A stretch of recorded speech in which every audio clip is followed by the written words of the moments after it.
today is my 23rd birthday. Let's open up. All right. So, check it. Got the Baja Blast. Tropical Lime. Hello.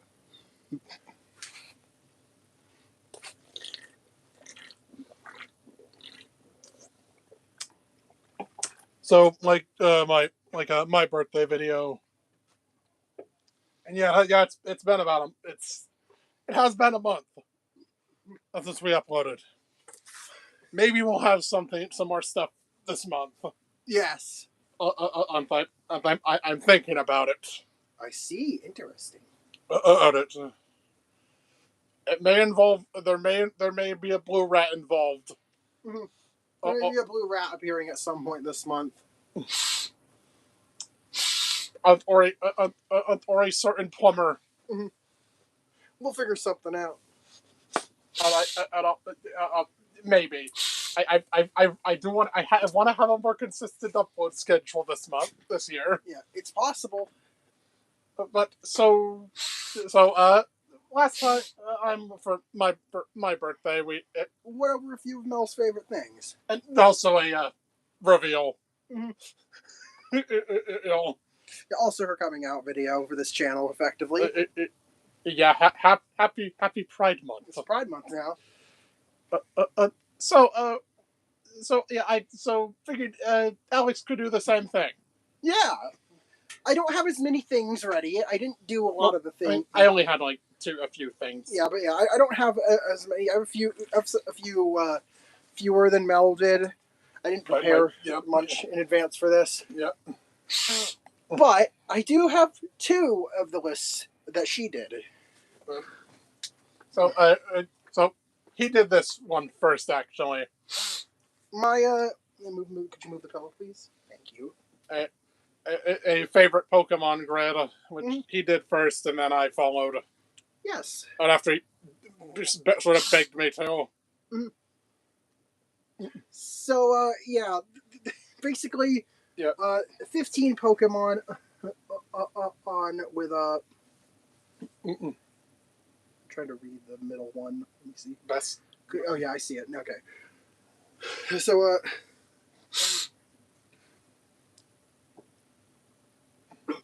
yeah, I did this grid about me Pokemon on basically listing a bunch of favorite Pokemon in different categories.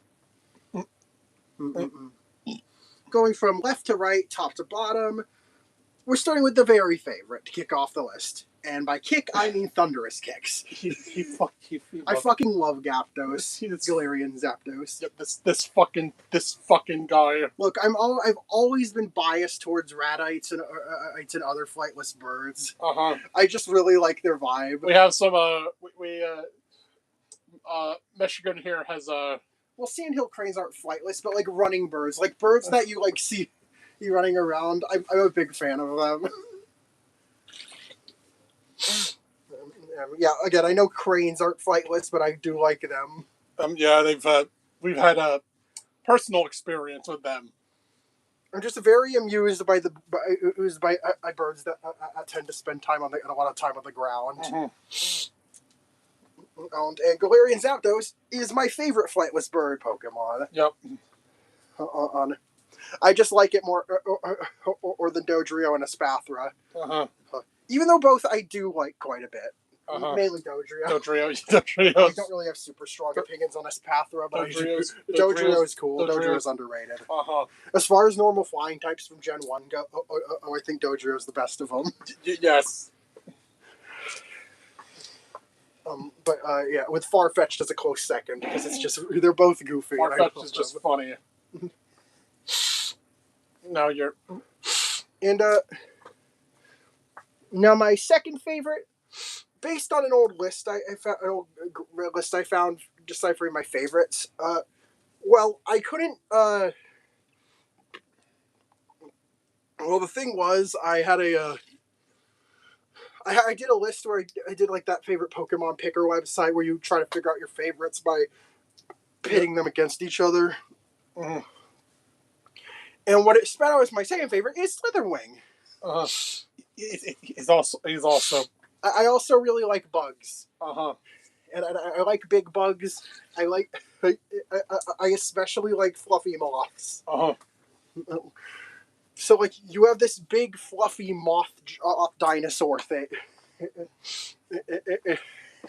that can rear up on its hind legs and punch you. Yep, the ultra fat fucking moth. I just adore Slitherwing. I already really loved Volcarona. And Slitherwing was such a cool addition. Mm-hmm. And it's very funny that both of my top two favorites are both fighting types. When like on the whole, fighting types are very hit or miss for me. Mm-hmm. Like a lot of them, I have no strong feelings towards, but there are some fighting types like these two that I really really like. Another example of a fighting type I really like would be Hisuian Decidueye. Mm-hmm. Like for example. Uh-huh. Oh, more birds. Mm-hmm. Birds and bugs. I like birds and bugs. Yep. Your least favorite? My least favorite Pokemon. I don't hate a lot of Pokemon, so I had to pick something that I found very disappointing. Mega Feraligatr. Like, come on. I mean, it doesn't look nearly as cool as it could. Like, did you see how much aura Mega Emboar has? Uh-huh. It's like, this thing is fire. Literally. Mm-hmm. I like that we now have a fire dragon, grass dragon, water dragon in Mega Starter Trio. Well, hey, now Mega Feraligatr gets a dragon type I Aerolate. So I will give them that. If they ever want to have like a Legends game with the starter trio and with Mega Evolution, they have an easy starter trio with Charmander or Totodile and Trico. Uh-huh. I feel like in that context, I'd probably pick Trico. Yeah. Because I'm a Mega Charizard Y stan. Uh-huh. And I just said I don't. Mega Feraligatr is very disappointing for me, but I do think Mega Sceptile's cool. Yeah. The Christmas tree tail. Yeah, I can't blame him. I don't like this thing either. Yeah, Mega Feraligatr is greatly disappointing, especially considering both of us absolutely adore Feraligatr. Mm-hmm. Right? Believe me, I have friends that I've seen also greatly disappointed by Mega Feraligatr. Yep, that's it's Feraligatr being my favorite starter. So like naturally, yeah. All right. Anyways, overrated. An example of an underrated Pokemon, Exploud. Exploud's always going to be my go-to for underrated Pokemon. It's just some fucking beast.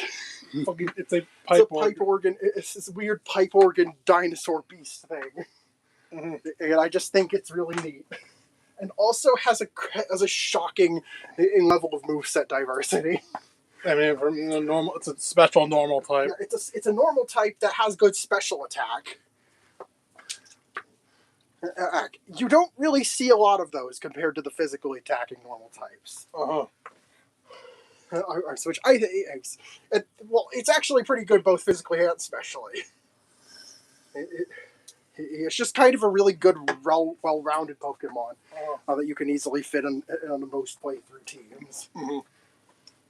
Because it's so versatile. And also, I am biased toward, as a musician, I'm biased towards Pokemon with sound theming. And the pipe organ, which is a partial inspiration for Exploud, happens to be one of my favorite musical instruments. Now, we share an overrated pick.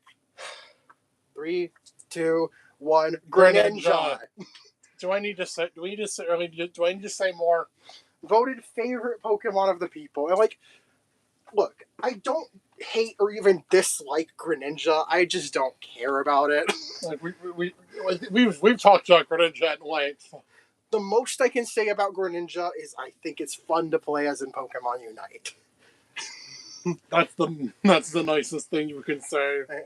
Other than that, I don't like how they gave it so much special treatment over the other Kalos starters. It's like the fucking industry plant. And then they didn't even have the balls to keep it. Like, come on. Yeah, They got rid of Ash Greninja. they even like erased it. They like fucking They're trying retconned to it out. retcon it out of the anime canon. Too. They fucking That's they wild. redid scene with Ash Greninja to have it be a normal Greninja. Maybe it's because they planned on giving it a Mega down the line. I think that's why they removed it in Sword and Shield. Well, it wasn't in Gen No. That's why they removed it in SV. Probably because they knew knew they they were were doing. I'm pretty sure Zeta A was in. Zeta A was in planning, and they probably were like, okay, we're almost definitely giving the Kalos starters Megas. Can we get rid of this form of Greninja? We're not using it anymore. And also, I think it was Ash's imminent retirement. Yeah, and Ash's retirement being imminent. I understand why they did it, but outright pretending it doesn't exist is an incredibly bizarre move. Just this historical revisionism. The revisionism of Ash Greninja. I don't even care about Ash Greninja. No. I'm just weirded out by this on principle. Yes, but okay, Tokyo Starter you actually. No, Tokyo Starter no. For Tokyo Starter, I don't really care for. We're talking about one I adore. Excuse me. As of recent, my new favorite starter, Skeledirge. Just got added to Unite. Hell yeah. I still think Meowscarada is more fun to play as in Unite, but and I'm glad to see Skeledirge getting recognition any day. The start, this is made for me. Yeah. Like I love crocodile and lizards. Yeah, like I love reptiles. I love music, and it's got a cool design. It's got so much. The fire starter on all fours. Yeah, it's a quadruped fire starter, which is novel. Well, before this, we only sort of had Typhlosion, but even then, that's mostly depicted as being on its hind legs. Because even if it can run on all fours, so. Same, I guess. Infernape can also probably run on all fours. I don't recall ever seeing it do that, but it probably could reasonably. Yeah, but yeah, I think he normally doesn't. He normally doesn't. Normally, I'm not gunning for the fire starters. Yeah, normally he doesn't. Normally, I'm a grass or water Andy. Like Gen 9, I'm picking Brout. Yeah, that's. I have no specific expectations for its final stage. I just hope they keep it as a ground bird. It was like grounded bird. I would love to have a Radite starter. And that would especially. You fucking dick. And that would especially differentiate. Okay, Vinny, you can stop hissing. And that would differentiate it nicely from Decidueye. But yeah, you're normally I suppose Skeledirge and well, you'll see another starter appears here. But yeah, it's got like inspiration. Well, this one, you see, the starters are entertainment, and specifically based on celebrations from different parts of the Iberian Peninsula. Mm-hmm. I don't remember the name of the celebration that Meowscarada is based solely from. I know Aquaquaval is Carnival. Oh, it's in the name. And Skeledirge is Dia de los Muertos. Yeah, I think about the Switch era has had an entertainment theme. And following in the 3DS's RPG class theme.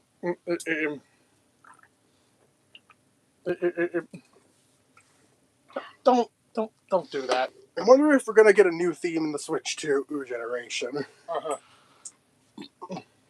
Yeah, there's also countries that have a history with Spain. Yeah. Could you check? Okay, Meowscarada's driving me nuts here. I don't remember what its deal was.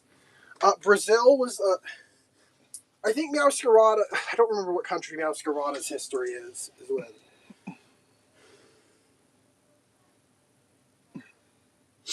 All right, I need to look that up. Meowscarada. Meowscarada. Yeah. Yeah. Quaquaval is Carnival, all Brazil. El Skeledirge is Dia de los Muertos, Mexico. Mm-hmm. Well, they're all countries that. That Spain has a history with. Yeah, so South America. What is it?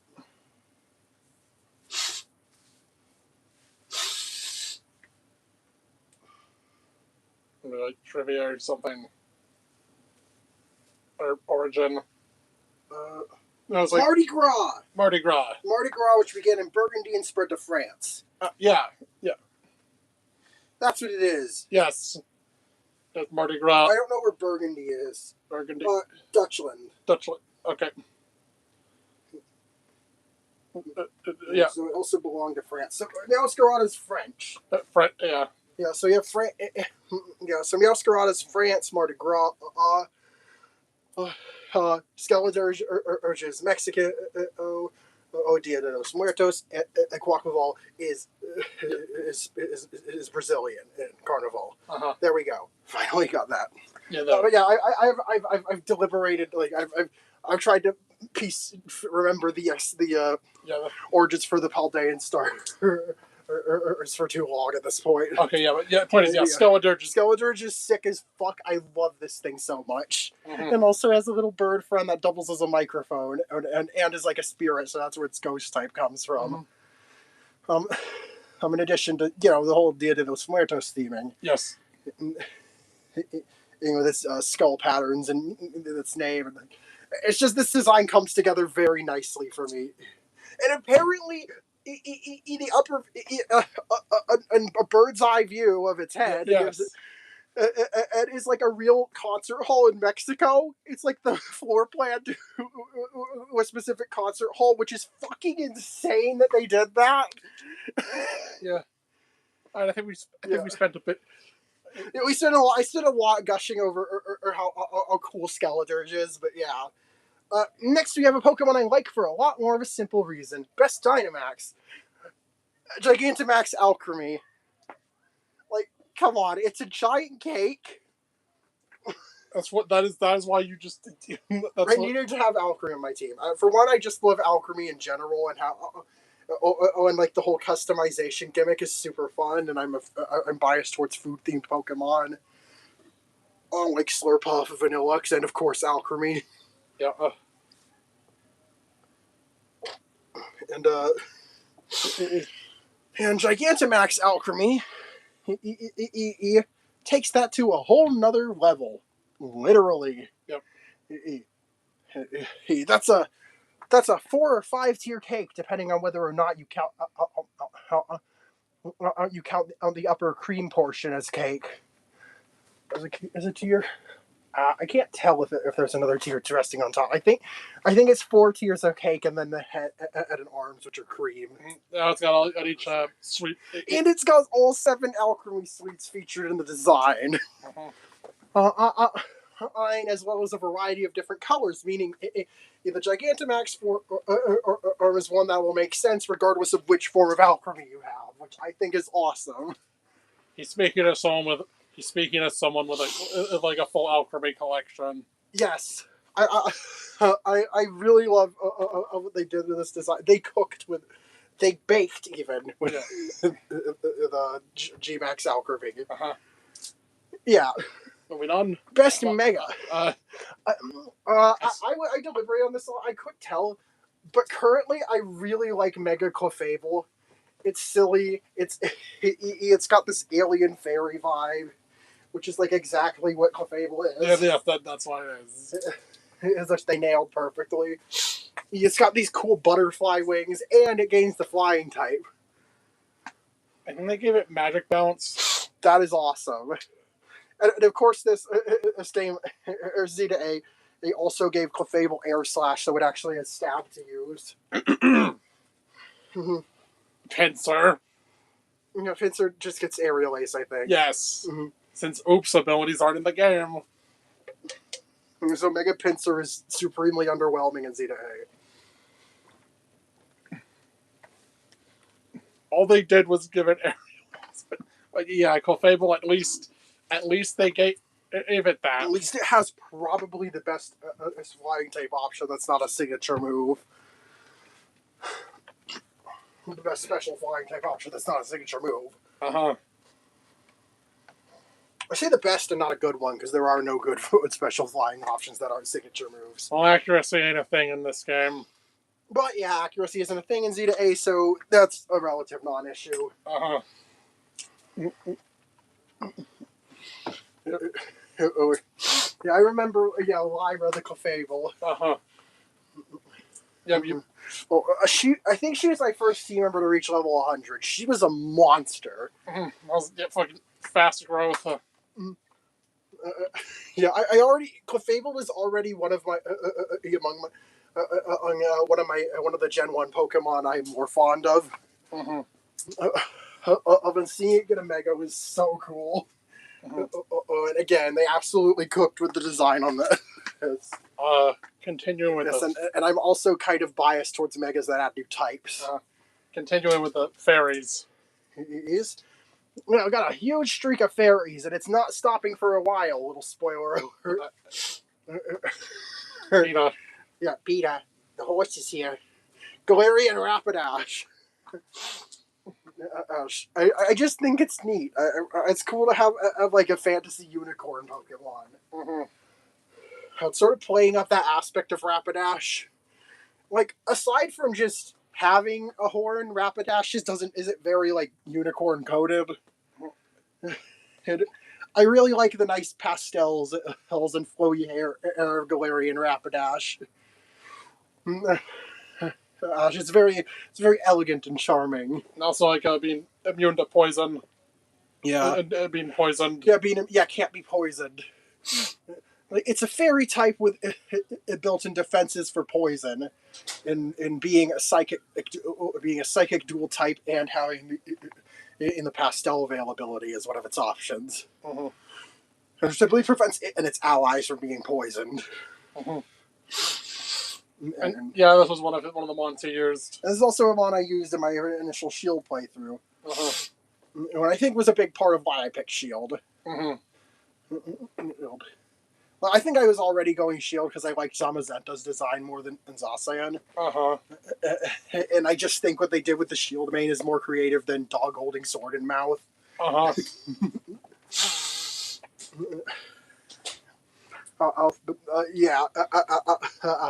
very much felt rewarded in my choice of Galarian Rapidash because this thing's cool. Very pretty. His name was Cornelius, for the record. Yep. And next up, best evolution. I already kind of spoiled this, but Sylveon. I love me some Sylveon. Now, this one was a close. This one was somewhat close. Like, my top 3 evolutions, I think, are third place Leafeon, second place Flareon, first place Sylveon. Leafeon for having a more interesting moveset than most of the evolutions. Flareon for just being really cute and fluffy, and Sylveon, I just like bright color or cutesy aesthetics. I like the fairy tale aesthetics. Fairy types are very cool to me. I really like their. I just like their vibes. Yeah, I think fairies was in your top 3. Yeah, my top 3 are. I don't have any particular order. Yeah, like Bug, Fairy, and Ghost. Yes, Bug, Fairy, and Ghost are my favorite types. At least going off of an old list he wrote. I mean, I'd say I still very much agree with that. Me putting every fire starter is my favorite. That is a cop-out. Favorite every fire starter. Come on. Come on, Mel. I was 12. Absolute chicanery. So, yeah, I just think Sylveon's neat. It was a really cool way to introduce a new type. With a new evolution. They're like, oh, what type of Pokemon is this? I vividly remember this, and I remember being so hyped about that. Fairy is a recently discovered type. And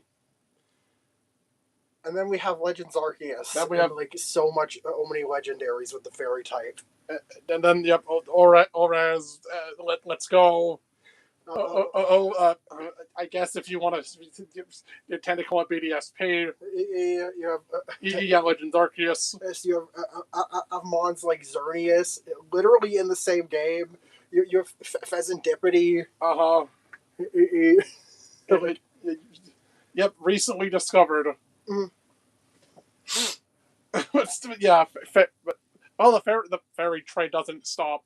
The fairy train doesn't stop. There's one more member of this. Would have as a pet Dedenne. Mm-hmm. I figured I'd want to go with something small. Like a lot of the cat Pokemon, there's of the ones that aren't absolute menaces. There's Delcatty, I guess, which I don't really care for all that much. Which is just kind of boring. But Hampter. So I went with Dedenne. I've always been fond of this little guy. As someone who has had guinea pigs before. Yes. I say that like it sounds like I ate guinea pigs. No, as someone who has had guinea pigs as pets before. Okay. Or I am quite fond of Dedenne. I know it's not. I don't think it's specifically a guinea pig, but like it's it's a chunky little rodent. And being a fairy type is a plus, and the whole antenna idea. Yeah. I don't really have much to say about Dedenne. I'm just fond of it. I enjoy. Best looking shiny. There was no favorite Ultra Beast category, so I had to get Naganadel in here this way. Hey, and plus. I just generally really fucking love a shiny Naganadel. He personally hunted for this one. Yes. I halted my playthrough to hunt for a shiny Naganadel.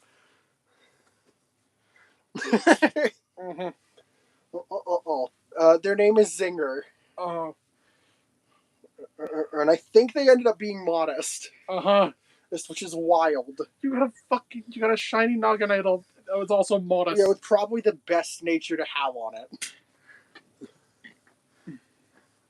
That isn't like casually, obviously. I know competitive. There's more nuance. So I think I read like timid is a popular one. Because plus speed. Yeah. And they absolutely fucking shredded. Like, look, I like bugs, and in real life, it's funny because I'm sort of terrified of wasps. But I really like bug monsters of all shapes and sizes. I do remember they did a shiny Poipole event. So I could get a Zinger younger sibling. And yeah, I could get myself one. Yeah. Now, I hunted. Yeah, I remember. I think I was eating breakfast when I finally got a shiny Poipole. I think we had our cousin over. Yeah, we might have. Yeah, we had our cousin over at the time. And we were all eating breakfast together. Yeah, I think so. Oh, that was wild. But yeah. And next up, I don't know why I like this, but I do. Magcargo. He's talked about. I just like Magcargo. I feel protective of this thing. This fucking slug. My paternal instincts kick it, and over this dopey magma snail. I just think it's adorable, and and you cannot take this from me. It's also probably the egg from Primo. I had an attachment to Slugma Magcargo because of that. Oh, and you're that Soul Silver playthrough.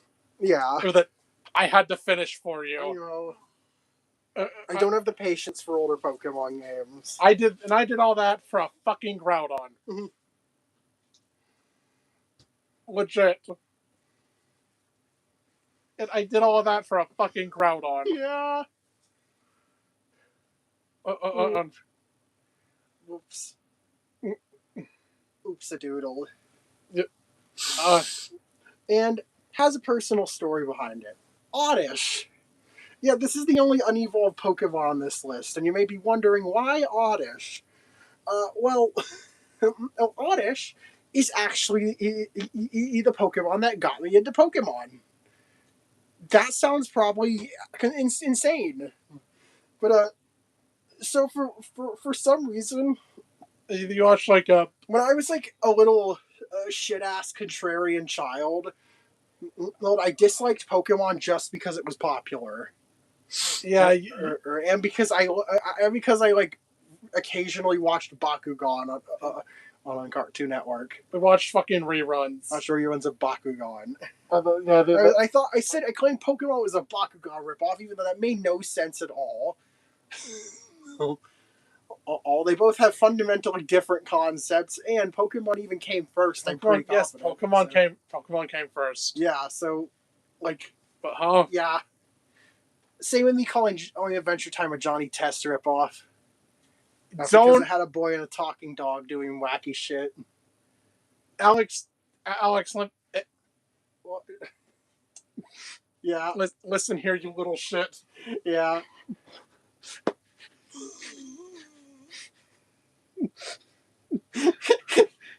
I know. So is yeah. So What? talking dog. It's not a unique concept to either of these, I'm sure. No. That is hilarious.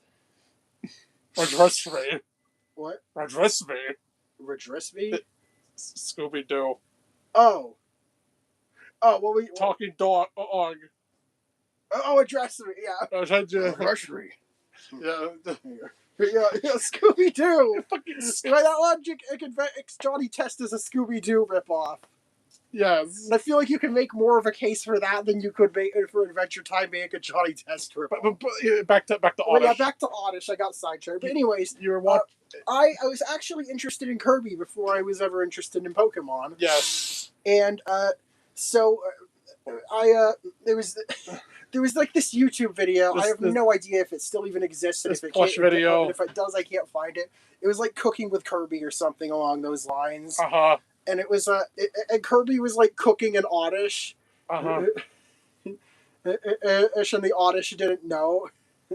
And the Oddish was just oblivious. It was like Kirby he was literally boiling this guy alive. Oh my god! Casually. And I remember I was like, I thought it was like a weird form of the Beanbon enemy from Kirby Mass Attack.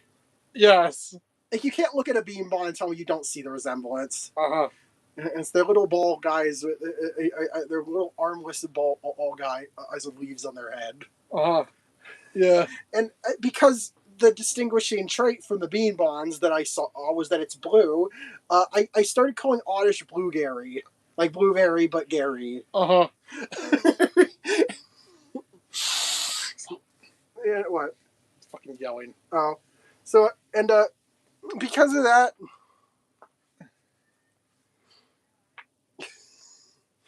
But yeah, Blue Gary, he became a fixation for me for a little bit. So sure, yeah. After you, and eventually I discovered that's a Pokemon. And I was like, oh shit, that's a Pokemon. And I specifically sought out like episodes of the anime, like clips with Oddish specifically. Like I would read through Oddish's Bulbapedia page repeatedly. Oh my god! It was very strange and very funny. Very funny. Very funny. Yeah. I remember. What was it? Princess versus Princess. Yep, that was it. Because the announcer does like this, they like shape shift into Pokemon for a gag. Briefly, one of those Pokemon is Oddish. So it's Oddish mentioned. Something like that. That was my first exposure to the Pokemon. This fucking episode. Yes. Of all episodes. And oh god, they couldn't make this today episode. Yeah, Uh, you know, the misogyny moment. Also, there's a sign. I think there's a sign that says PMS in the background. What does that mean? It's something like it's about periods. What the fuck? I think That's wild. That was my first exposure to Pokemon. Yes. Yeah, because of Oddish. I got into Pokemon as a whole. So yes, That's why Oddish has a personal story behind it. You also fucking, I mean, when you caught one, you'd fucking name it Best. Best with 6 exclamation points. I think you later the one on Poke Farm. Bestie. Blossom. Yeah, Bestie. Yeah, you also that's how you got Black and White. Yes. So you could catch Oddish in White Forest.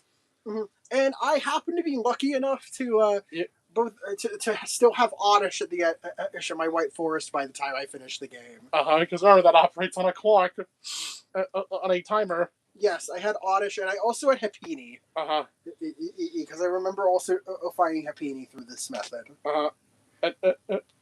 And that's how you got yeah, but that's where Ellie came from. Yes, that's where Ellie, the Happiny came from. I think you raised to a Blissey. Mm-hmm. I was like, well, basically it was like, I probably, if Happiny wasn't all female, I probably would name it like Alex Jr. Because paternal instinct. You named everything Junior. But I was like, oh, well, I can't name. Well, I can't use Junior or with my own name in a Pokemon that doesn't match my own gender. Even forget that Alex is a gender neutral name. Yeah, forgetting that Alex is a gender neutral name. So I just gender bet my own name to get Allie. Yes. Which is ALIE. I've never seen that spelling. I thought it was ALI. No, it's ALIE. What the? Get off my son. Axel, what are you doing? Axel, come here. Go. Why are you over there? Come here, dumbass. What? Fuck! Don't you talk back to your mother? Look at him. Pussy, rude, and unreasonable. Yeah, turn away, Shane. But anyways. And then look at Vinny. Meanwhile. Okay.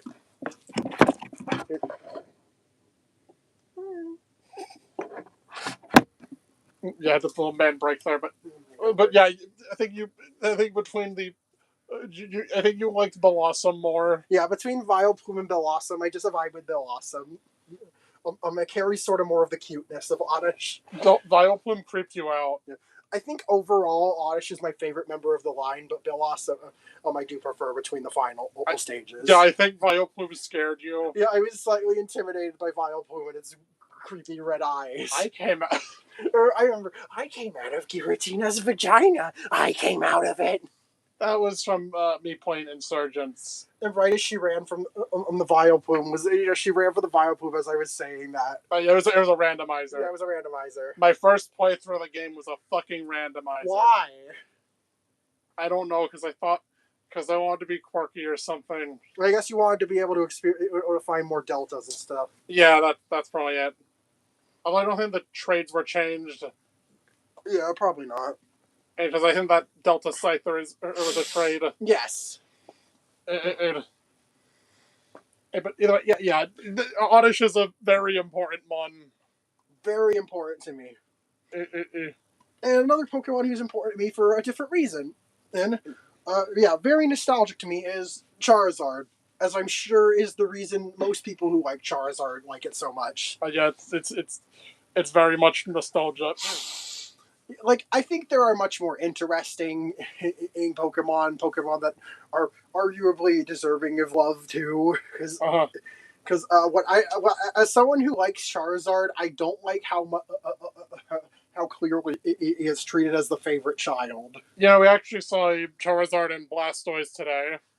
And we would have got those plushies if they weren't over $30. If they were $35 each. Like, that's as much as a game. I should be buying a game with that money. Oh yeah, we went to Destroyers. Destroyers today, and Yeah. we got 3 things. Well, I can show them. Show them. Show them what we got today. Bonus. We got 2 games and an amiibo. Well, first the amiibo. We got a Yoshi amiibo. Hey, you can finally finish Paper Jam. Oh yeah, I can finally get that item card, whatever. Yeah, guarantee a drop. Yeah, I'm surprised we never had a Yoshi amiibo. But yeah, now we finally own a Yoshi amiibo. Yep, that was like $13. Which is pretty much standard retail price for most amiibo. Used to be standard retail. Yeah, I think there was like just no demand for that line. Yeah, for the Mario line. Yeah, there's no demand for the most, if not all, of the Super Mario series amiibo. So that one was reasonably priced. The other we have all the Odyssey amiibo as in card form, which I think I've shown off years ago. Those bootleg ass NFC cards Mom bought. We've shown. I think I showed those off a few. Very not legal, probably not legal to produce, but if it works, it works. But I guess the games we got. We got 2 games. This copy's a bit scratched up. Yeah, it's a bit icy. There's dents on the case. Oh, well, they're not that bad. Yeah, it's scratched up. Minorly scratched. We got Yoshi's Crafted World. He's currently playing. I'm currently playing Yoshi in the Mysterious Book. I'm having fun with it so far. I've cleared Chapter 1 to the most extent that I can without progressing into a future area. And an important tool for me. Legend of Zelda: Echoes of Wisdom. We officially own all of the mainline Zelda games in varying in capacities that are varying levels of official. Because I guess I haven't even mentioned that. Currently, she's playing through I'm playing through pretty much the entire series now. With the exception of some esoteric spin-offs and stuff, she literally doesn't have a way to play. Yeah, if I do a little off topic and show that, since I mentioned the Charizard and Blastoise. Mm-hmm. Charizard it's nostalgia for you. Yeah, it's very much nostalgia. Charlie. If it were your original starter on the OG Poke Farm. Yes, I still have him. You still have him, I believe, or at least I have. I don't remember if I ever transferred my old day. I don't think I did, actually. Yeah, on Poke Farm Q, I also, of course, picked Charmander as my starter. I still have Charlie around today. Yeah, no, in the original site, you actually fully evolved him. Mm-hmm. Of course, he's still fully evolved now, too. Yeah. But yeah, that was a big deal to you. I've never Mega Evolved him. If Poke Farm ever, somehow, by some miracle, receives Gigantamax Pokemon, they said at the moment it's not in the cards because they can't put them, because their sprite limit is 64 by 64 pixels, and they can't figure out how to make them fit. So there's currently no plans to add Gigantamaxes, but I'll probably Gigantamax them if they ever add them. And because of Charizard's forms, G-Max is my favorite. Yeah. Design wise. I would have totally picked that up. Would have totally picked up that plushie. But they were super fucking expensive. Even the games are more important to us. But yeah, and also I think watching a lot of the anime reruns of the anime. Of course, Ash's Charizard was iconic, and sympathy for Charmander. Yeah. So yeah, of course. So that covers my Pokemon grid. I can't believe I took over 40 minutes to go over that. So here's something I'll probably take 3 times as long to go over. Hey, you're doing most of the talking, not yeah. This is my gaming grid. Give a look at it. Or more. Alex's Big Gay Game Bingo board. It's a bit of a weird selection compared to mine. For the most part, I try to limit myself to one game per series, with very few exceptions. Exceptions being Mario. Because Mario, I was able to get away with the technicality of Mario sub-series. It is. So, my explanation here. So yes, if you remember the list I spent and talking about, that I had like 4 variations of.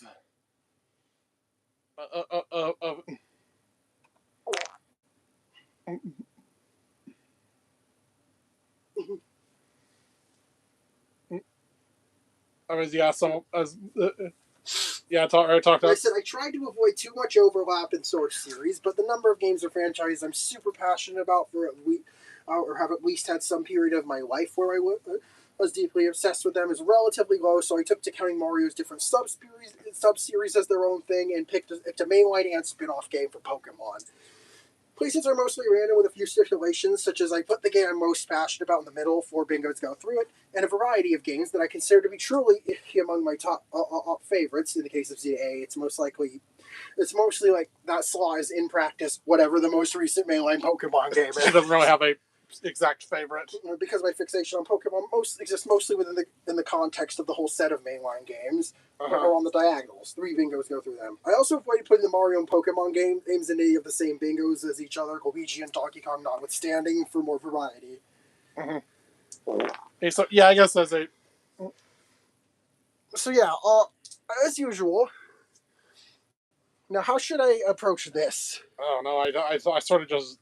I sort of just went into an order. You know what? I think I'll do something unique, something quirky here. All right.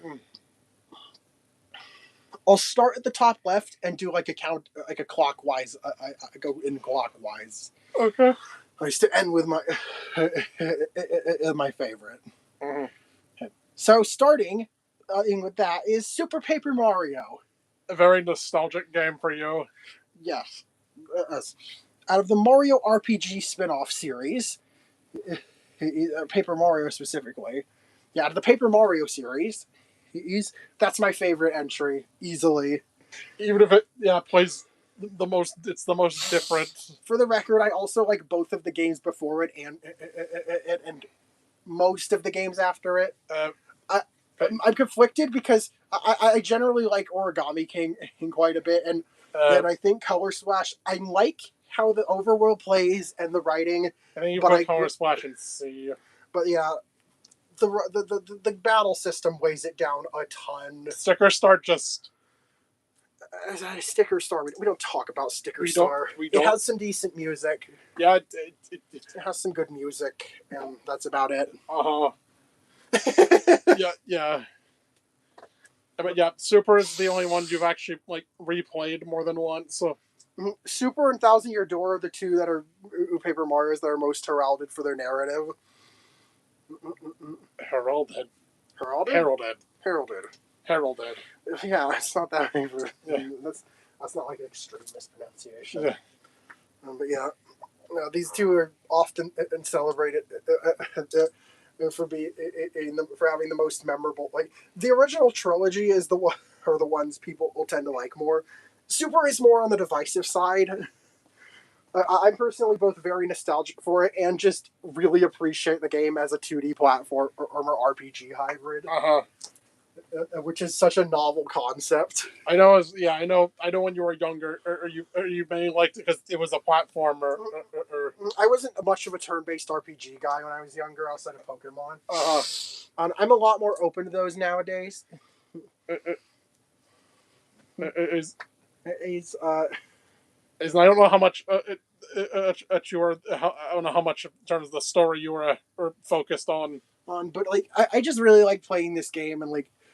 You got 4 playable characters. I like the variety. I get to play as Luigi or Bowser or Peach or each, and there's the only reason to play as Mario is for his flip. They just arbitrarily arbitrary.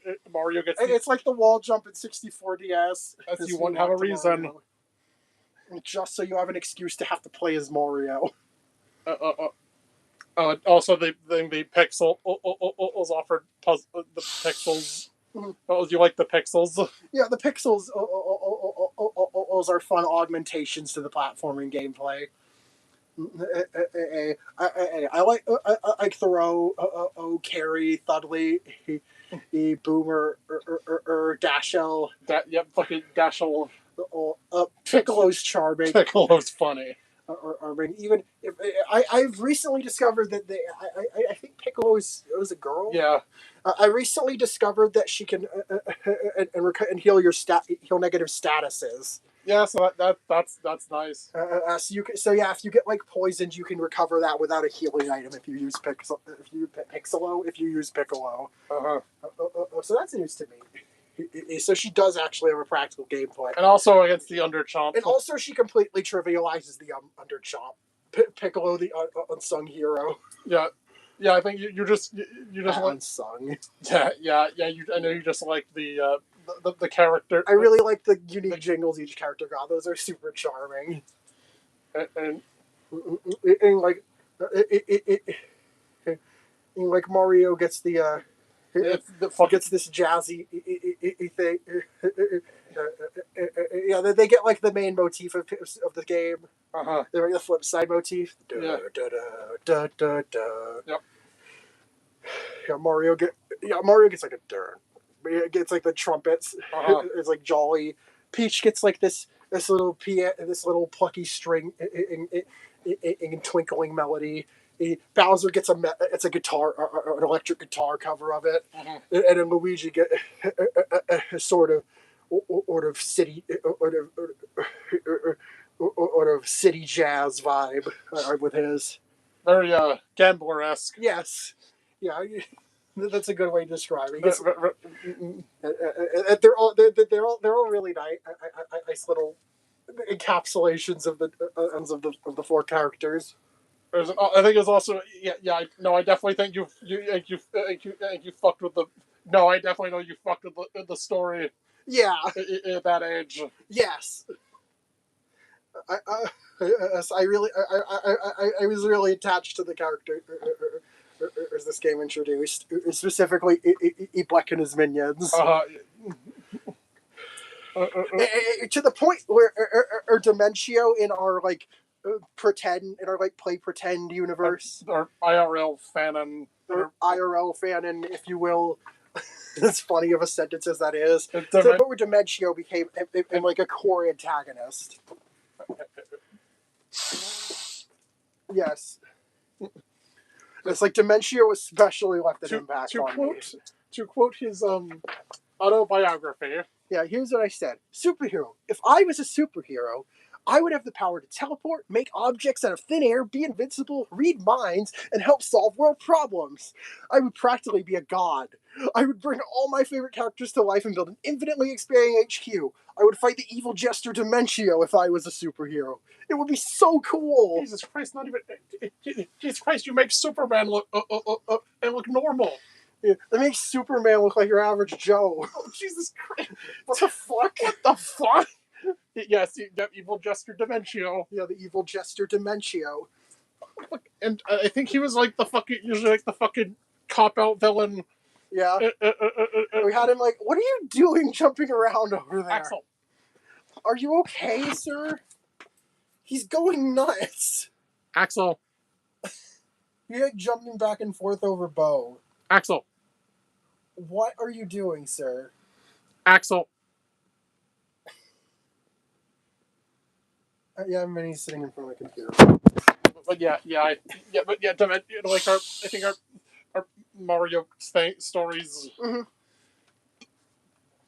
He's Dimentio is still one of my favorite characters from probably one of, if not my favorite Mario antagonists. Yeah, definitely one of your favorite villains. Up there with, like, obviously the recurring members of the Koopa Troop,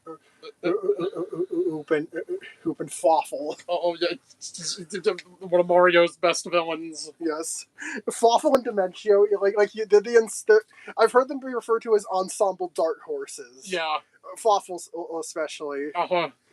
He is like this sleeper hit character from the series. Like even the people, even the developers, even Alpha Dream loved Fawful. To the point where they him, where they had him cameo after Superstar Saga. They had him cameo in Partners in Time, made him the main antagonist as the Bowser's Inside story. And Dream Team has a little reference to him. Yeah, with this. What is this character in a Zookeeper mascot that speaks like Fawful? It says, "I have anticipation." Did he like reincarnate or something? Did he reincarnate somehow? Did Fawful reincarnate? What does this mean? I mean, this is also the same game where Popple came back. Yeah. I could like a bunch of other Superstar Saga stuff. Yes, they very much reference Superstar Saga a lot on Dream Team. It wouldn't put it past them. Mm-hmm. Very interesting. I do remember we'll get to you'll get to Mario and Luigi. Yeah, I'll get to Mario and Luigi later, but yeah, Super is a very iconic. You've beaten the game like three times. 4 times. I've beaten it a few times. Sometime I got to replay the Paper Mario's, at least the first 3. Yeah, definitely. Sometime I got to replay the Switch remake. Yeah, I have the Switch remake now. Like 1,000 Year Door. I got to replay 64. You don't actually beat it. I got to actually beat 64. I got to play the Switch version in 1,000 Year Door, and I got to replay Super. Can we get a remastered? Super Paper Mario remaster, please. Is it like the proper set of buttons? Yes, more control. Because that's one of the things holding it back. The biggest limitation of this game, I think, it was clearly a GameCube title. Oh, and they had to awkwardly compress a lot of the button layouts, so sometimes new navigation and character switching is more cumbersome than it should be. You gotta swap characters. Pause the game, swap characters. There's swap pixels. Like, if you could do that in fewer inputs, it's like the on-the-fly partner swapping in that 1,000 Year Door remake does, that would be an incredible improvement. Like, if you could just hold down a button on a specific button and then use the right stick.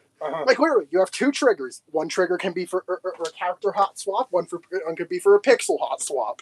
Yes, but that Super Paper Mario remastered or HD or whatever.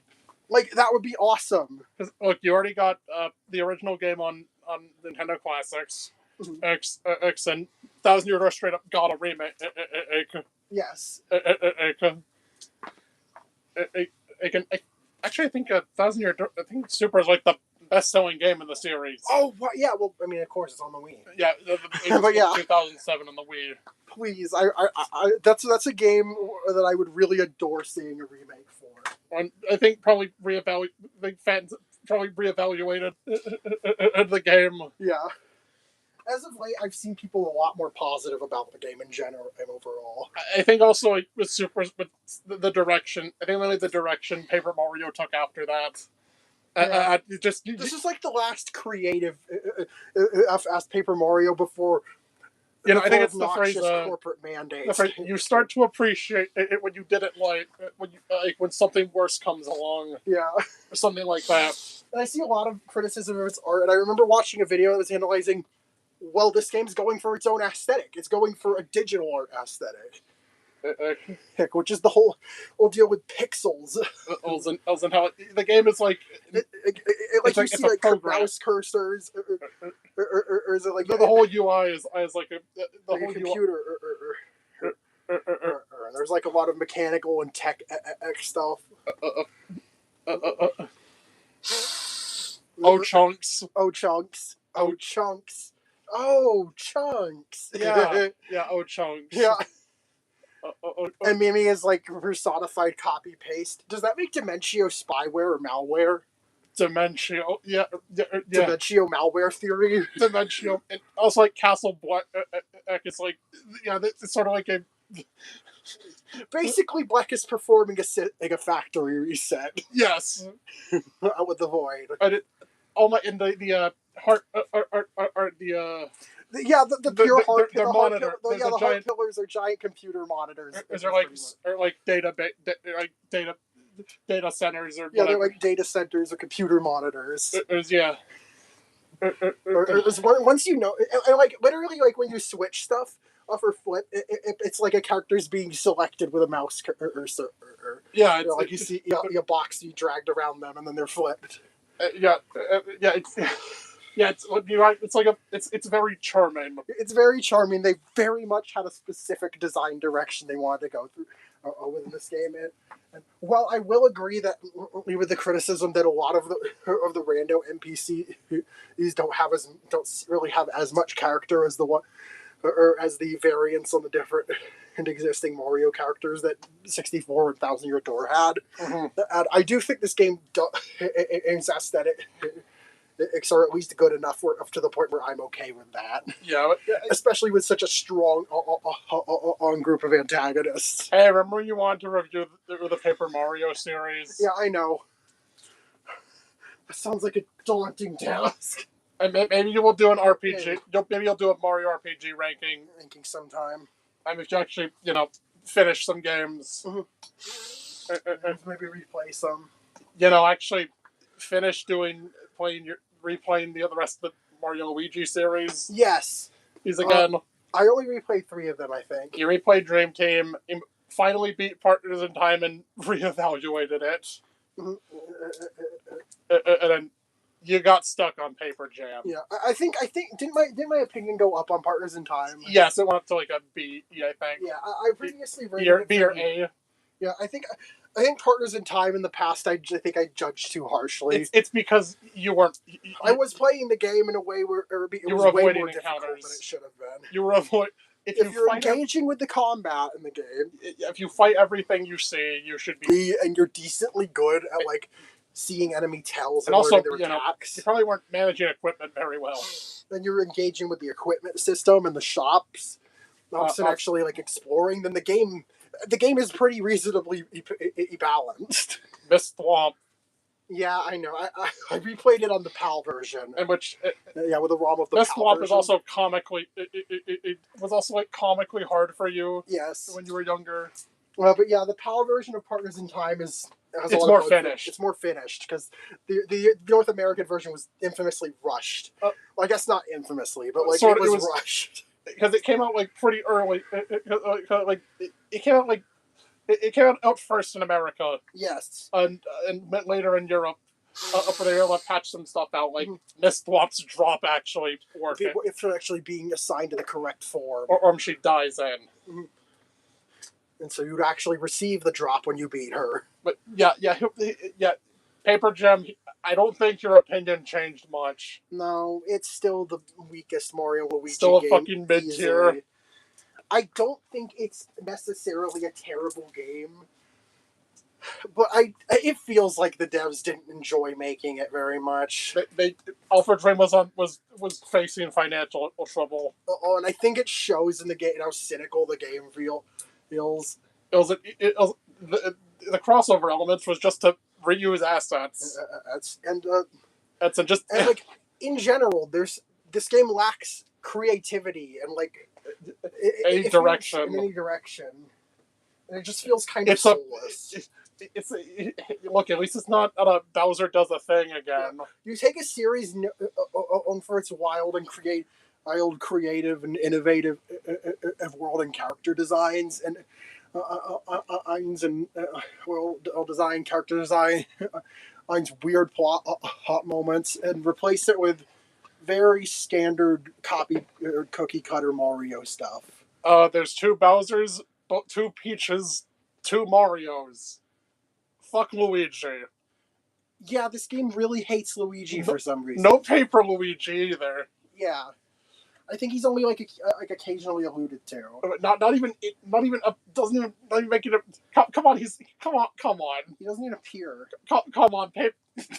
I kind of wonder if someone on the writing team held a grudge against Luigi after Dream Team didn't perform very well. That was too expensive. It didn't make back. Yeah, Dream Team was a loss. Sold at a loss. Sold at a loss. Austin, I kind of wonder if there was some resentment toward Luigi at Alpha Dream after that. Because Luigi is Luigi's often the butt of the joke, but usually he has his moments. And so generally there are still plenty of characters who respect him. It finally reached that conclusion with Bowser actually remembering his name. Mm-hmm.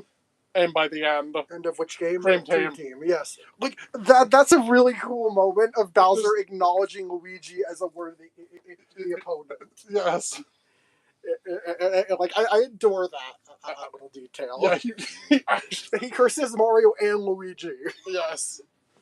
Yeah, stinky garbage is all you need. We got very sidetracked. Yeah, but I mean, we'll talk about Mario and Luigi in a bit. yeah, the point is, I like Super Paper Mario. It is a fun game, nostalgia, childhood, bing wahoo. Yeah, yes. All right, so what direction you going in next? I'm going right. Like it's gonna be like a clockwise spiral. Okay. So okay. Yeah, like that. So next is Plants vs Zombies. I think I picked the box art for the original PC release. Not the Game of the Year edition. Yeah, Plants vs Zombies 1 specifically. I don't think he's really talked about this one. Yeah, I don't think I ever actually talked about PVZ that much. I've completed PVZ's achievements on both the Xbox version and the Steam release. I don't know if you did on DS or not. I probably did. Yeah, you didn't hit the DS SD maker. I played through this game and completed it 3 separate times. All I have left to do on the Steam release is like get every plant from my Zen garden, which isn't even unlocking anything. It's just a personal goal. Yeah, you even like maxed out the wisdom tree. I got my wisdom tree to 1,000. Like I farmed a fuckload on this game. And, like, yeah, on both Xbox and Steam. I don't think I got to 1,000 on Xbox. No, you got that achievement. That was that wasn't an achievement. Oh, it was. Oh, no, but no, getting it to 100, growing it. Yeah, getting it to 100 is the achievement. Yeah. Getting it to 1,000 is for unlocking the final cheat code. Oh, right, yeah. Or was it 5,000? Right. I have no idea. I don't remember the number, but I got the final cheat code, which took ages of grinding. Mm-hmm.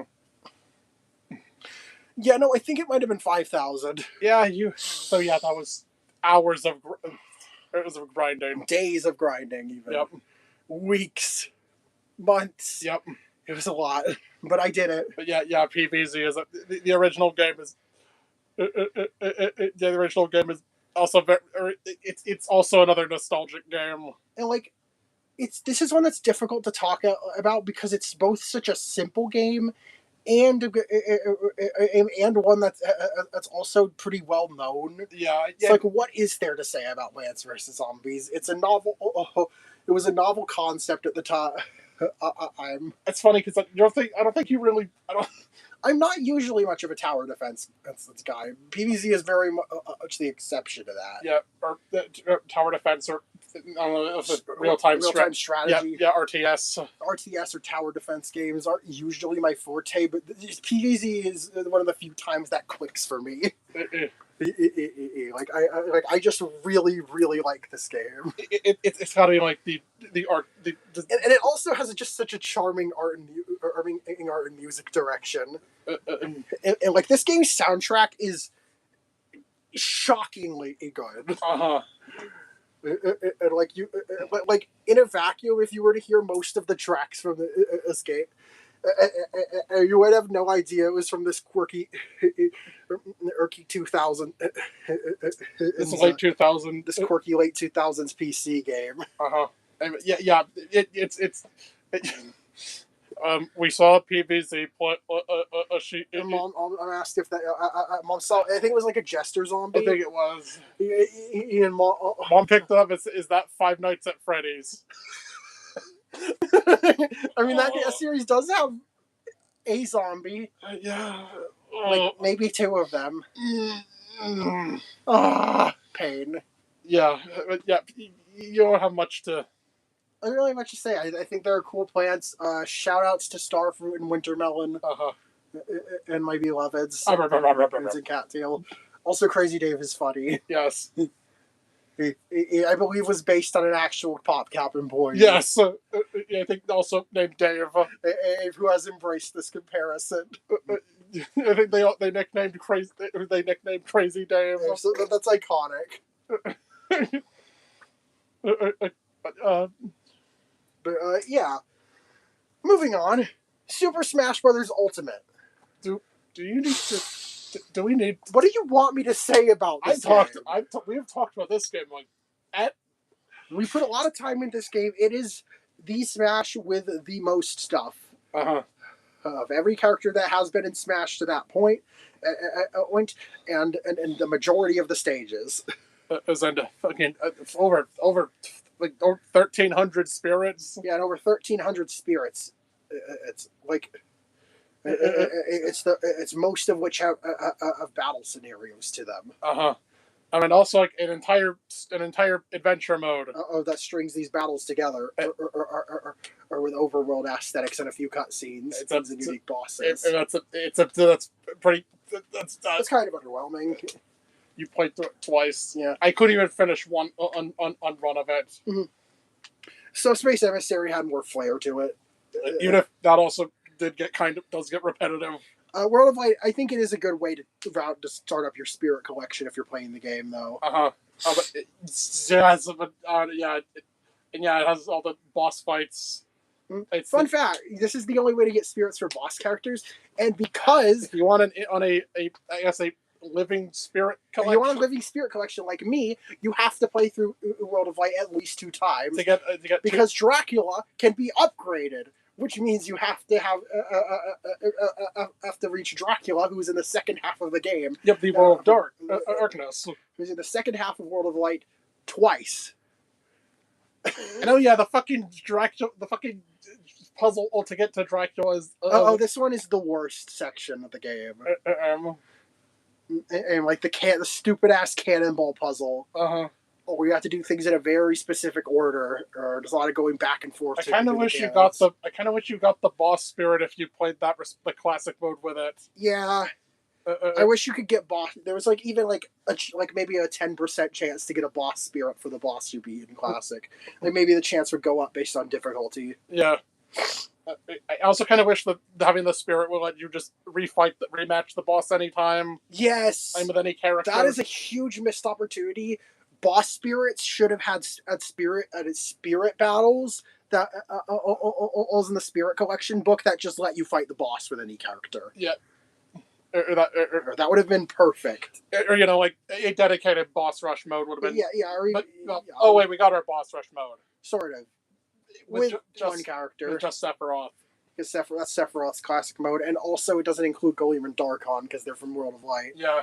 And also, again, it's only with Sephiroth. You can only use other characters if you're playing in multiplayer, which I guess at that point you just have the Sephiroth player sit to the side.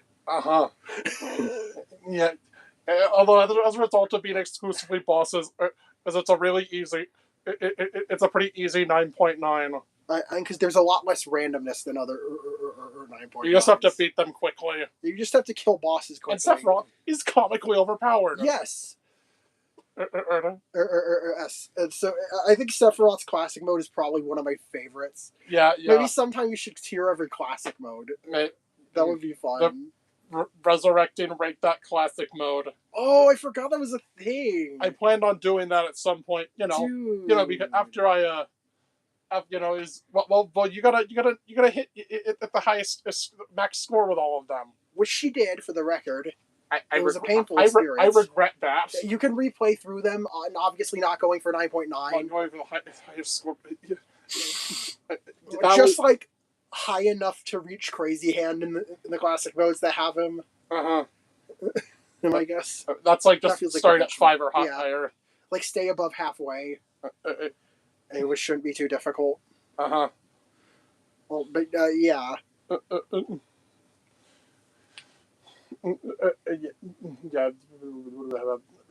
Yeah. I've talked about this game we've talked about this game at length. Yes. It is a masterful achievement in gaming. This is and I even have my little personal story I've shared. Heard about the day I got it. Yes, you were sick, and I was fucking horribly sick. And I think this game at least made that. I had chronic back pain. Yeah, and I collapsed in the shower. Mm-hmm.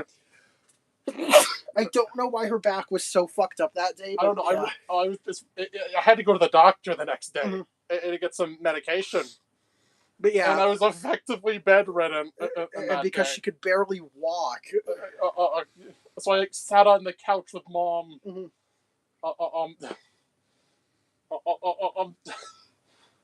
God, that was. Yeah, so I have smack. Asha's at least something that helped make things a little more And then you bearable. got sick shortly after. Yeah, unrelated, Yeah, not even back pain or anything. No, you just got you got like a fever or something. Yeah, like I got like regular sick shortly after that. Unfortunately, you were at grandma's that day. Yeah, That, I was that sick time. when I was at grandma's house. Oh, so yeah, you spent most of it sleeping. Yeah, Or something. that sucked. But you spent your weekend there. I spent my weekend at grandma's, mostly sleeping and occasionally getting up to eat a late lunch or a meal or drink something. God, yeah, but yeah, I have Smash is all part of that. Yeah, part of bringing a little light into our lives during a painful week. Yep. A life light. Yeah, it was like a life light. Yeah. That's wow. Okay, yeah, we've talked about Smash. Next up, something I don't think I've ever mentioned. I was struggling near the end of this, so I was like, you know what? How about a mobile game I'm a regular player of and have a pretty decent level of respect for, or Super Starfish. Yeah, it's effectively a runner game. It's effectively a vertical runner game, and where you drag your selected fish across the screen to move them horizontally, in avoiding coming meteors and laser beams and shards of massive cosmic jewels. So it's a simple little. it's a simple little game. He like tunes it. He like tune in for different events they have. They these yearly check events. in for to do daily missions, and sometimes Uh-huh. there's not a lot of pressure. I say the thing that has the most pressure in this game is the prospect of truly collecting every special star plant.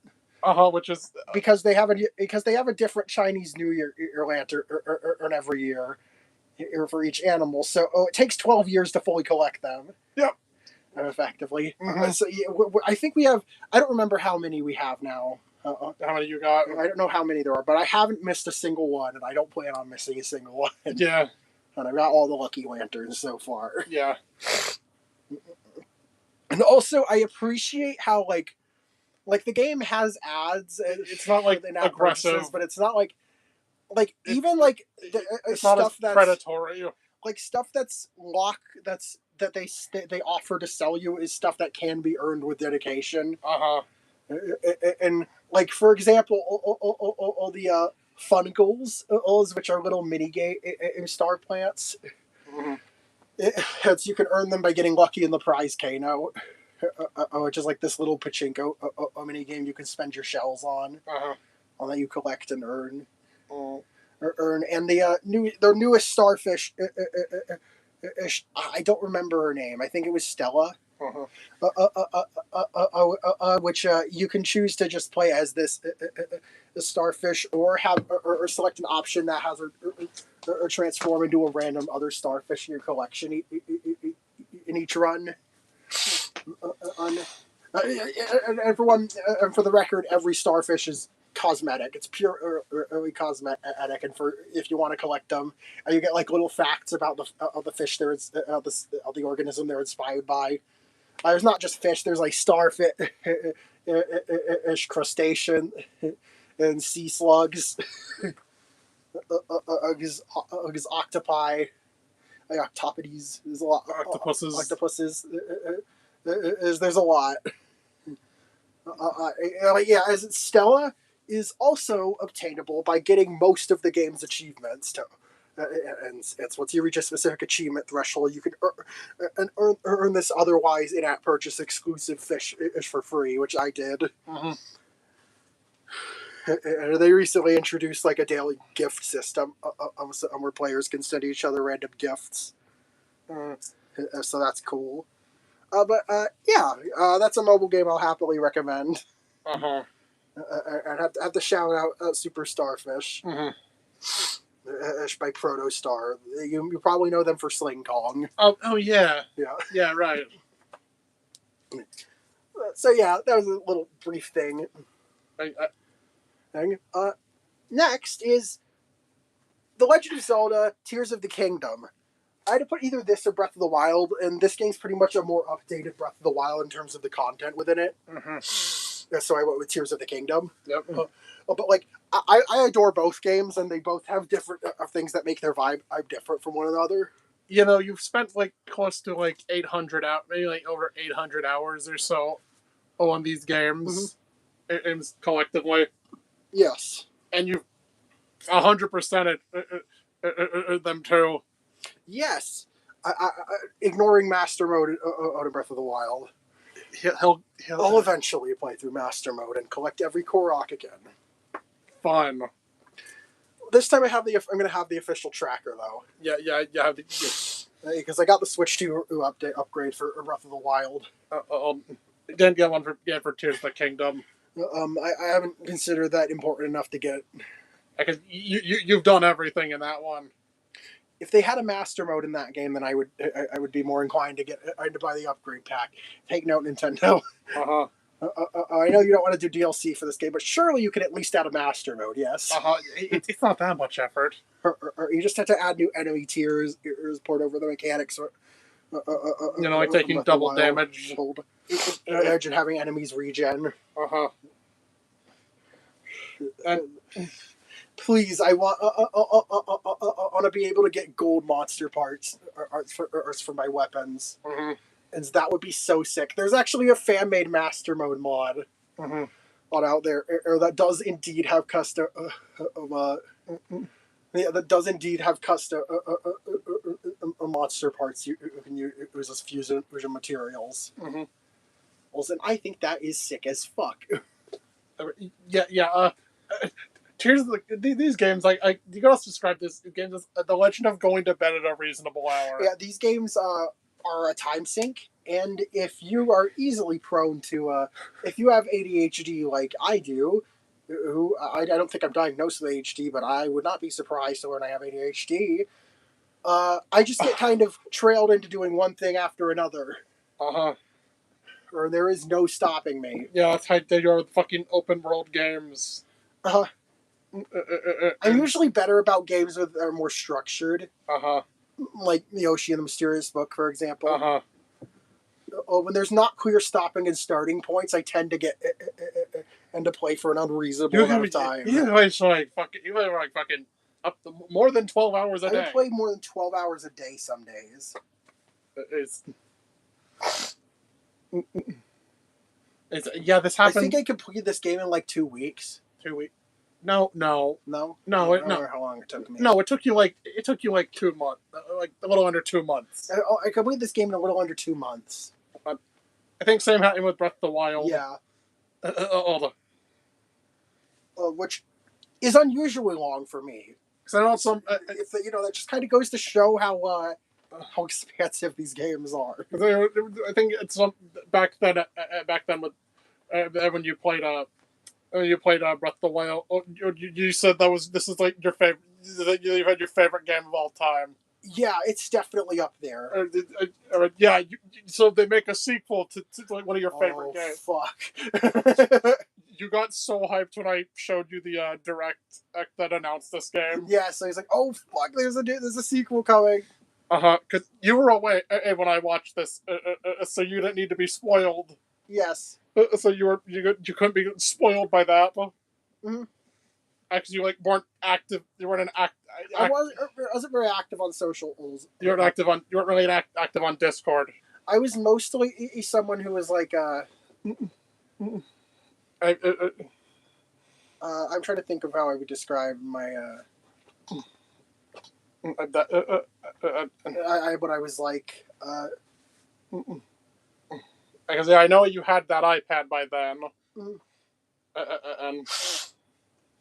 But I mostly just played games. He was all day and went on like very specific websites like PokeFarm. I did spend a lot of time chatting about gaming news and the like. Yeah, but now it's this. Yeah, now it's the freaking. Like the moment I wake up. Yeah. But yeah, you were so fucking hyped when you saw that. Mm-hmm. Yeah, the sequel to Breath of the Wild is now in development. Mm-hmm. Yeah, I remember you got that when you got the game like less than a week after it released. Mm-hmm. You needed it as soon as possible. Yes. Oh, you needed that fucking game. And I got it. Yep, he did it again. Yep. Oops, I did it again. Mm-hmm. So, yeah, like, where do I even begin? Like, for one, I love the combat system in this game. In these games, it feels very satisfying and fun. I could fight. I could 4 rush Lynels for hours. Yes, and he I has. have. He has. Yes. As it just very much clicks with me. As I think you really liked the cast of these games And gathering resources. It is charmed by characters like Sidon. I'm not a scaly, but I'm not a scaly or a furry or anything like that. But you see, Sidon is one of those characters that makes me question my sexuality. You charming fish prince. Yeah, the charming shark prince at Sambo. Oh, we love you, Sidon. Yeah. And, yeah, very rude of you to sidetrack him and for like 2. I know. I got distracted. You found the Shadow Temple first. I found the Shadow Temple while I was looking for. I went to Zora's domain and then I got sidetracked. You got sidetracked. I got super sidetracked and ended up doing the secret temple instead. Which the intention is that you're pointed towards that once you finish the other 4, or go to the castle. And it also reveals a pretty major story beat. Once you clear that a secret temple, so it's like, that happened. You even. I don't even think you collected every memory at that point. That was really funny. That was so. You just found a hidden temple. I just found this. You just found a hidden area on the depths. Yeah. You just. That was so funny. It's the only. In fact, it's like the only dungeon that. And it's the only dungeon that gives you any like new information, and after you beat it. Yes. So yeah, that's very funny.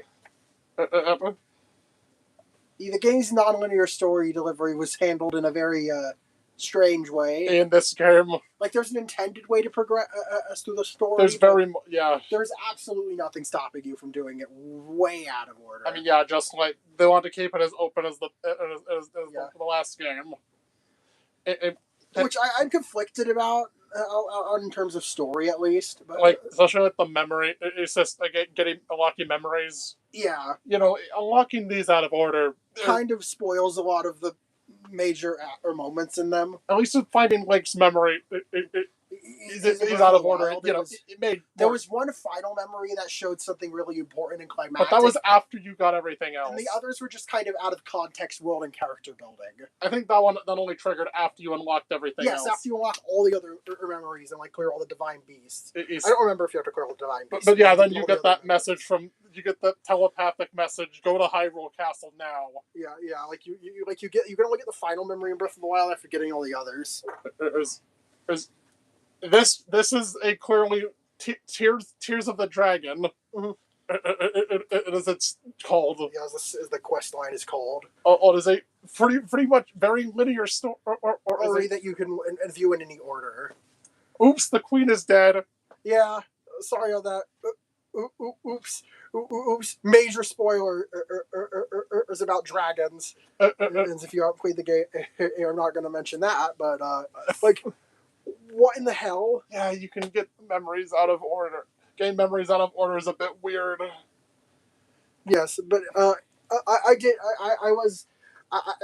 That aside, like that's a relatively minor criticism compared to the amount of fun I had with this game. Like, I feel like I'm in the minority for or someone who just loves of fucking around in the depths and fighting monsters. There's not really much to do in there in the depths, other than fight monsters. And find the Shadow Temple. And also you. Okay, this is a minor spoiler, but the game's like 3 years. The game's like 3 years old. But you can once you clear, you can refight most of the temple bosses. You can refight the 4 temple bosses. Is from the from the fire or wind, lightning, and water temples. All at various arenas throughout the depths. Yeah.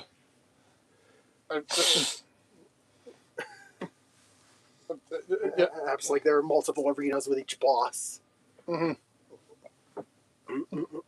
And you can also gain their gain parts for most of them to fuse. Mm-hmm. Yeah, like all the new mechanics. And I just love the fusion system. You know, like it has Breath of the Wild's old cooking mechanics that I like. And I like the and of course I enjoyed filling out my recipe book again. Which actually, this game actually has a recipe book. Breath of the Wild does not. Does not have a dedicated recipe book. Like you can check the recipes of items in your inventory, but there's no place logging all of them.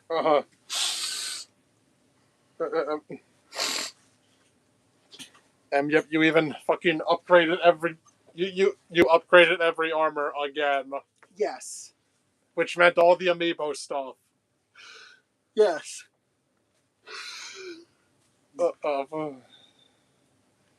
That was annoying.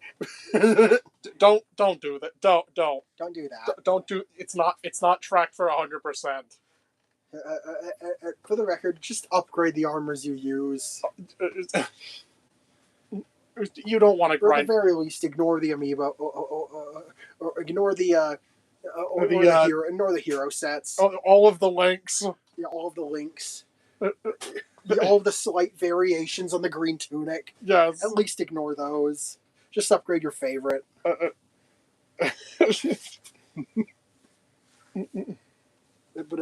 yeah. Yeah, he could talk about this game for hours. But I will not in this case. It's just that's only the first row.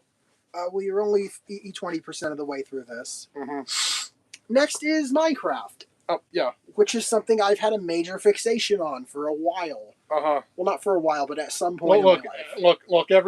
Everyone in the early 2010 and had a Minecraft phase. If you were an autistic kid in the 2010s, you almost definitely had a Minecraft phase. That's just a fact of life. Yeah, you had a Minecraft phase. Yeah, I distinctly remember so much of me watching Minecraft YouTubers, some of which are disgraced, having various worlds where I built absolute bullshit with. You just made some bullshit. I was obsessed with glowstone. Oh god, yeah, you're we mentioned this in several videos. I had my giant glowstone framework tower. Your glowstone apartment or whatever. My glowstone apartment where each room was had a different theme. It's a different. It had a different the skeleton of the building was all glowstone. And the room. And the rest of the walls on each room were different material, filled with different materials. So diamond, gold, lapis, it's iron. It was the ugliest fucking house. Might have even done emerald, but I'm not sure. Yeah, and there was at least one room where every wall had an item frame on it. I think I filled all the item frames with fish, it was the cat room. Those fucking ass room. Imagine you go to someone's house, the walls glow in the dark, and there's an entire. It's a massive vertical home that stretches into the clouds, and there's an entire room that has a single cat and a bunch of fish pinned in photo and picture frames on the wall. You also had a non-functional end portal on your basement. Yes. That's because this is a pre-end world. The game didn't even, and I think if you made a world prior to that, You couldn't access the end in it, period. yeah, you could just make your own end portal. And like this was an old world to the point where I could fly to the border super easily. Oh yeah. This is a tiny world. Yeah, on Legacy console. Mm-hmm. I put stuff like all throughout it. Also, your animal cruelty. Yeah, me putting dogs in like what? Me putting dogs in 3x3x3 cubes. Oops, and fencing them in. And what? Hey, at least I let my I chicken into the house. Yeah, I had my dog. I swear I had like a pig that lived under my house. Like I had a pig in a little hole beneath my tower. Why is there a... It's my whole hog. I just made that up on the fly. Your whole hog. You got a whole hog at Bob Evans today. Yeah. You had a... You made a... Yeah. God. Yeah, and also your more recent endeavors with Minecraft. I haven't been able to really get back into it a lot. Well, hey, hey, we got that Switch 2 upgrade for Minecraft coming. Cool. And so it's, actually like stable. Mm-hmm. But yeah. I remember recently I recently like 8 years ago. Minecraft I just have a lot of memories for. Excellent. What? But next up is no down. Okay, down. No, it's a spiral. Okay. Oh. Luigi's Mansion Dark Moon. This was the one you grew up playing. Mm-hmm. This is your this was the one you grew up playing. This one is a big nostalgia pick. Luigi's Mansion. I watched a lot of gameplay of the first game. You watched a Let's Play. I think you watched the Let's Play. Trigger Conroy's Let's Play. Yes. Of it a lot. It maybe more than once. And Luigi's Mansion was a game I was fixated on, but I had no realistic way of playing since I didn't understand how emulation works. Your computer, I didn't own a GameCube. Your computer probably could fucking run it if you wanted to. Yeah. If it tried. Yeah, I didn't know how I would emulate it on Wii or whatever, but like, well, nowadays I actually physically own Luigi's Mansion and a GameCube. Yeah, we do have a copy of it. Mm-hmm. I played Dark Moon first, and I was super hyped for this game's release. Oh right, yeah, you saw the I think the 2011 announcement. Oh my god, this game got delayed. I think it was at least. I distinctly remember this game getting delayed. Or just yeah, and it took way longer to come, or at the very least, they announced it way. They announced it when there was no info on it. We just knew there was a new Luigi's Mansion coming out. And the game has its quirks, it has its issues, but I enjoyed it. I remember. I just didn't remember. Or you were, or it was we were on vacation. On vacation, right? Before you got it, mm-hmm. When you got off the game, and you played it on vacation, mm-hmm. and to see our relatives. I just have very fond memories of this game.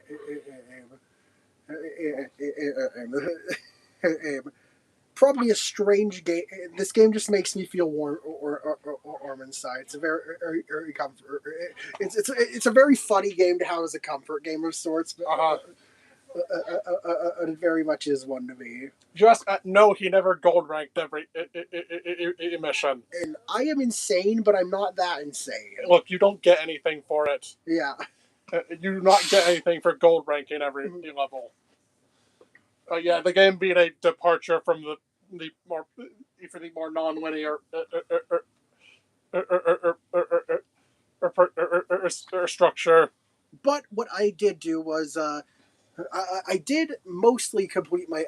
You got every gem. I got every gem and I caught every boo, and I caught most of the ghost species, ignoring the ones that are exclusive to the Scare Scraper. Yeah. Or which.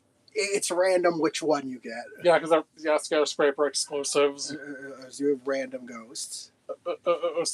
You're not playing a Scare Scraper. What are you doing playing that by yourself? You could play it online. Yeah. But that's not a thing anymore. Yes. Yeah, what do you're not playing this by yourself. I do think Scarescraper is a fun online mode, though. But you just could never do that. I wasn't very good at it, but I enjoyed playing it Uh, when I did.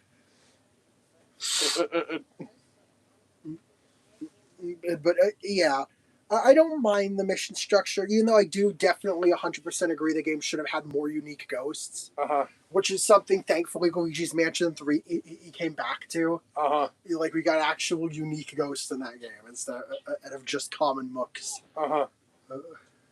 The fucking bosses are just the same. They're the same ghost possessing different things, which is cool in theory. I like the concept and how it plays with sort of the premise of the bosses being ghosts in general. Like the first boss is like us is a giant spider queen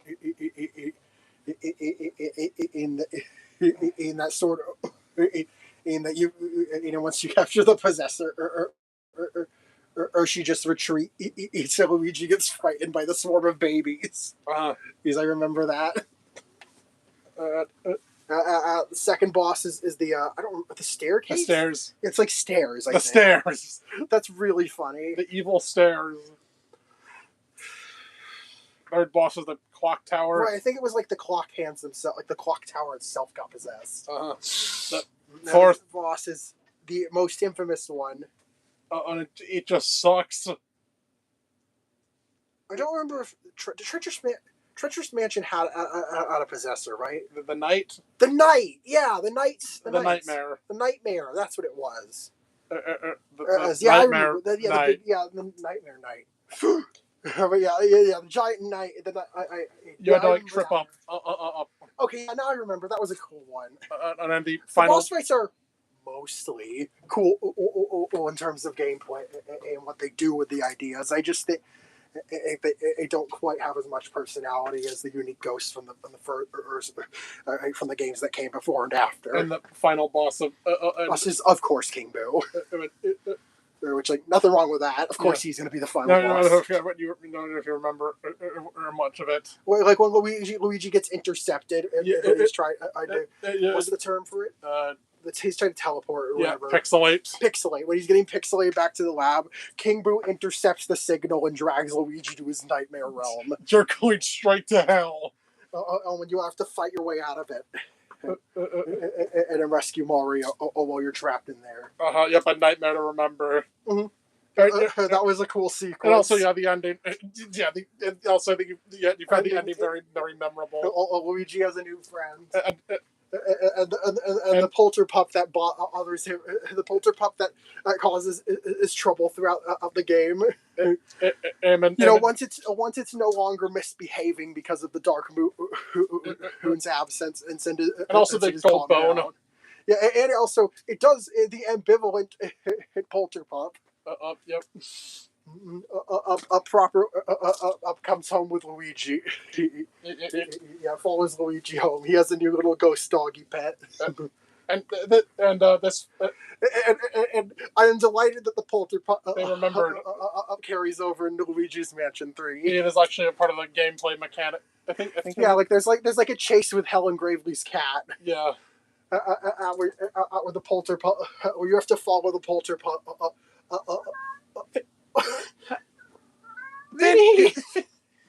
Where you have to follow the Polterpup as it chases as Helen's cat around across the various floors, or is approaching the game's end, I believe. Yeah. Somewhere in the latter half of the game. But yeah, Dark Moon is a very nostalgic game for me. I need to replay the Luigi's Mansion games.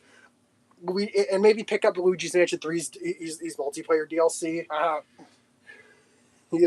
And also my biggest regret playing Luigi's Mansion 3, I didn't know I could let Morty finish his film and go capture him after he finished it. I feel bad. I know you'd probably put the third game higher. I do think the third game is probably. I do think Dark Moon objectively is probably the weakest in the series. He's I think third might I have a personal attachment to the second game. Even if objectively I think Mansion 3 is probably a better design game It's you think this is just the hey, it's a better sequel. You can, if you wanted to, you could say this embodies the Luigi's Mansion series as a whole on this list. Yeah, if you want it, yeah. Next. Up, continuing the spiral downward. The downward spiral Uh, is Shovel Knight. Well, the entire treasure trove. This one's an overlap between us. One of the few. Yes. We've talked about these games. We've talked about the Shovel Knight series at length. I did a whole I did a whole ranking of them. It's 4 damn good retro platformers and a decent platform fighter spinoff off game in the same engine. That's a good bargain for $40. Yeah, as I mentioned, you get all of this for $40. There's with no additional cost. All this for $40, and there's not even any paid DLC or anything. And like this game is a steal, even with the now increased price. Yeah, I remember back when it was $15. It used to be $15 before you got 3 games. Released. Yeah, when King of Cards released, they announced the price increase because, presumably selling it that cheap, it was kind of at a loss. Mm-hmm. So it's like, even at $40, I think. And then it got a new physical release. If you like retro platform games, well, look, Shovel Knight is one of those games. I think. If you like retro platformers, if you like, or like it takes place from. As Brentalfloss put in his song, covers aspects of Castlevania, DuckTales, and Mega Man. And also Zelda 2. And Zelda 2. If you like any of those games or like some of the core ideas from them, I would say definitely check out Shovel Knight. It's 4 games. There's Shovel of Hope, which is the main game, and with the most like side content and stuff. Plague of Shadows is the alternate story, or like a hard mode. Yeah, it uses the same levels, but it's a harder game. Overall. Spectre of Torment is the short... Yes, and the other two, Spectre of Torment and King of Cards, have completely new levels. And structures. Yeah. Yep, Spectre of Torment is and it goes like full Mega Man, and with a non-linearity. You can play the main stages as in any order. And there's no world map. You can play the 8 main stages in any order. And in King of Cards, there's a lot more. The levels are shorter, and there's a lot more of them. Yeah, there's 4 whole maps. There's 4 whole maps. Well, whole with an asterisk, because the last one's the Tower of Fate. Tower of Fate is 3 levels. But yeah, there are 4 maps in this game, and there's also an entire card game baked in. I think I've mentioned that. Yes. And you've done the card. Yeah, King of Cards is a cooperative experience for us. I do the main level. He does as Joustus. Yep. It's just I don't have the patience. Yes, I think Joustus is pretty fun overall, even if sometimes it feels like there are kind of no-win scenarios. Excuse me. What? Axel! Also, Arby's cheat code. Yes, the Arby's cheat code's really funny. It's a crime that achievements are disabled when you have silly cosmetics, even. I would have loved to have the Burger Fairy. But yeah, we've talked about it. I guess Showdown is the platform fighter. I'd say of the 5 games included, it's probably the weakest. But I don't think it's bad. It's still a fun time. I'm sure if you got together some friends, you could definitely make some fun of it. Yeah, we've talked about. We have talked about this game at length before. Yeah. So next up is What timing? Deltarune What is fucking- Delta soon in Delta June. June this. June this month. He's in June this month. Yeah, June. So it's like I don't know June, why you keep saying he's June this the month. comments were Oh. June this month. June this month. June this month. John this month. Oh, this is an Undertale reference. Baby disease. No. Remember calling Frisk baby skin disease or baby disease? Baby disease. Baby hepatitis. Baby hepatitis. Really, I could have. Just because they're jaundiced. Yeah, I could have just said baby jaundice. I don't think you knew the word jaundice. Yeah, I don't think I did. And neither did I. But you know, do we? This is a reference So- to how all humans in Deltarune would have jaundice. So actually, funny because on my list, You put Undertale. because you see, my list was like how much of an impact have these had on me. And you see, she hasn't played Deltarune yet. I'm waiting. Yeah, she's waiting until I'll wait till- Chapter 7. I'll wait till releases. chapter 7 ends out. Waiting until the game, the whole game is out, so she can play it all together, or relatively in relatively close succession. And I've held off playing Deltarune for that long. She's been a spectator. I've mostly been. of me playing the game. I've just been watching in him play. And, Deltarune. I fucking adore this game. I think But, like, yeah, I think you said you like the gameplay more. I for one, I enjoy how the gameplay. I enjoy the flow of gameplay in this game significantly more than I do Undertale. For one, I like the party mechanics and the TP system, and sort of the framing, and even just the framing of it all. All feels more or interesting to me. I don't dislike Undertale, but it's never really clicked with me like Deltarune has. Look, if you want proof, it took him like a year, almost a year to finish his pacifist run. Meanwhile, I played through the entirety of Deltarune like twice in the span of 2 weeks. Oh yeah, well, Well, not entirety, but I played through chapters 3 and 4 twice in 2 weeks. Yeah, I remember you replayed chapter 1 and 2 Because I swear I was experiencing some sort of withdrawal after finishing chapter 4. I was like, I need to play more. I need more. I need more Deltarune. Inject it directly into my bloodstream. You had to play more. Yeah. Or you just did a whole play through the whole the game. Yeah, I adore this game in like every aspect. Like okay, what do you want to get up there? I Axel, swear to come God. here, dumbass. Come here, Yeah, come get here, on the bed. come here. Mhm. Yeah. I adore the gameplay. I adore the characters and the writing and the story. Yeah, I adore the music and the aesthetic and the pacing.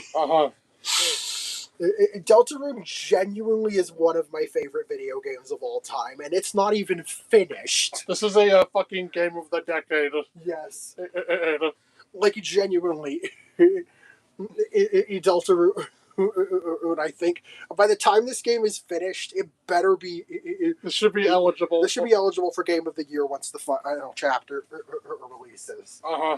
Or, don't worry, it'll probably just get a Best Indie award. Yeah. Look, give it something. Uh-huh. I mean, Deltarune needs to be acknowledged. Toby Fox would not walk up on stage for that. Okay, but imagine him coming on stage in the dog mascot costume. I don't even know if he's the one literally shooting in that costume or not. Yeah, I don't know. But imagine that Or would be sometimes funny as fuck. even just someone rolls in a cart with the fucking annoying dog sprite. Yeah, And then Toby just talks over or the text to speech voice. that would be amazing. It would be a Toby Fox thing to do. Yeah. But yeah, you could, you play Deltarune. Play Deltarune. If you like Undertale, play Deltarune. True. Dookie Nukie. I mean, even if you weren't really super into Undertale's gameplay, Like me. I mean, yeah, but yeah, playing that enhances. But definitely I'd say having played Undertale does enhance the experience of Deltarune, even if it's not. I would say it's a requirement. You know, it's the game. This is the game Toby wanted to make. Like Undertale was pretty much him testing. It was sort of an exercise. In Undertale was out. the spinoff. Yeah, Undertale was the spin-off of the original vision of Deltarune. You know, he needed like funding and shit. Yeah, to get like funding. And... It is wild. That I am very happy to see a creative team and get the funding and reach they need to realize their dream game. Undertale was made by like pretty much like 2 people. It was almost entirely Toby and Temmie. The same goes for the first 2 games. Yeah, save for the first 2 chapters of Deltarune. They now have a bigger team. I now have a proper dev team in working on chapter. I'm starting with at the release of 3 and 4. Or so. Jesus Christ, the I think development is sped up dramatically. Yes, because to the point where he's already talking about how chapter 6 is mostly. Did he say something like it's entirely feasible that some members of the team will start working on chapter 7 by the end of the year? Yes. Yeah, that's insane. The fucking. Because it is entirely possible that we could see the conclusion of Deltarune before 2030. Yes. Yeah, that is wild to think about, considering how long the gaps before and after chapter 2 were. Mm-hmm. Jesus Christ. Oh God. Yeah. The wait between chapters 2 and between releases chapters 2 and 3. Mm-hmm. Dude, I'm so fucking hyped for chapter 5. That's in 2 weeks. 2 weeks. Deltarune every day in Japan, even. Yes, Deltarune Fortnite. Deltarune in Fortnite. Deltarune in Fortnite. Sorry, Deltarune in a Fortnite. Deltarune in a Fortnite. Yes. But okay, I think that's. But yeah, just. Without, I'll get into. I know I didn't get into a lot of specifics, but like, where do I start? And now for a game that, and I just like, I just really like this game. It scratches an itch for me. I think even like when you were fucking 12, that was like one of the first thing you bought on Steam. Slime Rancher. And with your own money. Mm-hmm. You spent an entire Steam card on this. Mm-hmm. Slime Rancher is... and it ran like shit on your computer. Yeah. Now, Slime Rancher is funny because usually I think like management in games or like management and like in quote-unquote farming games are not usually my forte. You know, I guess you call Slime Rancher a cozy game. Yeah. I would definitely call it a cozy game. Assuming you have Tar disabled. Yeah. Yeah. All right, your slimes can get and turn evil. And start eating each other. I think you've turned off the Tar. Or would I replay? Oh yeah, we got the game on PS4. Or you actually made use of the damn thing. Yes. Fun fact, he's played the PS4 or more than Dad has, and yes. That's what. And that was primarily for him. Yeah, hopefully we can pick up the Slime Rancher series bundle during the summer sale. I hope it goes on sale again during that. It should. Yeah. But I can actually... I want to replay the first game and then check out Slime Rancher 2. Mm-hmm. I don't know if that game is finished. I don't know if it's still early access. Yeah, I don't know if it's still early access, but I do know Slime Rancher 1's been finished for a long time. It got a console release. Yeah. It is a few years ago. I'm very excited to jump back into this. For one, you know me. Well, you don't know this about me probably. I might have mentioned it, but just I have a fondness for like blobby, slimy creatures. There's in games, and just like amorphous blobs. You watched the Blob of an age you probably shouldn't have. Yeah. No, that movie is frightening. Yeah, you watched I don't do horror movies. And I have very few. I mostly like watching people play horror games. Uh-huh. We'll get to that topic. Will come up again in a little bit. That topic will come up again in about 6 centuries after this one. He's got fucking tail wrapped around me. Oh, If I can, look at that. Get a picture of him. You can pet him? Look at this fucker.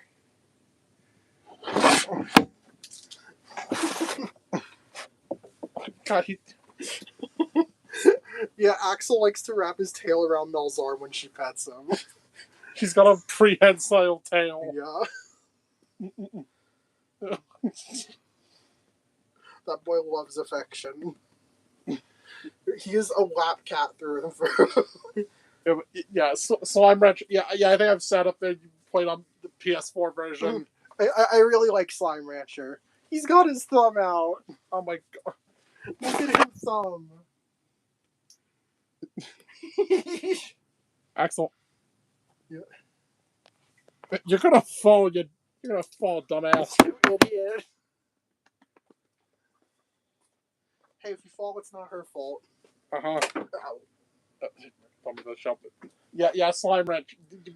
Yeah, Slime Rancher, it was a game I immediately adored the concept for, and I'm very happy with how it turned out when it was finally finished. Yeah, you played that shit early access on your computer, and yeah. Well, let's just say you don't have a. Let's just say your computer could not handle it very well, even on the lowest graphics setting. It ran. I think it ran at like 10 frames. I am quite fond of Slime Rancher. Yeah. And I've heard good things about the sequel so far. I remember this Slime Rancher got a Switch port. Yeah. Portable edition. That's a great name for it. For those who aren't in the know, the things slimes produce when you feed them are called ports. It's shit. They're poop crystals, pretty much. They're the main resource you sell. Uh-huh. But yeah, Slime Rancher, just one of those games for you. Yes. I enjoy. Uh-huh. All right, Next up, UFO 50. This was from last year. And this is a game where it's like, oh my god, this is an ambitious project. Mm-hmm. Look. I think the majority of people should check out UFO 50. It's not very expensive. It's only like $10 or $15. It's less than $20, and you get 50. You get 50 retro style games, and from various style of several different genres and styles. Like you have racing games, puzzle games, action games, RPGs. It is wild. Well, you have fighting and sports games, strategy. There are so many. There's so much here. It covers. You have aesthetics ranging from Atari to Sega Genesis. Yeah. And the default order is like chronological. Yeah. Well, for like the fictitious game company of I don't remember their names. Was it UFO Soft? UFO Soft. UFO Soft. Fictional, the sort of alt history game company in their catalog of games. And their mysterious catalog. This mysterious company in their catalog of 50 games. Mm-hmm. There's actually like a secret 51st game, but that's for you to figure out. But he hasn't touched it. Yeah, I haven't gotten to that yet. Because like the whole ARG thing. Yeah. That probably sounds completely insane, but like, also don't worry about it. You don't need to engage with that. Don't worry. It's not for completion. And I think the game might track something about it. And I don't entirely remember though, but yeah. And also, each game has three different achievements tied to it. There's basically one for completing a specific task in the game, 1 for finishing a gold for beating the game. Yeah, a gold. Yeah, you get like an item for this little pixel house thing. Yeah. A screen. Mm-hmm. You press one of the shoulder buttons, I think. And, yeah. And there's like this. Yeah, there's like this sort of screensaver-esque area. This collection room. Yeah, your trophy room. You get a souvenir from each game, aim for completing a specific task. There's you get a gold for finishing the game normally, typically speaking, and cherry for completing the game to whatever extent it wants you to. Yeah, like not dying and gain a certain score, or chasing down on this chasing down this enemy a few times, multiple times in one run while you're on a timer. Or you pretty much have to spend multiple cycles of multiple ascensions of an idle game aim to build up enough resources to reasonably tackle. But yeah, that's fucking Pilot Quest. Pro tip: if you're picking up the game, start on Pilot Quest as early as possible to get passive resource generation going while you're playing other games. Isn't something like fucking 10 cycles or something? I believe somewhere around that number. And the thing about Pilot Quest is it accumulates resources as long as you have the UFO 50 game running on your computer. Yeah. Or even if you're not playing Pilot Quest specifically, as long as you're doing something like in the menus or playing another game on UFO 50. You haven't touched the game since last summer. I know. Sometime I gotta jump back into it. I got sidetracked and I didn't end up getting back to it. But they also got a Switch port if anyone else is interested. Yes, it's on Switch now too. It has a Switch port. This game is delightful, and I absolutely suggest picking it up. I can nearly guarantee you'll find something in there that you really enjoy. Also, yeah, another one of those games. It's like I really like for example, I am a big fan of Elphazar's Hat. Yeah, and I thought once I mapped the controls, I thought Mooncat was a quirky game, and that I enjoyed. Wait, there was the Campanella 2. I also really enjoyed, even if it was hard as shit to 100%. Oh god, you died at the self-destruct sequence because I didn't know that the game was pointing me in the right direction. The game was pointing you there. That was so free. You were right there. The game was pointing you where to go. It was so free, and I whiffed. Oh, that's so funny.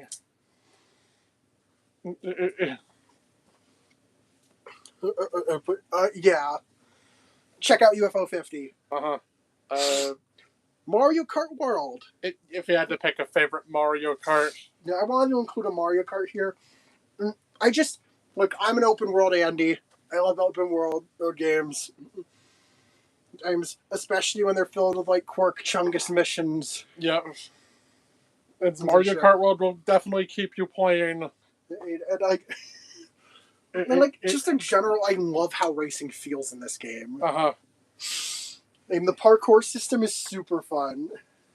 And I love being able to trick off walls and grind rails. I know Mel didn't really master it very much. I just played on his completed file.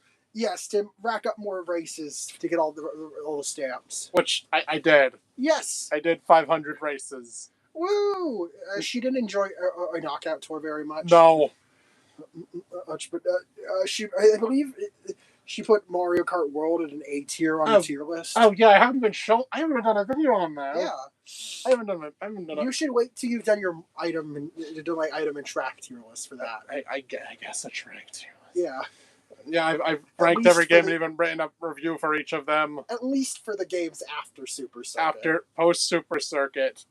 Because she doesn't have a lot to say about. I don't really care. The first 3 games track lineups.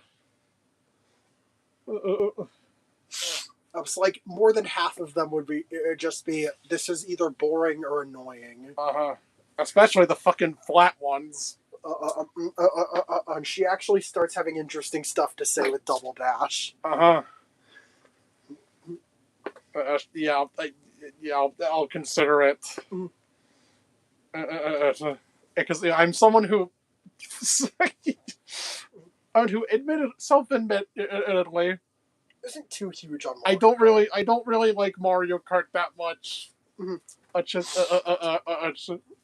I think it just how with how random it is. It is. Mel generally values consistency a lot. Yeah. You can even see it in like her Pokemon team building, where she generally doesn't opt for inaccurate moves or gambly strats very much. Yeah. I've never read off any of these move lists. Maybe sometime. So I can like talk about the process. Yeah, that would be fun. Like how I play, how I do my runs. On what goes into them. That would be fun. Actually, yeah, that's like a good editorial type video. Yeah, so to sort of give you some insight into your team building process. Our team building process. I help her with it. Yeah, it's a cooperative thing. And to build teams for her runs. And how I did over 40 runs of Lumi. Yeah. In a bunch on Gen 5, Gen 4 and 5. Man, you've done so much. But yeah, Mario Kart like Mario Kart. Yeah, Mario Kart World, it's just really fun, and the game's soundtrack is massive. The fucking jukebox sound. My one complaint about the music is I wish you could pick jukebox tracks manually. Can we get it? Can we get that in up like DLC? Either or like a free update. Please. It's DLC is an inevitability. If you're at least give us a free update alongside it that adds the ability to manually select jukebox tracks. You know, like a radio. Yeah, like or a custom mixtape. Yeah. Yeah, well, I was to make in-game mixtapes. Yeah. So that would be perfect for this game's vibe. I know they finally added the game to Nintendo Music. Yeah, the road trip vibe. Like, having in-game mixtapes would be awesome. Yeah, like fucking CDs or whatever. Or what else? Maybe make your own CD. Maybe have CDs dependent on different biomes you can go to. You have a jungle mix, desert mix, Bowser mix. Yeah, my favorite biome. Yeah, the Bowser biome. The Bowser, because Bowser's kingdom, Bowser's castle, the surrounding architecture, or in the whole lava area. Also, you can play as fucking Glupshadows. That is delightful. You can play as I love having a game where you could play as Peepa. Or a fucking Rocky Ranch, or Cockdor. Or the cow from Umu Meadows. Yep. The cow. Mm-hmm. Or finally, you can play as a Pianta. You can play as a horse. Horse is in need. God damn it. For context, I think I mentioned that. When Mel was playing Super Mario Sunshine, she read off the shine name Pianta's in need as horses in need. Because we were watching a video. And they were talking about something very cursed related to horses. As my attention was split, and I just said, blurted out "horses in need" as the shine name. So now there's this sort of running joke between us where we refer to Piantas as horses.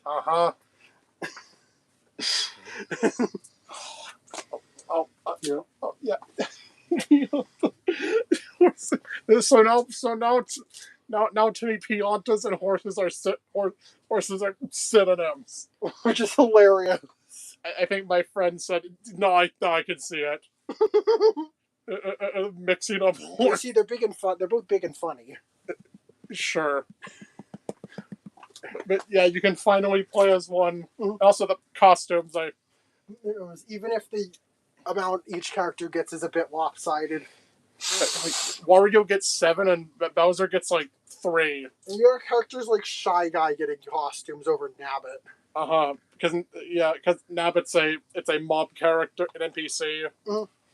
If I'm correct. Yes. Hey, at least he's finally playable. Dry Bones. It feels weird that Dry Bones is a mob character, but Koopa... Dry Bones and Wiggler are now mob characters. Or despite how... Koopa and Lakitu aren't. Despite all of these characters having a history in the series. He's as part of the roster. Who knows? Maybe we'll get fucking mob costumes. Please, at least promote a few of them. Again, mainly Nabbit, Drybones, and Wiggler. But that's another thing about DLC. Please have like fucking costumes. Donkey Kong and Pauline have one, and Pauline's is just her arrow. Excuse me. Yeah, it's just her. It's just her arrow / racing outfit.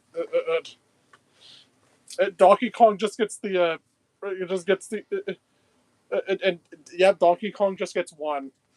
Like, I think some of my favorites include Bowser and Bowser Jr.'s matching Biker and Biker Jr.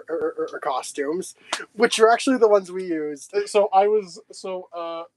context, yeah, Alex has always been a junior main, if possible. And I think between Bowser Jr.'s limited costume selection, I vibe with Biker Jr. the most. And you see, when Mel played, she started out using Birdo, as she had for the entirety of Mario Kart 8. But there was sort of a transitional period where she was playing as Swoop. Because I think I was struggling in 100. And I found out, it turns out, Bowser is the meta character for Mario Kart World. Because turns out, handling in this game does not have that big of an impact overall. Also, speed is one of the. It is a lot more important. Yeah, now. Speed and acceleration are the most important, especially with the long stretches you drive in this game. Fucking Bowser. Yeah, it turns out the funny thing is she tried in several of the previous games to make Bowser work, and he never cut it. He never cut it past 50. Yeah, I think. And wouldn't you know it, Bowser ended up being the one to take her all the way. Yep. Okay. And she used the biker outfit. Mm-hmm. We match. Yep, I finally got... you dropped this king. Yes, Bowser finally got the W. And I think I used Dry Bowser in that 7 mod. Oh, right, yeah. CTGP 7. Yeah, Dry Bowser is a cool inclusion. Yeah, as a skin. Dry Bowser as a character... Dry Bowser, I think, is underappreciated as at least a cosmetic option. Can we make Dry Bowser a costume at least if you're not a full slot? In the next Smash game, I want to see Dry Bowser as either an Echo or at least a skin. Yeah, I think it's skin. The vote mostly goes to make him a skin. I do think they could do some cool stuff with giving his blue fire different properties, like making it stronger but less consistent. Or make him like a little faster. Yeah, make him a little lighter. Make him like a one weight class lighter, but also a little faster than Bowser. I know Dry Bowser. I think it was like that list you made. Your most wanted. Like out of any clone or Echo character or inclusion in Smash, Dry Bowser is at the top for me. I just think it would be so cool to see him. I gotta pick up a Dry Bowser if I see one. Look, Dry Bowser just has immaculate aura. Dry Bowser is also part of our channel history. Yes. Unless I think it would be cute to have a Dr. Mario Dry Bowser rivalry. Yes. Mario gets a weird cult in itself. Give us the fucking Doctor skin or costumes. Yes, yeah. Mario, it's a weird alternate self of on the roster or in a different weight class. Bowser should get the same. But yeah, I don't know what you would do with Luigi. I guess you could add Dr. Luigi. Or Gooigi, I guess. Gooigi would be more or unique. I think the literal quote out of Luigi. I would love to see. Oh, my mom sent me. It's an Amazon link. Oh, there you go. Yeah, I think Gooigi would be an Echo fighter for Luigi. Yeah, this is not Mario Kart and like drive. Eventually, that was. Oh yeah. How the fuck did we get from me talking about how I like how the game feel of Mario Kart World to talking about Gooigi? It was like and costume. Smash? It was like costumes. Yeah, I know how, but like, oh wow, that's a crazy path to go on. Okay. I don't know what. I don't know how to say. Yeah. Mario Kart. Mario Kart World for you. It's a lovely game. And yeah, I do think it's stupid to charge $80 for it. You bought the Switch too. You bought the game. So I effectively got it for $50, but like Come on, Nintendo, really? $80. You get away for paying more for this game than Tears of the Kingdom. And, like, I think the game is great, but it's not $80. But it's not more expensive than everything else level great. But yeah. But yeah, that aside, pricing controversies aside, I greatly enjoyed Mario Kart World. Next, we got on our rep for the Kirby series. Yeah, Kirby Superstar Ultra. It had to be this. It was between Superstar Ultra, Return to Dreamland, and Star Allies and Planet Robobot. Or Forgotten Land. Forgotten Land, not Star Allies. Forgotten Land, yeah. Definitely not Star Allies. Wow. I have a very mixed relationship with Star. My relationship with Star Allies is complicated. Yeah, it went down a bit. Yeah, I think it went down to A. Yeah, down to A because it doesn't feel as like I love the massive variety of playstyles on display in this game.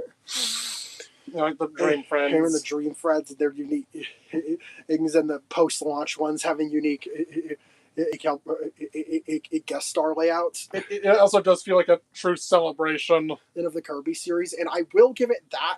It's just the game itself doesn't feel like it's doing enough of crazy cool stuff to really stand out in the modern games.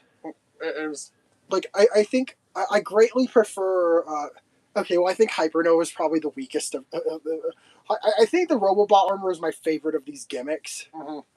Like, well, in the 2D modern games, because mouthful mode clear. I think that is a great way to have more gimmicky gameplay. To sort of make up for the best, and I think one of my favorite aspects of that they thankfully started doing since Triple Deluxe, I believe, was that you keep your previous ability to use once you're done with it. Oh, yeah. Because in Return to Dreamland, if you got an Ultra ability, you had to get rid of your existing ability for it and go into. And even if you unlock the portal or then got another ability, you're still forced to discard it when you enter that, which kind of sucks. Mm-hmm. Yeah. Because I do definitely appreciate not being forced to drop your ability for a gimmick mechanic. Yeah. So yeah, I think Robobot. I think of the gimmicks that we've started seeing since Return to Dreamland, and Robobot armor and mouthful mode are my favorites. Return to Dreamland, I know, is a nostalgia game. Very nostalgic game. Could have also put Mass Attack here. Oh, in Mass Attack, if I was including a separate spin-off, Kirby sort of is a weird sort of bores the line between spin-off and main series, because like pretty much nearly every, if not almost every Kirby game is canon. And Kirby canon is fascinating. It sort of sort of bores the line. Mm-hmm.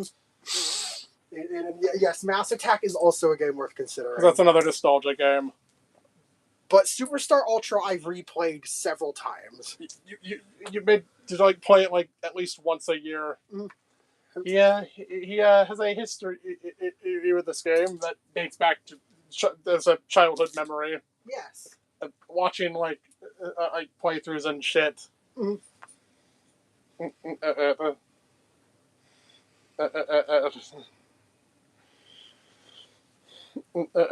But never actually being able to play the game. Mm-hmm. Yeah, I guess I'm maybe a little surprised. Was it like too expensive or something? Like getting a hold of the game, I have to buy it used. Yeah. I'm sure it wasn't going for super cheap secondhand. And even if it was, Mom really had a thing against buying used games back then. Yeah, she did not like doing that. And so it was very unlikely that I would manage to get my hands on it.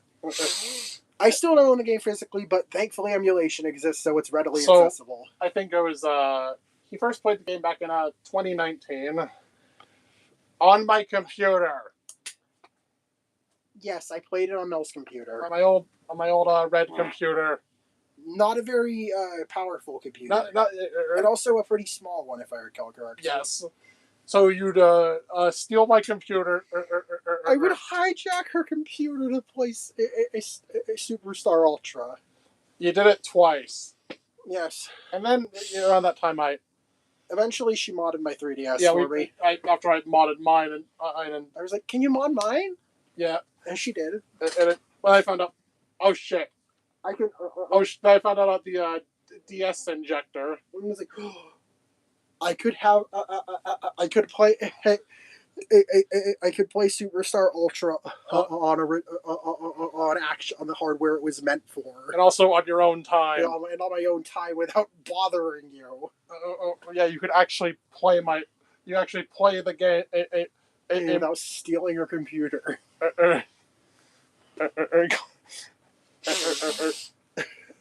So yeah, you kind of made it a. I kind of just did a thing where you'd like play it every year. I like how Superstar Ultra is so varied. I think in 2019 he finally played Superstar. And immediately I went back and replayed Superstar Ultra shortly after, I believe. You did Superstar in one day. Yes. Superstar Ultra, it takes you a few days mainly because Helper to Hero. Yes. Oh, I insist and on also doing Great Cave Offensive. More Helper to Hero. Oh, but yes, Great Cave Offensive is a bit of a time sink compared to the other modes. It's those two sub-games. I'm aware that in the context of Helper to Hero, it's optional. It's completely optional. You really just need to beat it with one character, or for the game to consider, or you having achieved completion. I think you get a special screen. But you do get a special. The game does acknowledge you if you've cleared Helper to Hero with all 20, which I think is sweet. And I appreciate being acknowledged for my insane in activities. And yeah, I appreciate having a game divided into more or digestible segments, and that each brings something different to the table. Whole Spring Breeze is your tutorial. Dynablade, and also a little remake of Dreamland. Of Dreamland. And Dynablade, it is the game being introducing its first truly original levels, and introducing new copy ability. Technically, that was introducing new copy abilities before because they were in the original Dreamland. Yeah, Spring Breeze is basically Dreamland with copy abilities. Is a better graphics and Dynablade is when they start doing original stuff, and more so when they start taking the training wheels off. And Great Cave Offensive, Gourmet Race is a fun side mode. Great Cave Offensive, I always end up dreading this part when I go back to it, mainly level 3, the tower. But it usually ends up not being nearly as bad as I hype it up to be. The original. Oh, there's a funny part. It's impossible to 100% Kirby Superstar or on the SNES. That's without multiplayer or breaking the game and with glitches. Because you need it because the AI, because of one specific chest in Great Cave Offensive that requires a fuse to be lit underwater. Kirby cannot do this himself. He needs a Burning Leo partner to do it. But the partner or AI in the SNES version of Superstar is stupid and doesn't prioritize lighting and fuses. So you need to have another player or jump in to control Burning Leo to accomplish this. Or you need to break the game to clip into the area with the treasure chest. Thankfully, Superstar Ultra seemingly has a specific bit of code that makes it so that if you have a Burning Leo with you in this specific room, it will gun for the fuse. So you can actually get this without needing multiplayer. I don't remember if the game has download player multiplayer or anything. Maybe it has. I think it has multiplayer. I think there was a multiplayer option on the menu. Yeah, either download player, someone with another copy. Yeah, I do think there is multiplayer, but yes, the fact that it is 100% completable in single player now, without breaking the game, is a huge plus.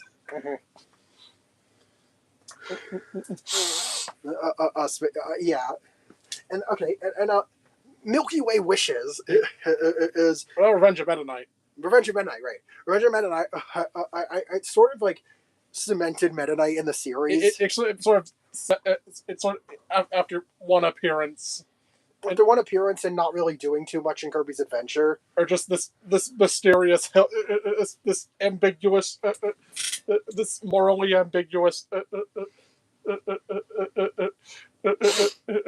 this guy.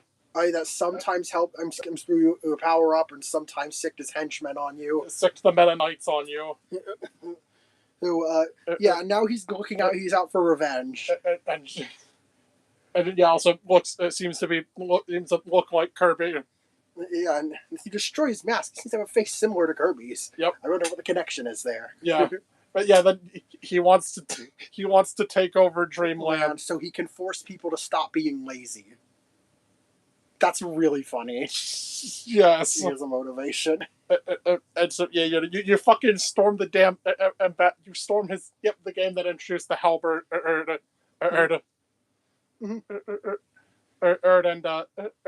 I think Meta Knight Sword, I think Galaxia. Yeah. As Meta Knight Sword. Indeed.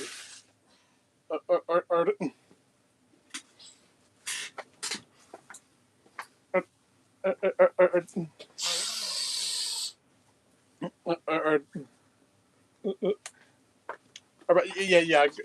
a little. Revenge of Meta Knight. Yeah, Revenge of Meta Knight. It's cool. It operates on a timer that's realistically never going to actually get in your way. And the only time you could run out is during the escape sequence if you. And so if it's maybe your first time and you don't know the layout very well. Yep. But even then, you can just kind of try again as long as you have even one life left. Also, a little thing of the Evelyn Squeak Squad has the sunken remains of the Halberd. Yes. That's amazing. It's a bit of continuity. You can navigate a sunken Halberd or Squeak Squad.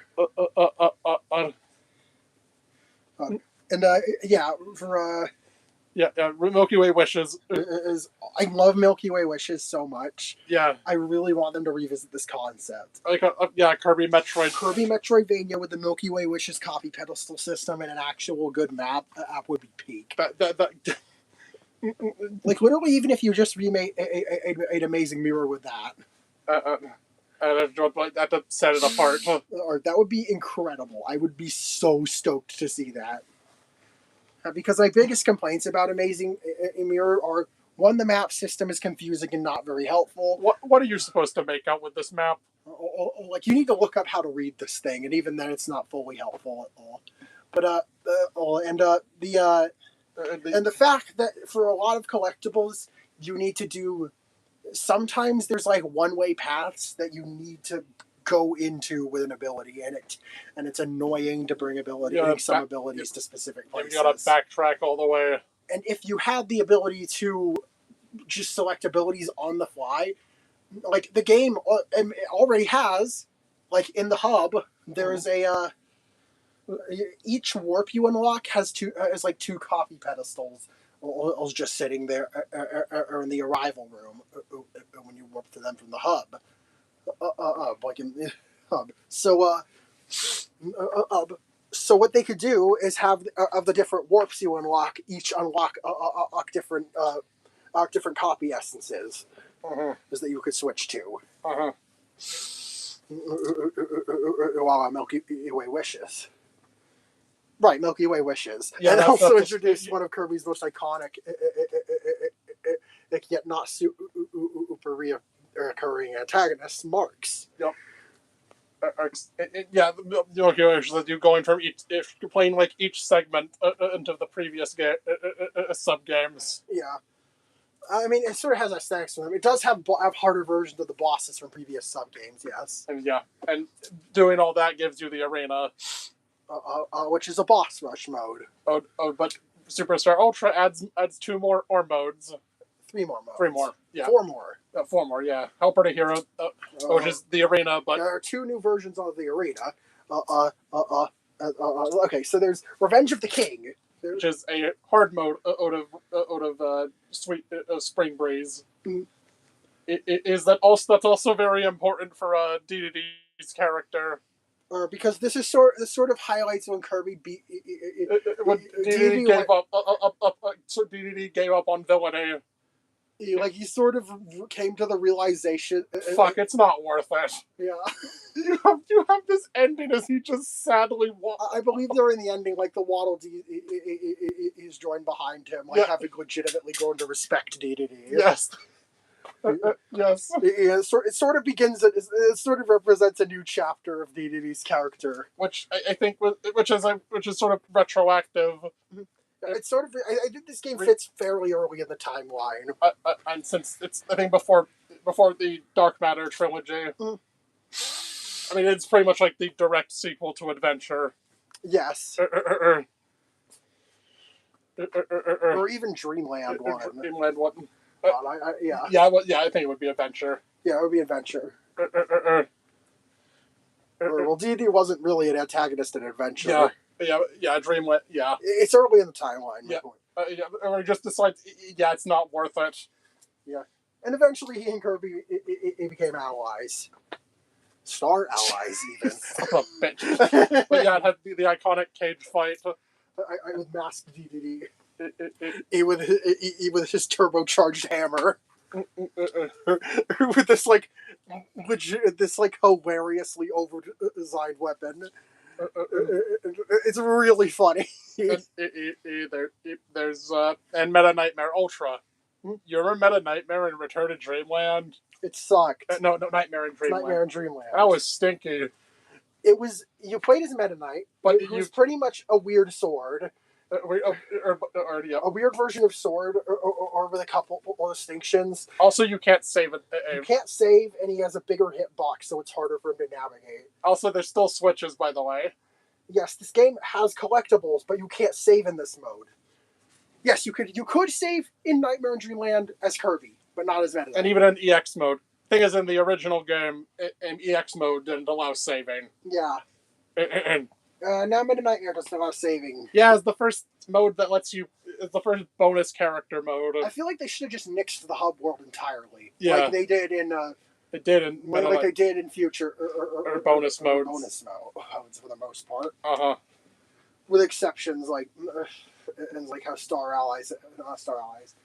Yeah, with exceptions like, well, I guess yes, Star Allies does ditch it, but yeah. With exceptions such as the I don't remember the name of it, but Forgotten Isles. Yeah, Forgotten Lands post game quest. Where there's no hub world. Yeah, there is a hub world. That's why I said that's an exception. Yeah. Yeah, Meta Nightmare Ultra. Meta Knight is a more fleshed out character. Or with 4 skills, he has Meta Quick, which increases his speed. Night Call. Where he can summon a Sword Knight, or rarely Blade Knight, which is a souped-up Sword Knight that borrows some of Meta Knight's attacks. Yep.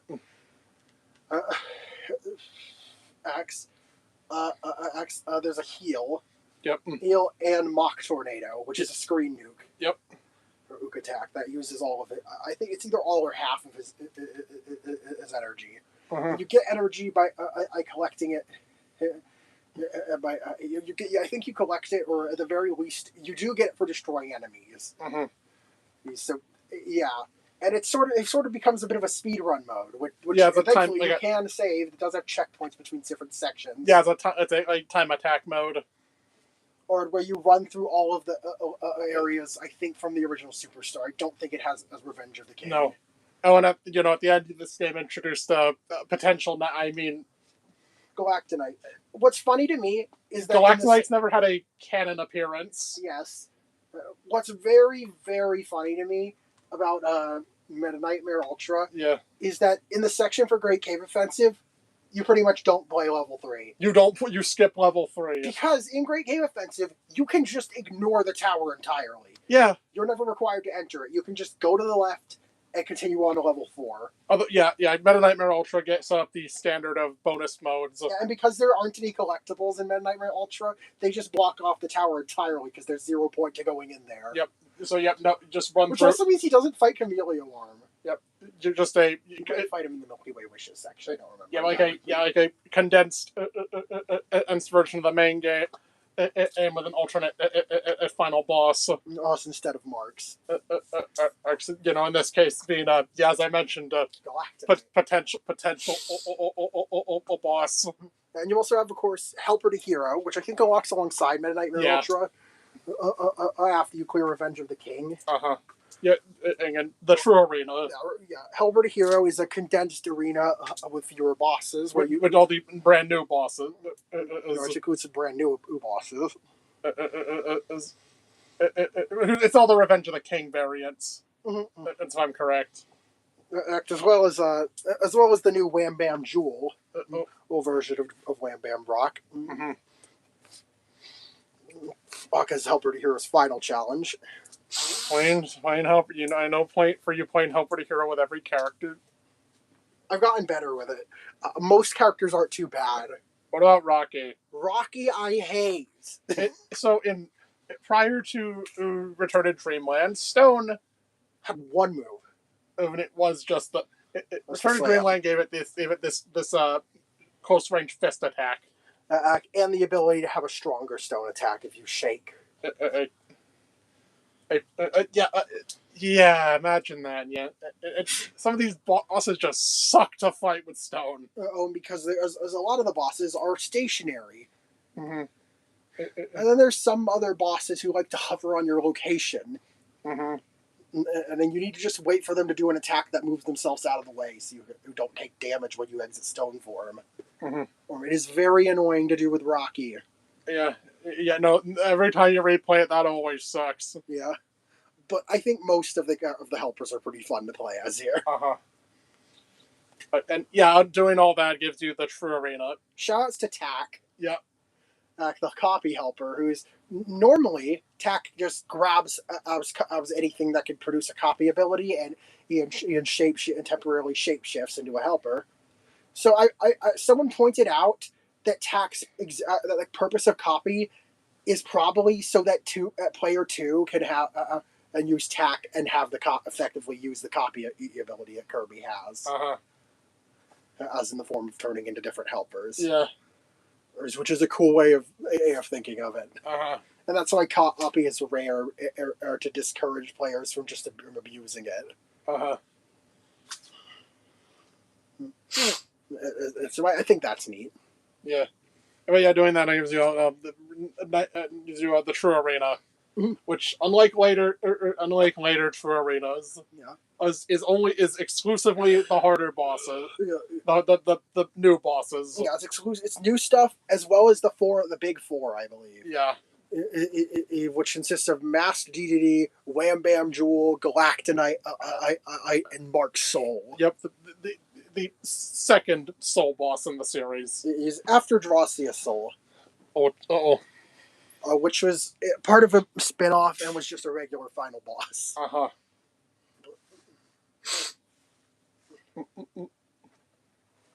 This is the character who really sort of cemented the format of Soul bosses. As they're like harder versions of final bosses.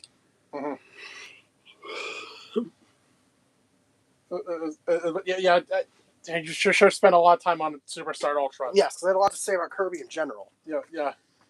But yes, masterful game. I love this game. Now for a game that I had a period of being incredibly fixated on, Starbound. This is definitely a childhood pick. Yeah, it's a sandbox Terraria-like game set in space. Yeah. And as you know, I had the space brand of autism when I was younger. Yeah, you're fucking 12 to 13. I was a super nerd for space. So, and naturally, as someone who also was into Minecraft around that time, space plus Minecraft immediately it had me vibrating. I was just like, I need this. You were playing this game before the full release. Even. You're playing this still on beta. And it's a hard game for me to go back to because as I don't really handle stuff that's not super structured very well. Yeah, Starbound doesn't really have one. But at the same time, I do have so many fond memories of back when I was just like going to every planet I could find and like seeing what sort of weird procedurally generated creatures spawned on using using console commands to find as to cheat in items. Awesome. Yes, it was pretty awesome. Like I cheat in creature capsules, also I could contain monsters. Oh yeah, and all of them like died or something. Yeah, I had like a modded item that somehow had the ability to kill your pets too. Well, it didn't kill the one you spawned with. Yeah, Foozy, my Snugget. Yeah, Foozy. I remember Melody Harper. Yeah, you were previously Vanadium Alexandrite. Yes. But then you said, well, he suddenly disappeared. He is a wanted criminal. Yes. Now. Yeah, Melody Harper, the Nova Kid. Yeah, the Gas Cowboys. Yeah. But you also when the game got fucking native workshop support at the full release. Mm-hmm. It's I remember. Yes. I don't know if your computer could handle it very well. I don't think it did. But yeah, Starbound is something you really talk about like in past tense. Yeah. I hold fondness for it, or I sunk so much time into this. Look, game. I think like your playtime was like 200 hours or something, which is impressive for or how old I was. I didn't put that amount of time into a lot of games. I think I even mentioned you spending a bunch of time on it. In a very, very bad, an old video. Yeah, which one? Internet tour. Oh, right.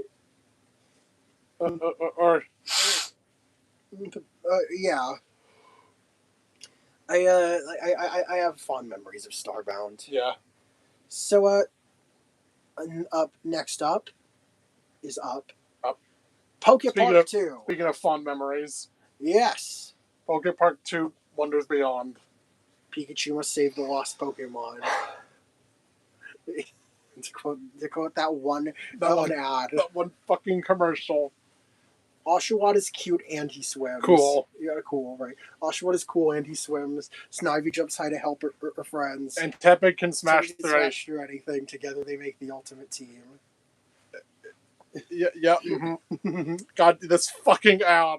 This ad lives in my head rent free. As one of the last first party games for the Wii. I have so much nostalgia for this game. It was like the right time. For me, as you just got into Pokemon with Black and White.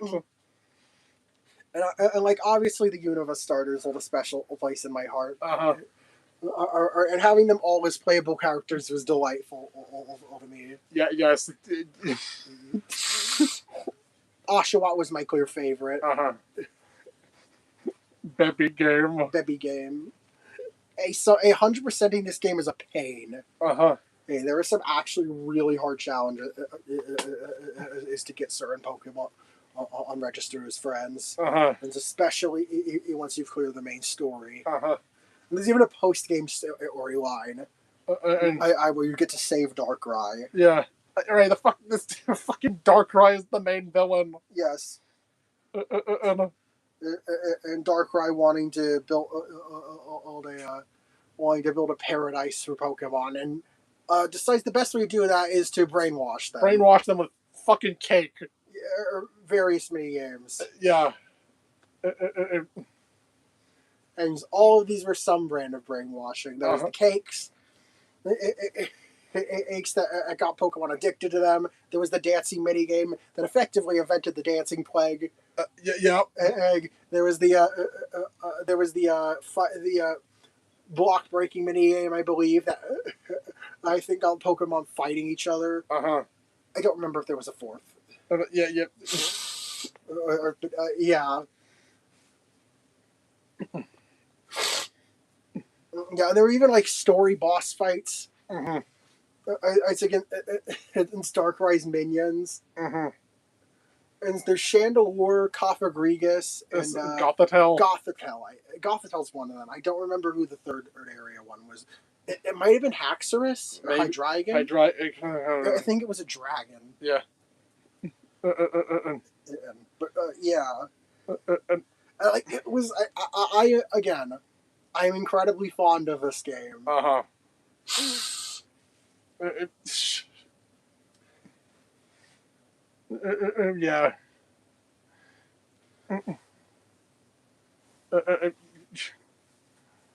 And yeah, I know you like it was like you're a fucking in crackpot game. This is a game I have so much fondness for. I should return to it sometime. And you fucking you wish they made a new one. Or even and re-release these games on the Switch. Yeah, the Pokepark Pack or something. I would love to be able to play these games on modern hardware. I know you play Pikachu's Adventure on or from as a Wii U on the Wii U. And it's a fun game. It doesn't hold the same level of nostalgia as Pokepark 2 for me, but I do still enjoy Pikachu's Adventure. I do think 100% is 100%ing this game is a chore and a half, even compared. 100%ing Pokepark 2 is genuinely difficult, I feel. 100%ing in Pokepark 1 is just... Pokepark Wii. Pokepark Wii is just... 100%ing Pikachu's Adventure is just kind of feels a bit like a chore. You gotta play every mini game with every character. Yeah. Or to unlock that at one. I think you need to reach the ideal score for each character. And it is tedious to how many times you have to play through each minigame. But like in Pokepark 2, there were minigame milestones, but the difference here is if you were good, you just had to do it like once or twice. Here you have to play through each of them up to upwards of a dozen or more times. Or that it gets very tedious. It's like I shouldn't be forced to play a game over the same mini game over a dozen times to complete it. It says the guy who what says the guy who played Mario Party DS 100% in Mario Party DS. That wasn't asking me to repeatedly play the same mini game over and over. But yeah, I know this game for you. Yeah. Yes, I love Wonders Beyond. Yeah, I think it's been about almost a decade since you last played it. Man, I really need to revisit this. Next up is a game. Is an interesting one because Mel has put more time into it than I have. Yes, and But this is a game I was super fixated on. This is a game I put on my list as well. Yes, this is another overlap between her list and mine. I think the last one, or second to last, was Mario on there too. No, I didn't actually consider that. But yeah, Spooky's Jump Scare Mansion. We're into the final 10, by the way. Yeah, okay. And we're finally finishing up the outer ring of this list. With Spooky's Jump Scare Mansion. He's mostly I mostly watched people play this game religiously. You tried playing it yourself. I got to the final boss. You like the freeware version. I got to the final boss, died once, and then you never got back. You never finished it. I think I did finish Karamari Hospital, which is the funny part. You did? I think I did. No, I don't think you even touched that. It wasn't out when you. Karamari Hospital wasn't out in HD. I know, but I swear I played it. I have no idea if you did. I could be misremembering. You might be misremembering. But I don't remember you ever playing it. Yeah. But you have perfected this game on Steam. You Yep. have all the achievements. Yep, I've mentioned that in my video. And have played through and gotten, I think, all the endings. Yep, all the endings. Endings of the game. I'm on all 3 campaigns. Yep. And there's that's both. Both of the. Yep, there's story mode. There's the main. Of course, there's the main procedurally generated game in itself, and she's also played in both DLCs. He's completed those. I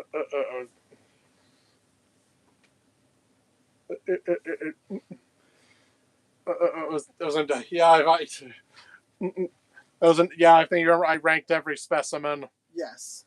No. Yeah, based mostly on how much you thought, on how well balanced you thought their chases were, like how enjoyable all the chase was with them. Fucking specimen 13. I know you're really your hatred for specimen 13. You have to go through the entire process as of starting the chase, and the chase itself isn't even that interesting. Yeah, it's not even an interesting chase. It's you just look at a box. It's just run to that very box. Stop and go. Which feels very stilted and annoying compared to to like any other monster. Even the Weeping Angel types, you can still move while you're looking at them. And then there is also there's also the fact that she feels like straight up unfair to deal with the majority of other specimens in endless mode. So I would if I rolled this room, I'd just end my session there. Yeah, you just quit and reload your save. Because as long as you don't die, you can keep playing endless. Yes, and reloading. It has a save system, but it's permadeath. Yeah, I just quit. And if I got that. Yeah, if you rolled old specimen 13s. Okay. Well, actually, no, you weren't allowed to quit in a room if you entered it. Right. Right. If you were in a specimen locale, you couldn't quit. You had to end a chase first. Yeah, you could only quit if you weren't being chased, right? And force closing the game would just count as a death, right? Yeah. So they some really proof. So there are kind of some annoying. You got to play through the whole specimen 12 sequence. It's 2. Yeah, which at the very least that doesn't last super long if you know what you're doing. Even if you do kind of also have to wait for the old man to leave. But even if you do, it's not like he's a pain. Once you get out, he's like one of the least threatening specimens. Yeah, and so how slow he is. He does have one special ability now, I think, where he can suddenly sprint. And to gain a burst of speed, but even then, even among grounded specimens, he's not super threatening. Specimen 10. Yeah, fuck Specimen 10. All my homies hate Specimen 10. Also, fuck the shadow thing. Fury? Fury. Is who? The bronze. Oh, yeah, that room. The fucking bronze. You have to go in a circle. Bronzicus or whatever. Yeah, you should only be able to get that once. No, I got this stupid looping room. You have to, that one's a bit of a time waster. And also, especially like in story mode, you get this multiple times. But all those complaints aside, because we kind of got in the spiel, talking about the more annoying specimens, and they're just look. There were a lot of really. We made a whole video. There were a lot of really damn cool set designs and specimens in this game. Also, a ton of like a love letter to horror or in general. Like most, if not all, of the monsters are a parody of something, and especially in the main game. And you got fucking Ben drowned on the Silent Hill. Old Clock Tower. Or Amnesia. Dead Space. Fucking Adventure Time. Yes, with the Lubba, based on the Lubba Glubs. Yeah, that's Specimen 2. Yep. The first actual monster you encounter. Goober. I called him Goober. I think his official name is Jelly. The internal name is Jelly. Yes. But yeah. You called or is it the? No, I think more apparent. The Beast. Yeah. Beast from Over the Garden Wall. Always a huge inspiration for Specimen 8, who I think is the fan favorite. Yes. And then I think Endless gets a bit more cheeky with its references. Like Otter the Otter. They were pestered. People kept pestering Akuma Kira to add a FNAF monster to the game. And so they did as a joke character. They relented and added an Otto the Otter. Whose endless room was at least it was now like a pizza, like a shitty pizzeria. Yeah, like a shitty little pizzeria, little tiny pizzeria. Once you grab a piece, eats a slice off the floor, he comes off stage and starts chasing you. He's extremely slow. You can also add the clown from out from Dollhouse to the chase pool. It doesn't do it. He doesn't do anything. The clown is actually having the clown in your chase pool is overall a benefit because he can take up a slot. Because he can take up a chase slot and prevent and spawn instead of an actually dangerous monster. He functions as a weeping angel monster, but he doesn't hurt you. But he doesn't hurt you. The only issue he can cause you is maybe he's startling you and disorienting you. Or body blocking you, if you need to go down a narrow path. Like if you need to backtrack. I get the. But other than that, the clown's completely harmless. There's Tertiac, who's a parody of Specimen 8. Yes. Tertiac exists because Akuma Kira was tired of drawing scary monsters and wanted to draw something cute for a change. So yes, so she's a parody of. She's a parody of Specimen 8. So the horror game being parody in that case is Spooky's Jump Scare Mansion itself. Okay, that's just Whiteface. And we have straight up Whiteface from I'm Scared. Or who has a comeback mechanic. You can once per run on endless mode where it spawns, you can shoot, or you can type open and on the death screen and you get a second chance. There's actually a genuine strat where if you're in pretty much a no-win scenario and you know you're going to die and Whiteface is chasing you, it could be beneficial to intentionally let Whiteface kill you. You're to trigger the comeback chase. You can get yourself back in the game while removing the rest of the monsters for the chase.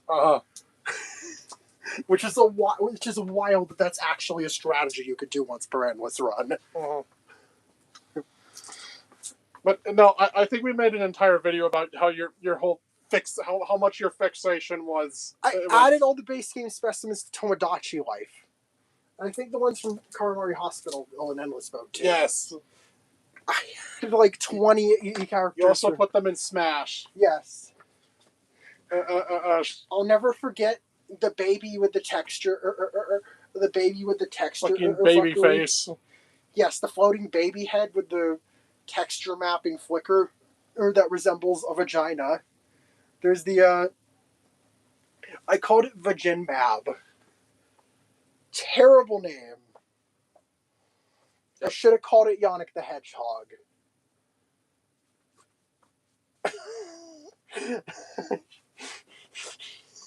If you could see the look on Mill's face. Just Yannick the Hedgehog. I'll never forget that. You know, the vaginal version of phallic. Oh. That's what Yannick is. Oh, yeah.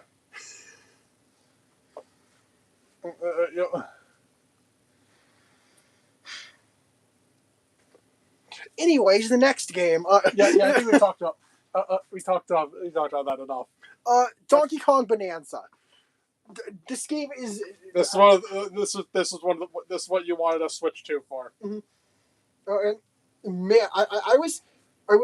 This is a case where one of the cases where I was like super excited for a game and not at all disappointed by it when I finally got around to playing it. This game was a treat. Yep. Yep. And I say this as someone who tried and failed to finish the first Donkey Kong Country. Yeah, I really need to go back and check out the rest of the series using a mod, a Character Arctic Swap mod for 64. I'm not playing that vanilla.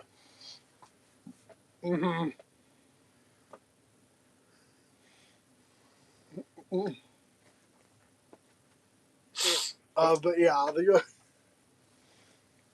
yeah. Well, that's something. Yeah, since you know the mechanically a sequel to Odyssey. Yeah, developed by the same by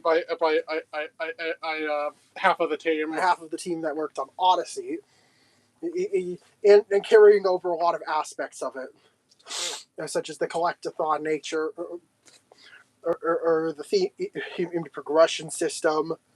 That at one point, or at least one point, asks you to make make a decision. Though in this case, in the game, it's only one. And without sequence breaking, you have to do both.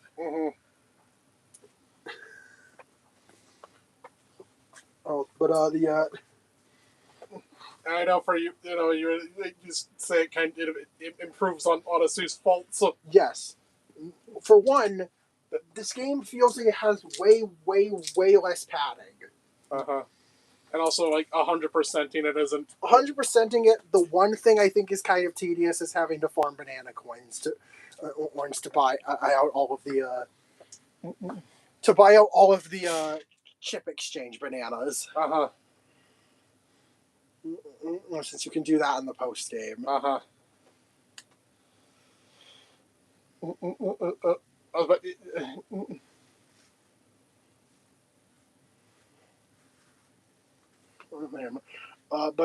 other than that, this game feels a lot more. What's the word? Like it feels a lot more focused. Yeah. I think. And also, it's just one, the destructible terrain a mechanic the game's built on is a really good one. The bonanzas are all really fun to use in their own right. My favorites being ostrich and elephant. And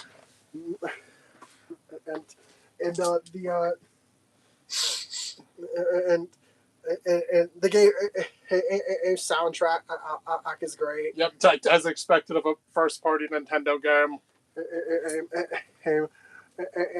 The friendship between DK and Pauline is adorable. And I like how Pauline has dialogue for each of the getaways in the game.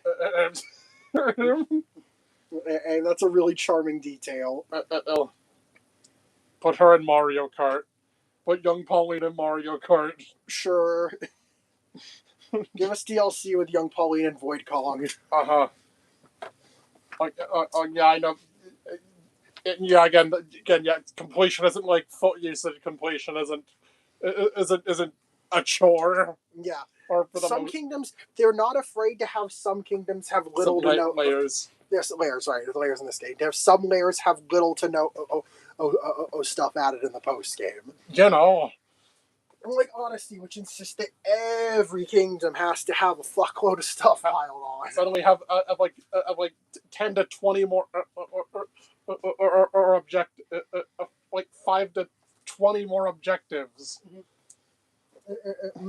Yeah, Bonanza again feels a lot more focused in that regard. I still remember you did like the post game in 2 days. In Odyssey or Bonanza. Because I kind of just told you, dude, it's getting so fucking late. Yeah. You can finish this tomorrow. And I did. But yeah. And again, from start to finish, I had a delightful time with Bonanza. And I even enjoyed Emerald Rush. It's something you keep going. You go back to eat whatever each of the events. And I usually have quite a bit of fun with it. Yeah, just this endless mode, this endless score attack mode, with minor roguelite elements. and then It's within each run. and also the statues as you can collect. Again, I still hope they rerun the first one. He- Based on the way they phrase things, it seems like each layer probably, aside from like the mini layers, like it sounds like each layer that's compatible with Emerald Rush is going to have an event tied to it. Probably. So I hope they cycle back to the first one, and so I can actually get the Kong Bonanza and Unguard trophies. Yeah, you can. Yeah. The statue is there.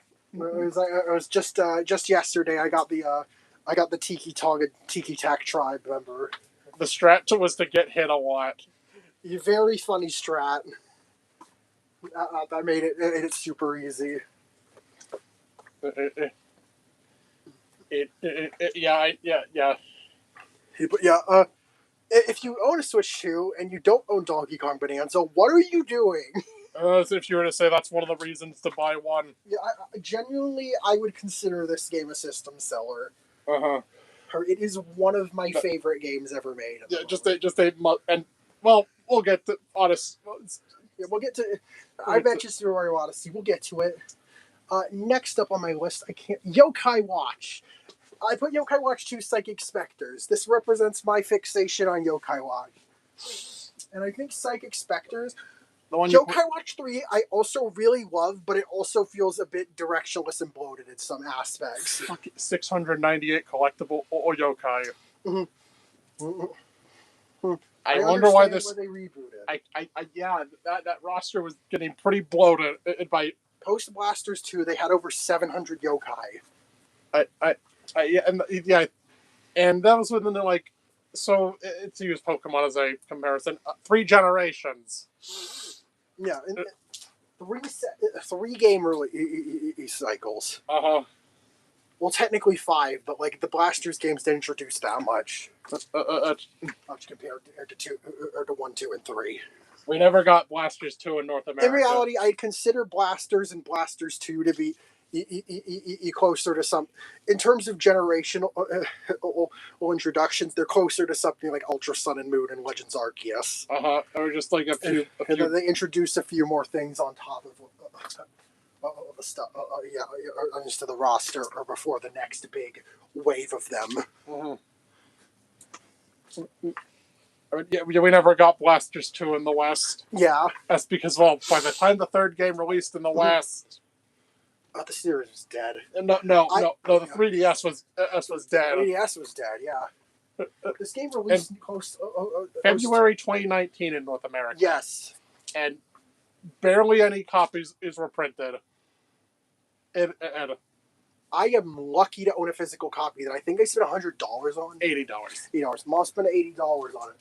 I did definitely get my money's worth, though. I put a lot of hours into Yokai Watch 3. But yeah, I think it goes for way more nowadays. Yes. I was lucky to get it when I did. Yeah, within the first year. Apparently... This is genuinely probably one of the rarest physical games I own. Yeah. Oh, it's an English copy of Yokai Watch 3. But as we're Psychic Spectres, funny story.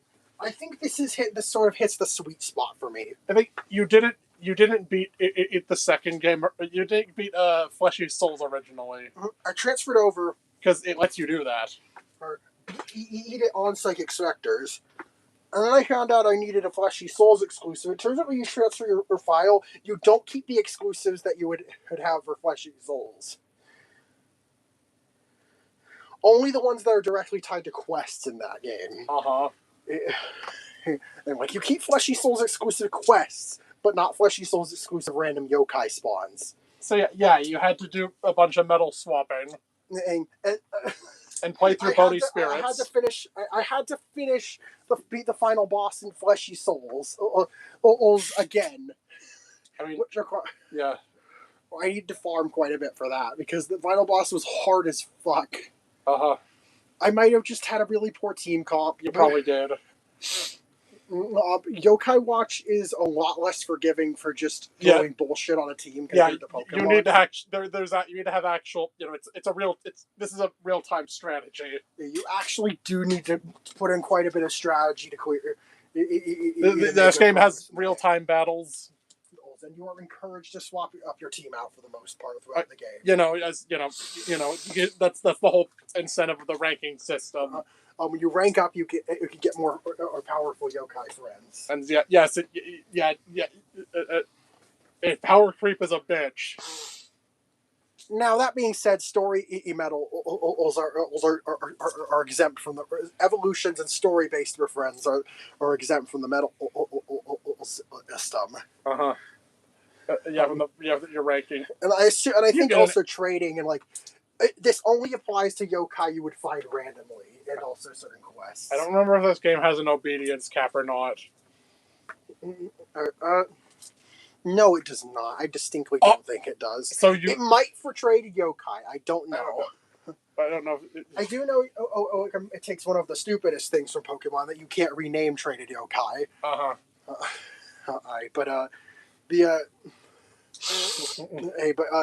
You for the most part are not one example of the rank system being bypassed. The most infamous and hilarious to me is one of my favorite yokai is Miradox. Normally, an A rank yokai normally obtained by fusing the C rank yokai Mirapo with the C or D rank yokai Espy. Yokai Watch 2, I think you have a D rank watch. Yeah.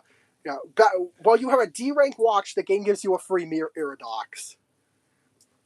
You get an A rank really early. You can bet your ass that thing stayed on my team the whole story. I fucking love Miradox. Yokai Watch 2's story is a bunch of fucking nonsense. It is an absolute nonsense story. It's because it's time travel. It's a time travel plot. But I think the game's writing is charming. Yeah, it's goofy as shit, and it doesn't take itself very seriously for the most part. Yeah, it's a time travel plot, but although the more you think about the implications of the time travel, the less sense it makes. The number one rule of time travel is maybe don't fuck with the past, which is the entire premise of the game. To the point where you see the consequences of the antagonist. Minor spoilers for the end game of Yokai Watch 2, if anyone cares. If anyone's even played this game, that's in the end game. The antagonist takes over the past era you're in, and she sends you to the present, and the present is now how everyone is enslaved by the evil wicked yokai. Because everyone is enslaved by wicked yokai. They become like husks of themselves. Also because she won. And that's the future you're living in, and in that part of the game, you have to find on your way back to the past. Us to actually confront her and her minions. Be done with this. Yes. Hurry up and be done with this. Yeah. Whose line was Whisper. that? Whisper. I think Jordan as the face shift. Because in Dead Time it says dun. She just says that a lot. When using an attack or whatever. That's like her catchphrase. Isn't I think when the phase shift happen, you get a special status. Whisper just tells you to be done. Finish this fight and hurry up and done with her. But yeah, this is 500 hours or something on. Yes, and of course in Psychic Specters or post game, you unlock the ability to visit Dame Dead Time. I'm in her prison in the Infinite Inferno. Though learn her tragic backstory and befriend the 5 wicked yokai. And once you complete that quest line, You redeem Dame Dead Time. She gets a makeover and becomes Dame Dear Time. Also, This is actually... I'm not making any of this up, by the way. also, I think fucking McCracken runs a burger shop or something. That's in Yokai Watch 3. The third game. In the third game, yeah, they follow up on this in the third game, and McCracken and Dear Time run rival restaurants. Spots in the yokai world. Yep, the main villains from the previous games. Yeah, and Dear Time has the wicked executives as employees at a restaurant, and it's great. Yeah. I find that very charming. Yeah. Like the chime. But yeah, Wicked cool, if you will. you know, Yokai Watch actually has one of our most viewed videos. Oh right, which one? The T-pose glitch, like over 1,000 views. That was so funny. You broke the game. Yeah, and everyone, you think it was just T-posing. I genuinely have no idea what caused this. Maybe some sort of data overload for how many yokai I had befriended. Mm-hmm. And like they didn't expect you to have this many yokai, any medals at once. Mm-hmm. Yeah, I think I remember Psychic Spectres was that game you played like on vacation. Psychic Spectres. That vacation game. Yeah, Psychic Spectres is very, very dear to me. Yeah, you played this for months. Maybe someday I'll replay the Yokai Watch games, maybe with some mods. Maybe. Odds like maybe to make like medallion completion easier and actually obtainable in the case of some choice based or extroversion exclusive or digital download exclusive yokai. Oh right, the third game. Right, the third game and the second game. Third second game have digital exclusive. Yeah, that you get a code and a one-time use code for, or you buy. I want to buy the game digitally. Oh my fucking god, I forgot about that. Yeah, Yokai Watch 3 has it as one of these, and Yokai Watch 2 has one for each version. Yeah, right. 'Cause the third game is just based on the third version. Yes, yeah. It combines, which is it's based on Sukiyaki. Yes. Which combines sushi and tempura version into one. I give them credit; they have creative theming for the game names, even if it's very blatantly a greedy tactic. Yes. So this somehow is like more egregious than what Pokemon does. Yeah, it feels very arbitrary in this case. It's because this doesn't. Nothing about this actually impacts the. Nothing about this. I'm glad Yokai Watch 2 was the only one of the main games to do this, and the third game in Japan did it. Yeah, Blasters has two versions, and instead of a third Moon Rabbit, there's White Dog. There's like Red Cat Corps and White Dog Squad. Yeah. With Jibanyan and Komasan on it, the mascots. Mm-hmm. That's of course. And the Moon Rabbit crew, I don't know if in Japan it was released as a separate version, but at least in North America it was released. It was a free update. I think I remember. That's funny. There was a free expansion for both games. Blasters was announced at E3 and you had no fucking idea. I didn't know this game got announced. Wow, that shows how little they cared about the marketing. Which sucks because I was interested in it. I enjoyed Blasters. And then when you saw the September Direct, they said they showed Moon Rabbit Crew. The fucking announcer said and fans will likely know what will be familiar with this. Yes, sort of alluding to the fact that if you're like super into this series, you probably know Sapion. And then like a month later, the third game is just quietly announced. Yeah, we actually.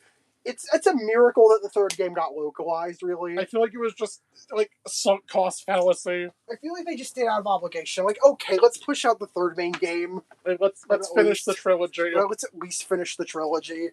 Because even if these games are selling fucking terribly... Like, they didn't produce many copies of the third game. Like, they knew this wasn't going to do well. Especially in North... These games did, okay, not great, but better in Europe. Yeah. Like, it's a shame because I genuinely think these games are super underrated. And the third game fucking released at such a terrible time.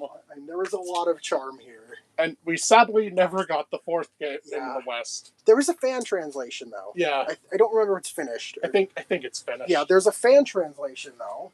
I hope you can figure out how to play that. That's a Switch one. Yeah. And then also we never got the Switch remaster or the first game either.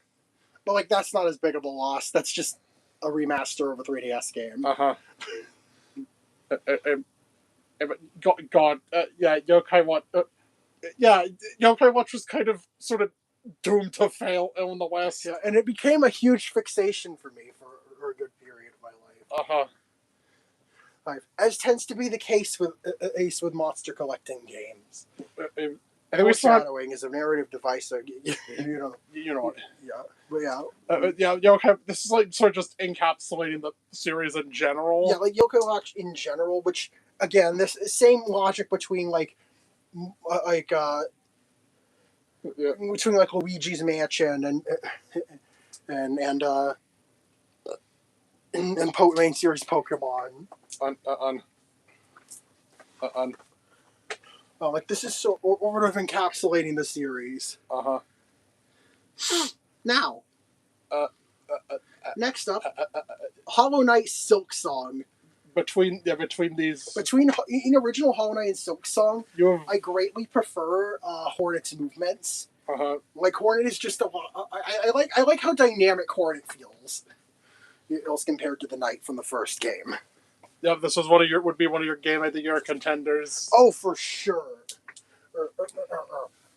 I could not pick between Silksong and Bonanza at gunpoint. Yeah, this would be one of your Game of the Years. Like this game, of course, hard as balls. You've heard it. Yes, but genuinely masterful. It was well worth the wait. Yeah, this game was well worth the wait, and I don't mind waiting for Sea of Secrets. Sea of Sorrow. Sea of Sorrow, sorry. That's a Siva Gunner event. Yes. I don't mind waiting for... Okay. Sure. I don't mind waiting for Sea of Sorrow. Which, it's funny, which is I think a Mario Maker event level. Yes. There's a level... there's a Mario Maker event level called Sea of Sorrow, which is really funny. That sounds like a Castlevania game. Yes. The third game in the Sorrow sub-series that takes place. He's with like a nautical theme. The fucking sailing. Yes. Castlevania, if you will. Captain Cruise. If someone or a pilot or to man a ship, would it be called a cruise ship?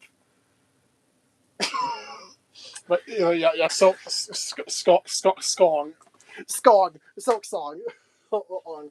Again, and I just adore how this game feels. Like how it followed up on some of the points from Hollow Knight, while also very much doing its own thing. Very much, yeah. Hollow Knight is not required playing for this game. There are definitely some major treats for people who were invested in Hollow Knight. Oh my god, the ending was the biggest. The ending was either because I know what that is moment, and that's all I'm going to say about it. It's just the biggest. I know what that is, and I loved it. And just. Once I find a way to undoom her from the narrative, if the wedding is back on. Yes. God. Yeah. Silksong, and I also very much vibe with Hornet being a protagonist with a defined personality. Yeah, unlike the Vessel, or whatever like the Knight. The Knight. Just the Knight. The Knight. Hollow Knight. The Knight. The Knight. Ghost. Little ghost. Whatever you want to call them. The Vessel. Whatever you want to call them. Yeah, Hornet is like an actual character. Oh my god. Hornet is iconic. She has like notes for the hunter. You can learn a lot about Hornet. Such as she likes fluffy things, dislikes creatures with sharp parts, hurts. She is very easily disgusted by roaches. is he's apparently had he had a very unfortunate history with romance because she's outlived all her partners. Oh God, yeah. Or due to being part worm. Yeah, she's like being the curse of immortality. Yeah, like Hornet sort of has this like it's interesting because you see like glimpses of Hornet wanting to relax and have fun for once. She's kind of, but all this responsibility is kind of just thrust upon her. Or it's a very interesting in character or to sort of delve into. Also, that's just taking no nonsense. And also Hornet, its interactions with a lot of the more or out there characters or in Farbloom is hysterical. She does not like being touched. Yes, she does not like being touched without consent. Yeah, same, Hornet. Same. This is Max. Well, there's a Grindel tried to pickpocket her. New tried to lick her. Yeah, I wouldn't like that either. Krat, fucking, you know who you are. Spine on Creep. Fucking spine on her the spring. There's probably at least one more, but just I think Hornet it allows me to feel a lot more attachment to the character I'm playing. You know, some like an actual character. Someone having gone through already gone through a character arc before. She's sort of gone through somewhat of a character arc in Hollow Knight and learning to have faith in others. See that? See that? Yeah, you sort of see aspects of that and how it's like I was feeling that bit of like repression. Yeah, there's a lot of repression. Like I think there's something to be said about. I think I read something about Hornet sort of repressing her femininity. Yeah, and feeling like she's not, like she doesn't, and like she doesn't. She likes cute things, but she doesn't express that aside from in her private notes. Yes. Yes. Yeah. The Hunter's Mark or the Hunter's Journal. Hunter's Journal in this. That's why written by Unlike in Hollow Knight, it's written by the Hunter or the NPC that gives you the journal. In this game, Hornet's the one writing at least the second half of the notes. Yeah, the extra notes. One is just a neutral. The first part is a neutral description of whatever you defeated. And the second part of the notes is Hornet's personal thoughts. Yeah. Odds and strategies, maybe getting to learn a bit about her. I think it's very neat. And also, I think I remember that moment here with the when you got to the final boss. Yeah. You struggled a lot, but then the moment you went back and booted up the game, you did it first try. Yes, I failed a lot of the final boss. But then I took a break, and the next day I beat it first try. No, it was like a few hours later. But a few hours later, after taking a break, clearing my head, letting the muscle memory settle, I did it first try. First try, that's wild. But yeah, it's Skong, hell yeah, very incredibly fun, and compelling game. Same. I still haven't finished my Steel Soul mode. I am scared. Next, you know how we said we'd be back to this? Super Mario Odyssey. It's his favorite Mario platformer. Yes.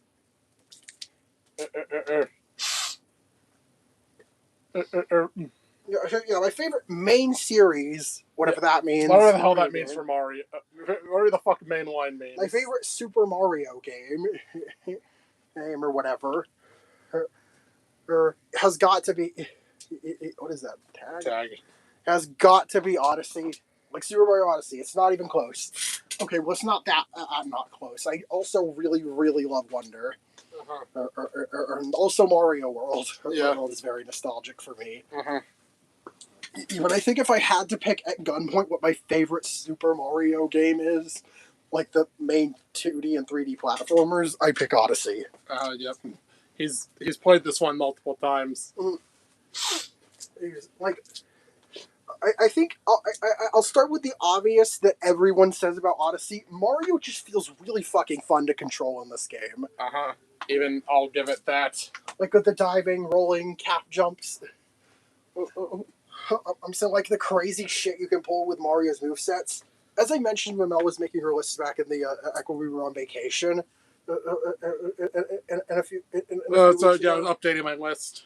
Yeah, she was updating her list. We went over it again. Like we could agree, Mario feels fantastic to control in this game. Yeah, as someone who doesn't really care for Odyssey. She just doesn't really vibe with all the stuff around that. But yeah, Mario feels great to control in this game. I think it's also the level of freedom you have because you have so many different movement options, and their freedom in how you progress. Like obviously with me, I'm going to get every moon I physically can before leaving a kingdom. But if you're not really meant to play it like that. Yeah, but if you're like doing like an 80% run of Super Mario Odyssey, you are not short on options.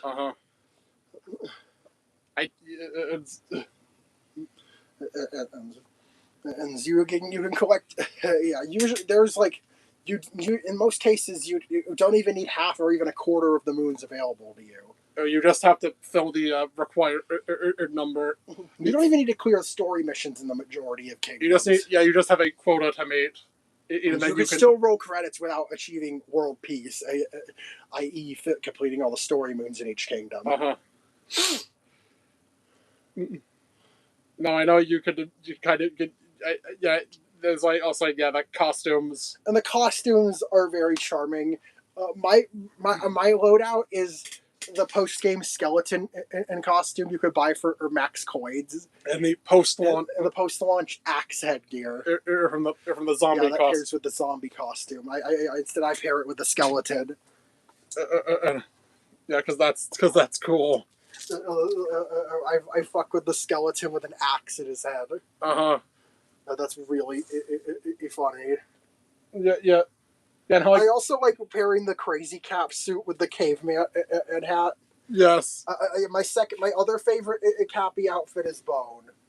It's the dry bone, the caveman helmet and headwear, which I also pair with Skeleton sometimes because it's really funny. Because Skeleton removes the hair of whatever headgear you're wearing. Yes. So in effect, you have Cappy as you just have a skeleton wearing the top half of another skeleton skull, and that's hilarious. Yeah, the fact that most of these costumes, all of these costumes are a reference. To an existing game, a more like merchandise, some piece of Mario media. Like calendar artwork even. And there are some really cool deep cuts. And that's part of why I wanted to see another Luigi Odyssey, to see what they would pull from for Luigi. Because he's also had plenty of oddball appearances. Like obviously stuff to complement Mario. Yeah. Come on, fuck it. Dealer Luigi. Yeah, dealer. Instead of Mario has a tuxedo, Luigi's counterpart to that could be his dealer or outfit from. Like the All Stars outfit. Yeah. Mario has the All Stars or his tuxedo. Luigi could have his dealer outfit from Mario 64 DS. That's with a new hat to pair with it.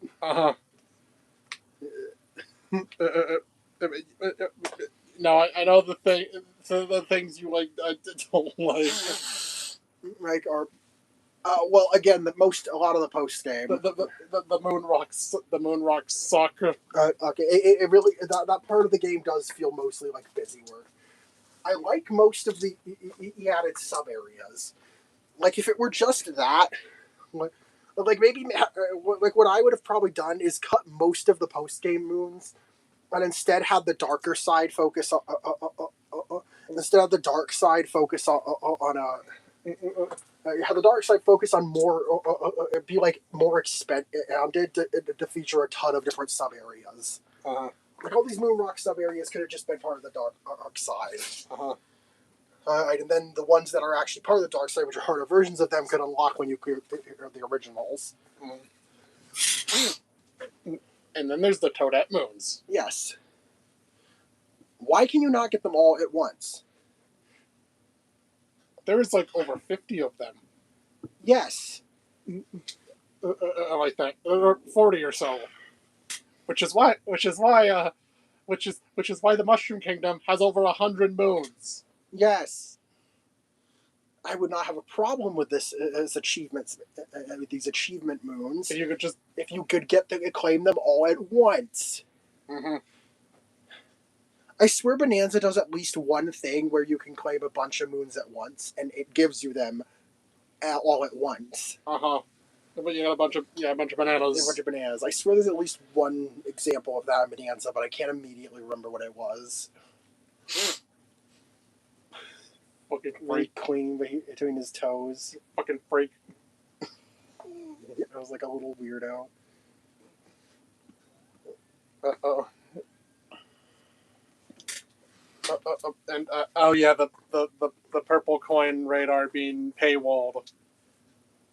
Yeah, I think that's kind of egregious. An egregious form of monetization. Like, come on. No, yeah, having the amiibo unlock the costumes. It was fine because you can also buy. You also get them in the main game. Yeah, once you roll credits for the first time, you unlock the ability to buy all of the quote unquote amiibo exclusive costumes. But yeah, if you have all of them, I mean, you can use them in the main game. I mean, yeah, you don't have to pay for them. Yeah. Well, because you technically already did pay for them. Yes, with coins. You did. I meant spending your actual money.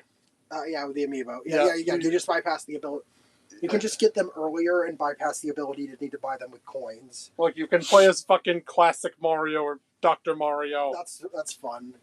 Or Diddy Kong. Yes.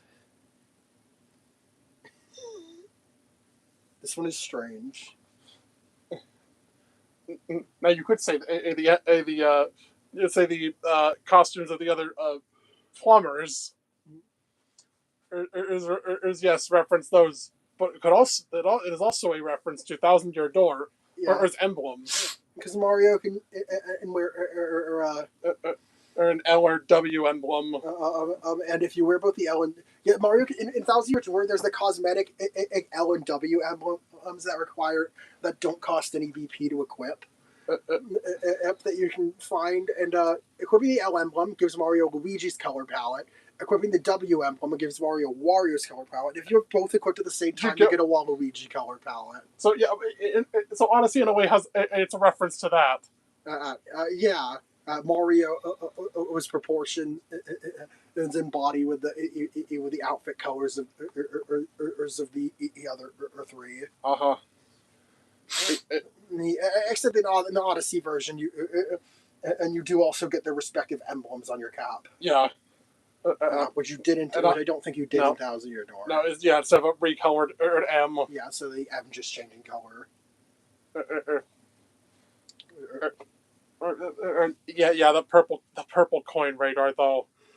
Yeah. If you don't have a Wedding Bowser amiibo, good luck. Pain. Anyways, also the capture system. I can't believe I haven't mentioned the capture system, but there were a lot of. Well, it's a mixed bag of some captures that are kind of fucking lame, like stairs. Like a lot of the object ones. But there are also some really fun ones, like the Bros, the Gushin, the Bowser, the Pokio. There are some really fun ones, and of course there's the temporary T-Rex. Because I like the lava bubble. The Charge and Chuck. Charge and Chuck is painfully underutilized. It's like the final, like the moon cave. It appears in the moon cave and in a few sub areas, and that's it. Yoshi, yep, as a post game capture. Or like there are a lot of really fun ones. Mario can also ride a moped. Yes, there's also a moped. Not a capture, but it's still really fun. There's an entire a post game challenge for that.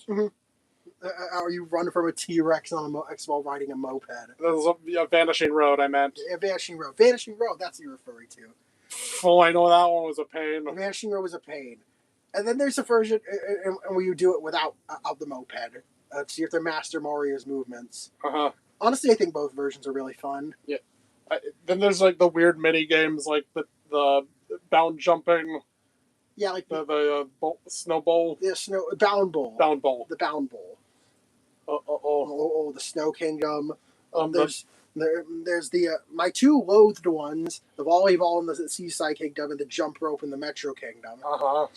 I hate those. The jump rope had an exploit, but was patched out. Yeah.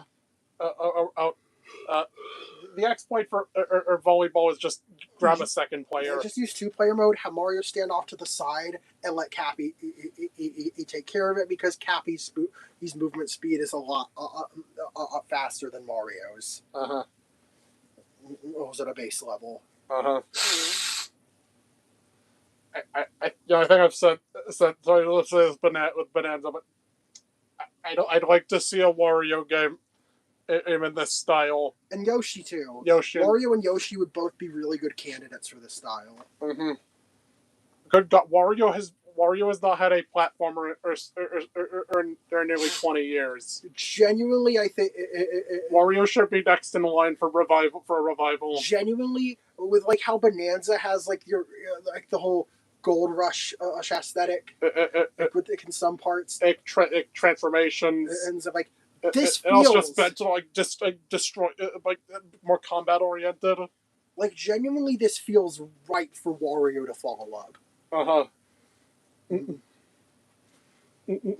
No, like it would be such a natural fit for them to go for directly. Yeah, we have the game starring one of Mario's on and off rivals. Yeah, one of Mario's on and off rivals, with one of Mario's barely present nowadays rivals, who's just like spin-off fodder, and one of Wario's spin-off fodder rivals that mostly does his own thing. Wario is the only thing keeping him the only thing he has now. I lament the fact that Wario has never had a major appearance in an RPG. But yeah, that's besides the point. Yeah, I know you played Odyssey a few times, like more than once. I think you last played it like 4 years ago. It's a lovely game. I'm very nostalgic. Your opinion may vary. Your opinion may vary. That's what we titled our review for some reason. Second re-review of Odyssey. Your opinion may vary. Like, wow. Yeah, it was based on our because we had very different opinions about the game. That is such a nothing title. Your opinion may vary. That's how most things work, I think. Your opinion may vary. That's how reviewing most things works. But so that's Mario Odyssey. That's Odyssey. Fuck me. Yeah. Fuck me. It's almost 10. Let me see if I can cut this while he's laying down. Let me see if I can cut this matted fur very gentle like.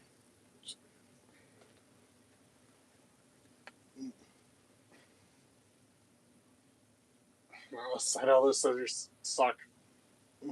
These scissors are terrible.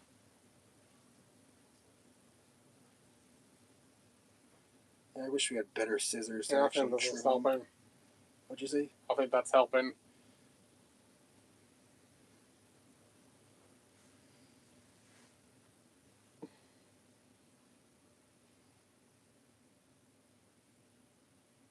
No, this is not working. It's way too thick. I wish you could get like a silent razor. Or something. But we're almost done here. And yeah, we've been fucking talking for a while. Yeah. That's Mario Odyssey. 5 more to go. All right.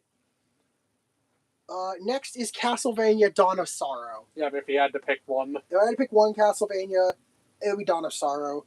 I love the Soul system, and I think Dawn handles it better than Aria because the drop rates aren't as bad. The Luxus, the Looks that's still sadly broken. Someone should really try to fix that. I think they have. Oh, I think someone has. I Oh, think right, yeah, I think I yeah. gave you an improvement patch. actually, if I ever replay the game, I'll use that improvement patch because, like, yeah, they fixed the luck system with a hack. And also made it so you don't have to play the game in 4 times. I was by making the boss souls that are reused by giving Because the game has like a crafting system. and a few of them require boss souls. Most egregious of which being Gurgoth, a soul which isn't even required for the S tier in his weapon. Uh-huh. And so, if you want to have one of every weapon, you need to kill Gurgoth 4 times. Uh-huh. And like I think a 5th to keep a soul. Uh-huh. Which is absurd. So yeah, there's a hack that makes it so if you have the boss defeated, each 3 there are 3 bosses like this. Yeah. Abaddon, Death, and Gurgoth. Mm. If you have them defeated, there's there will be like a chest that you can pick up to regain their soul. Mm-hmm. But yeah, that's a hack we're talking about. But yeah. Now back to the actual game. Uh-huh.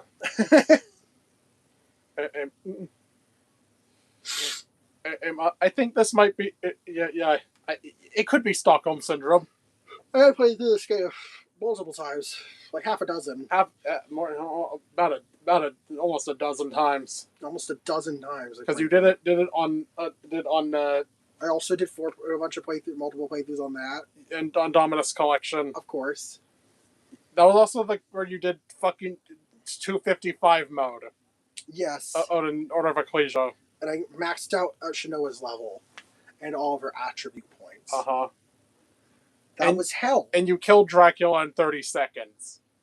And I used save states to get all the boss medals. Yep. That was a hellish experience. Please don't do this to yourself.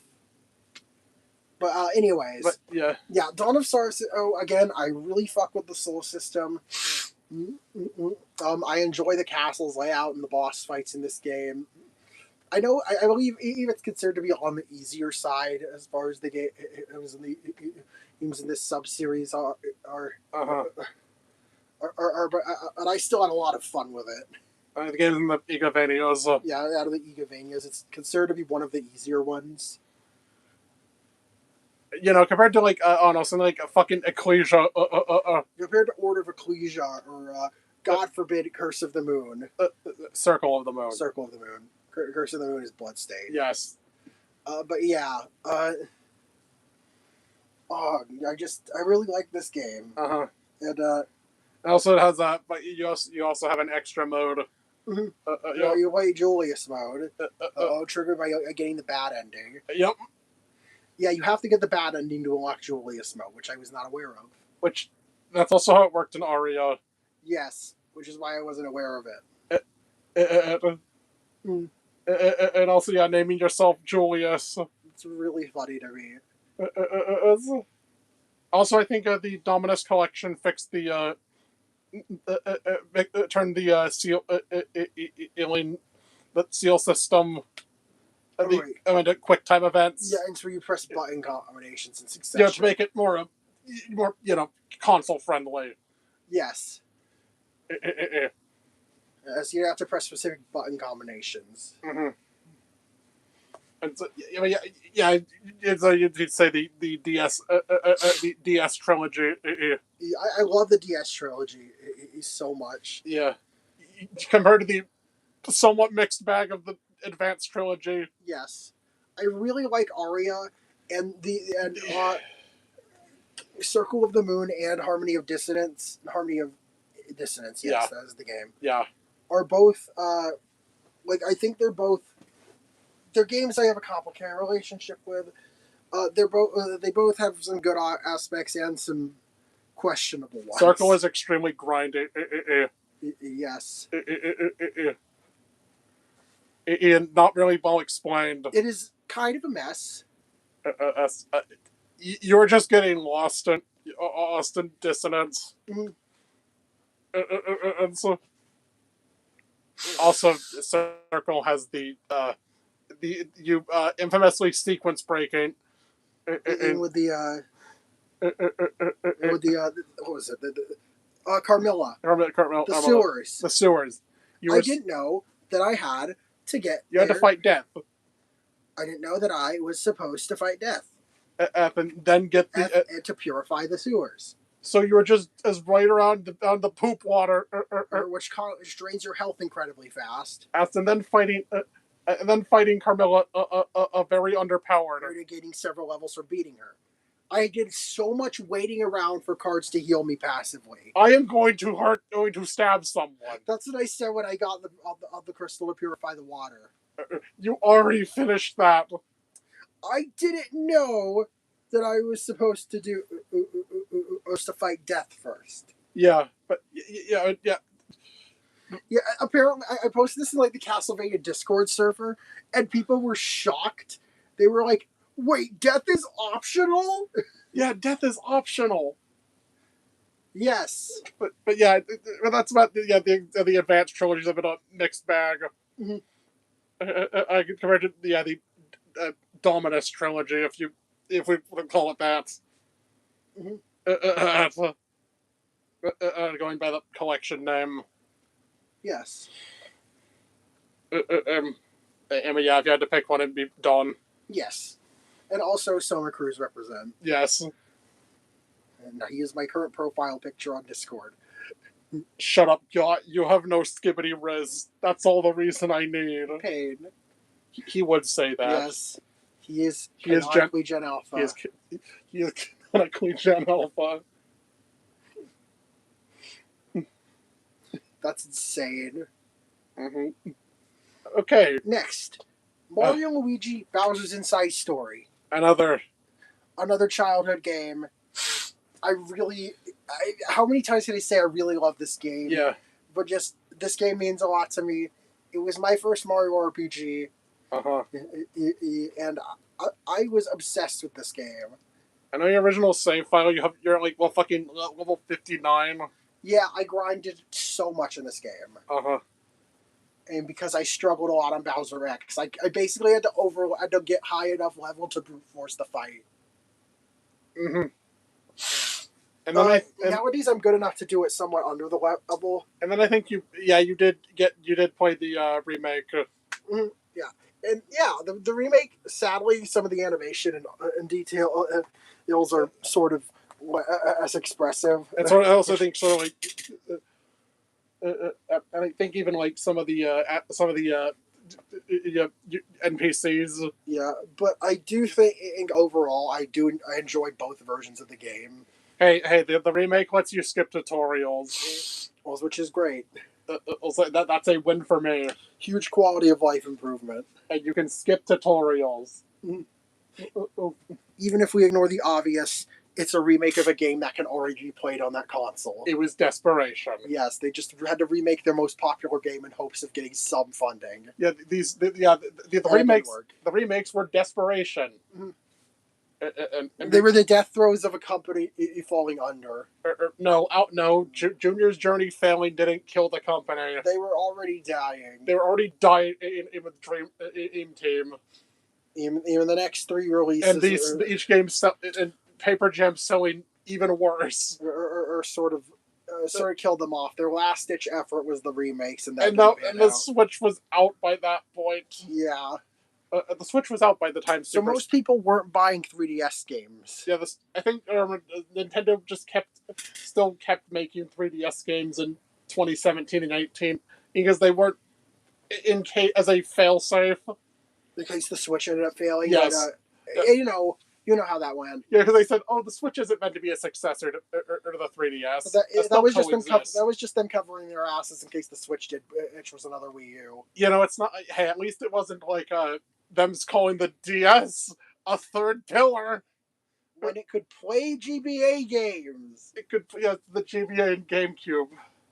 Yeah, when it had a GBA slot. What do you mean? In other words, that was code for please keep buying GBA games. As we haven't finished releasing all of ours yet. Uh-huh.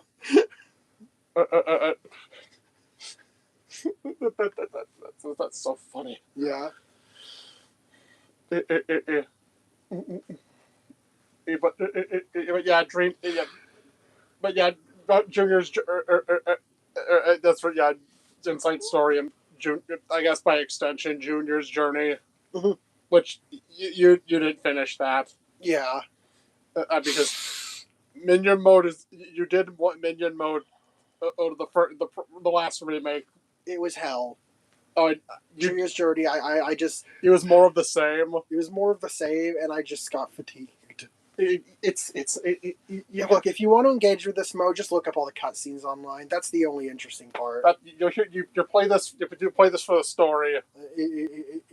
Because like the actual gameplay is not interesting. Mm-hmm. So Yeah, Inside Story, very novel. I love Fawful as an antagonist. Getting to play as Bowser is awesome. Like he feels appropriately powerful. To the point where like everything is scaled. Like Bowser's his bosses. Like I think inherently Bowser already starts off using higher numbers than Mario and Luigi for things. Yes. And so you sort of feel that you're playing a character with more raw strength. Mm-hmm. He's less nimble than the brothers, or as it has to rely on his strength and an armored shell to block attacks. Yeah. And also using his minion in his attacks. Yeah, using his instead of Bros attacks, Bowser summons his armies of minions. Which is just awesome. Mm-hmm.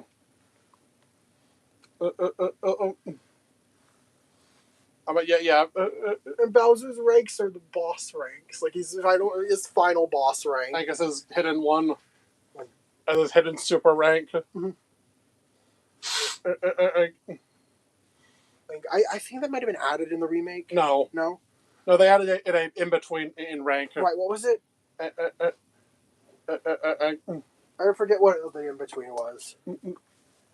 Was it silver? Oh, okay. Was he bronze, gold, and final before? I think. Was it? I don't remember which one was. They did add a rank in between. He probably either didn't have bronze or didn't have silver before. Yeah, I do know that. He has 4 ranks now. It might be. He might have had 4 ranks in the original, but now they had a 5th. I don't remember. Yeah, I think I would have had I would have put Inside Story on mine, mm-hmm. And if I remembered. Now, let me look at Bowser's ranks. Because I know they do the Mario and Luigi ranks. Mm-hmm.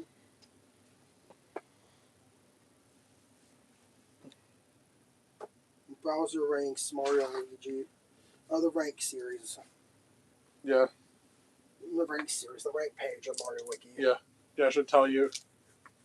Because I know some stuff was altered for the bros.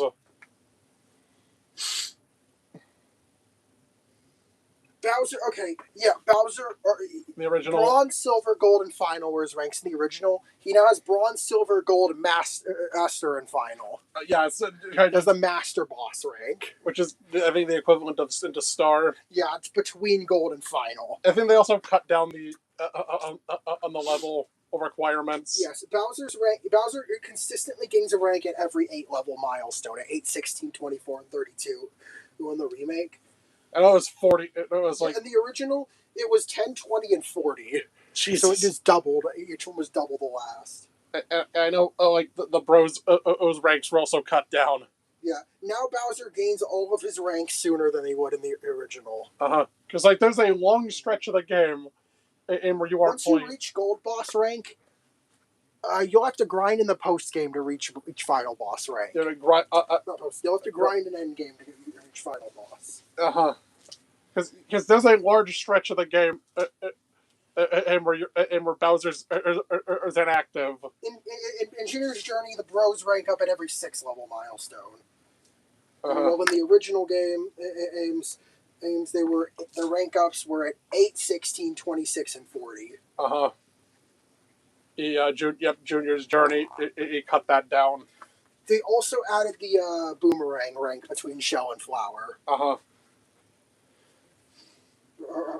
So, oh yeah.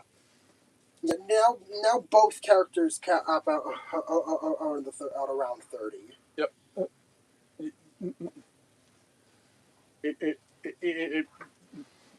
Let me go bathroom real quick. Yes.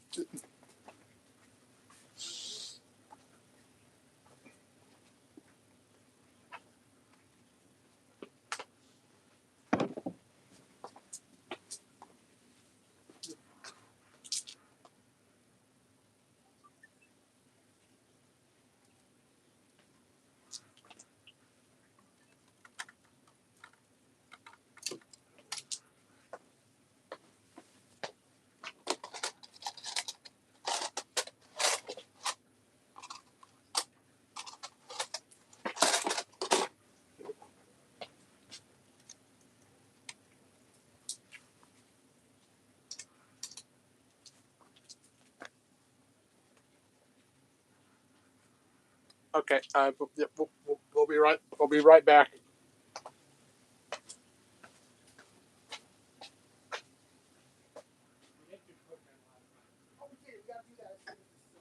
Yeah.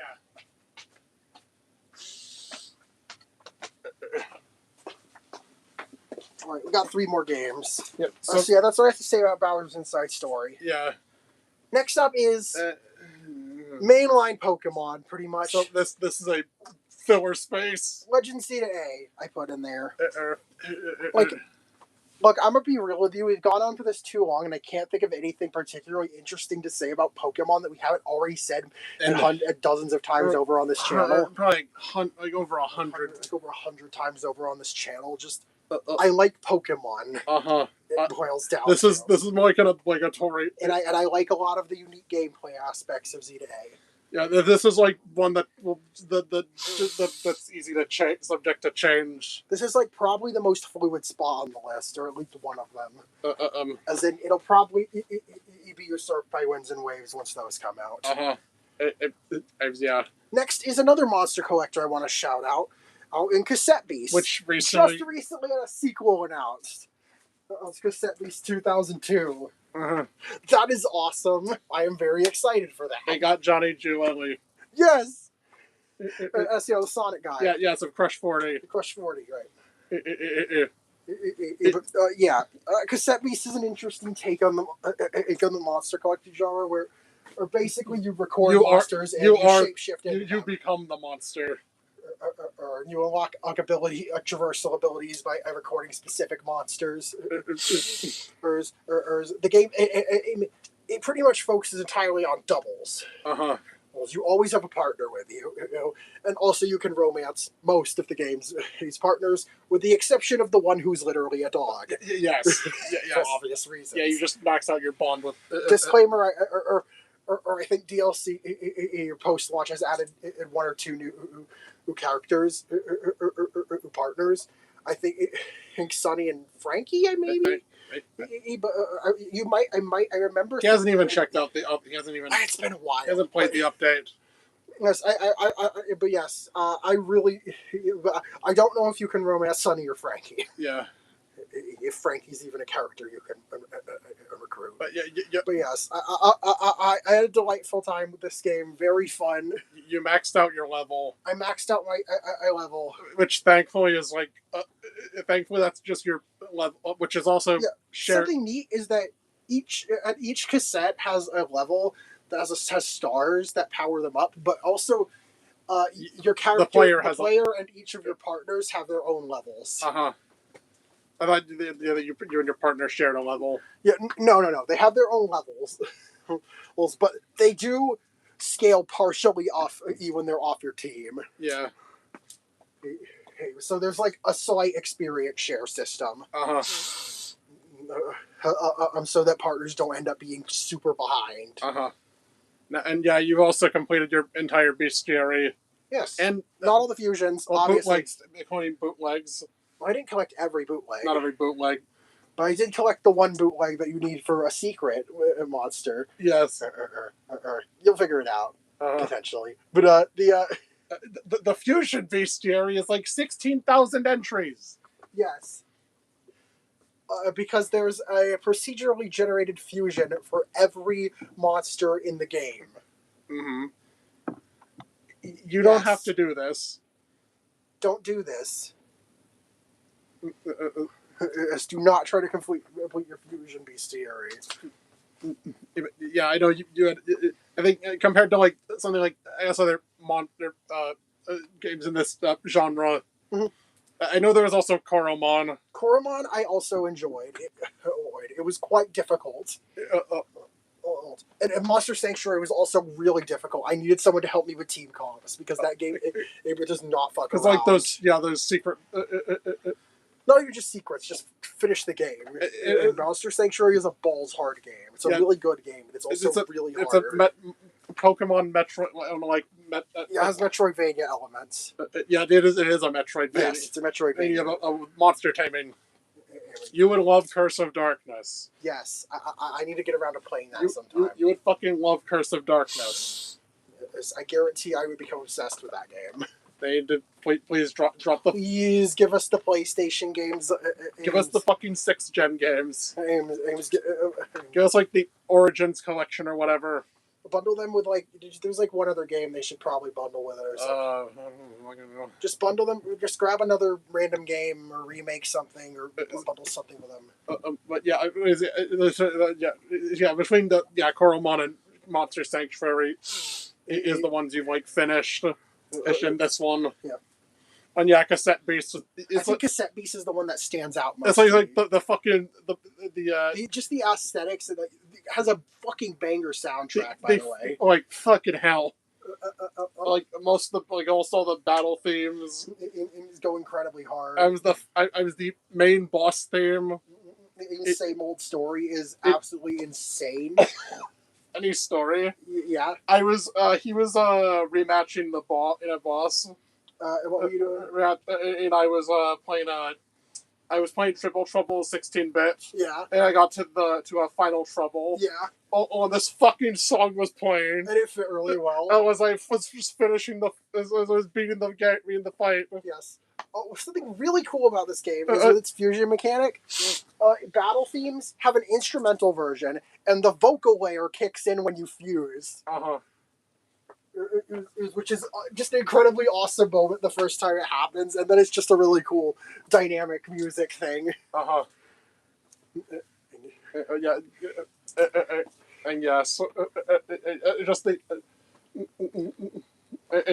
and the type system also works a bit differently. I don't remember what they term. Is it alchemy or something? Chemical reactions? Yeah, that sort of works like they're like attributes. Yeah. Each monster has one attribute, and attacks of specific attributes have effects on monsters. They're different attributes, which can also like sort of change your auras. Now this is not at all like the. I think it's called the chemistry system. Yeah, chemistry. So basically, instead of traditional strengths or weaknesses, monsters instead either gain buffs when attacked by a specific type, or gain a debuff when attacked by a specific type. Or there are some cases where their type changes when they're attacked by a specific type. Specifically, I think there are 2 examples of that. Okay, well, 3. Glitter. Whenever a monster of any type is hit with glitter, they become a glitter type. So glitter it just spreads. And I think glitter types randomly change types. Types each turn. Yeah. And so using a fire attack on a plastic type monster will turn them into a poison monster. And using a fire attack on an ice monster will turn them into a water monster. Now, poison is still weak to fire, but interestingly, if you attack a water monster after you've changed it to water, or they'll gain healing steam, so you don't want to use another fire attack if you've done that. Yeah, it's a cool system. Yeah, and then and of course, there's stuff like using glass or plastic on an electric monster makes it so they can't use multi-target moves. ooze or plant-based monsters using or plant-based monsters will be burned or earned if they're the fire move. It's a very interesting system. Yeah, and then there's some like stat debuffs. Yeah. Like you hit glass with beast and the glass will shatter and their defense will go down. Yeah. Momentous. Eugene, my beloved. His name's Eugene, and that's really fucked up. Yes. You wonder who my favorite partner is. You wonder who he picked. Yes. Of course I picked the dork ass blonde.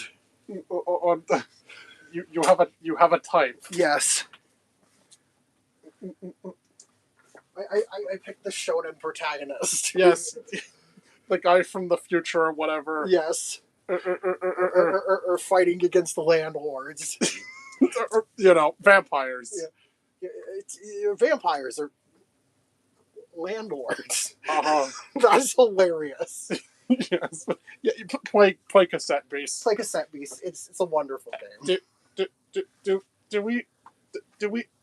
Do we need? Now, what is my now? We've spiraled inwards all the way. You've seen this list at the top, at the start, and you know what's in the center. You know what my number one is.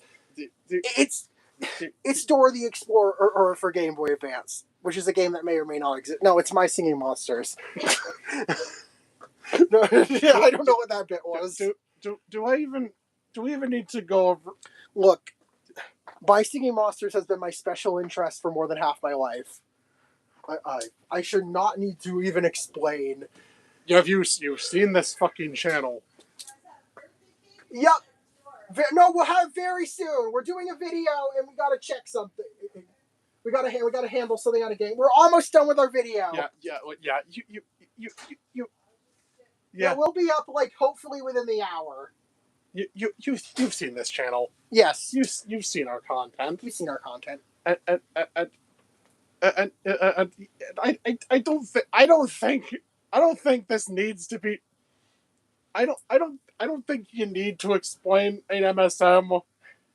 I like monster collecting games. I like music. I like sort of crafting mechanics, like sort of like combining things. Things like combining elements. That's just right up my alley. MSM is also one of the better games in this field. Lately, they've made a lot of monetization choices I don't particularly agree with. Yeah, which is unfortunate. Like the battle pass. Yeah. No, that's fine. That's relatively fine. They had it up. If you're already a player or who has a premium account for making any purchase, then most of the time the club box is fairly manageable. Yeah, I would have said that like 3 years ago. Oh, but yeah. I will say the philosophy: every monster can be obtained for free. That still very much rings true, with the sole exception of Composer Island Gazed, which is a purchase bonus for what's already MSM Composer. What's already a free trial. I guess the draw is that your public Composer Islands can feature Gazed if you have the app. Because that was already. I don't know why it's just Gazed. Wasn't that like the only one that was finished? It's for years. What? Gazed. Yeah. Gazed on Composer Island. Yeah, it was in the files for years. I don't know why they didn't port more monsters from the Composer app. It's like, let's just make our own. Let's just make this its own app. Like, that feels very silly. I mean, hey, the alternative was you do prefer Composers just up price. Look, that being said, I would not mind if we had like major monster expansions as fairly cheap in-app purchases. If that's what it takes to get the game fucking updated more than once every half a decade. Oh, right. The seasonals were like 5 years ago. It was like the seasonals were almost 5 years ago. Yeah. I mean, They almost, it was almost free, but they would charge for later editions. Yeah. Yeah, Please just update this app. Also, add more scale. Add another scale. Add more to the scale. It'll give me more range. more monetization tech things. Look, I get it. I get it. They need to make money somehow. Yeah.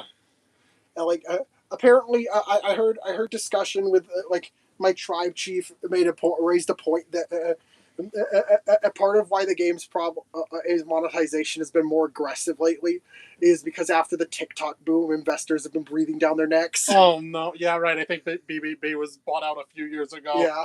Yeah. It was EG7, EG8, or something like that. So I guess now they're a subsidiary. Uh-huh. But yeah, pretty much.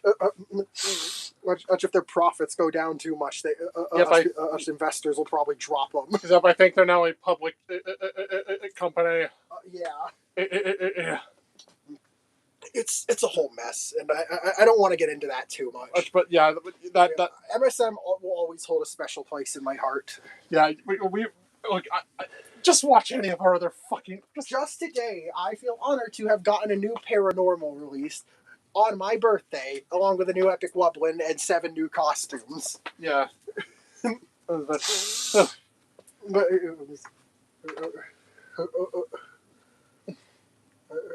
Rocksoon sweep. Yeah. You look. He's made plenty of content about this game, this series. Yes. Actually, you're making your music, making your fan-made islands and stuff. Yes. Offer covers. There's showcases. Is all memory game sounds. Yes. Still our most viewed video on the channel, and it's not even up to date. It is like 7 years out. It's almost 7 years out of date. That is so funny.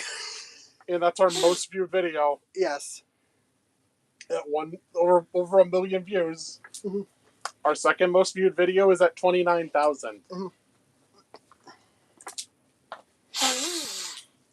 And there's also shit. Maybe don't. Oh, but you can watch us laugh at lore of MSM. Yes. As well. That's insane. And talk more. Some more. If you want more. More. I guess. More stuff laughing at or his old stuff. Yeah.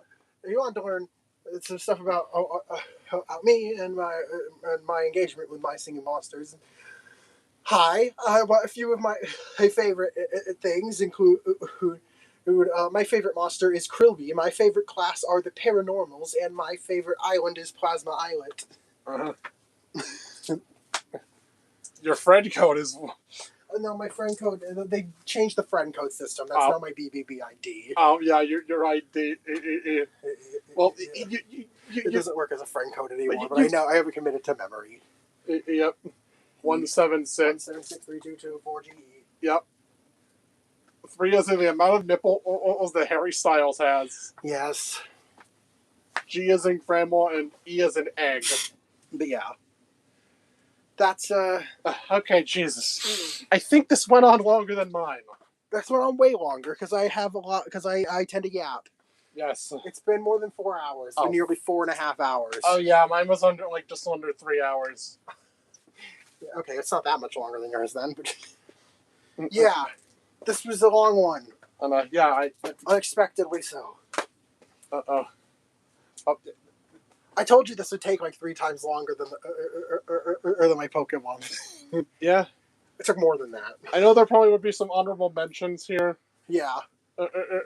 Right? Yes, like Mario Party DS. Yeah, Mario Party DS is a good one. Super Sluggers. Super Sluggers. I think there was at least one other game. I try to think of a game. There was one that I was considering including.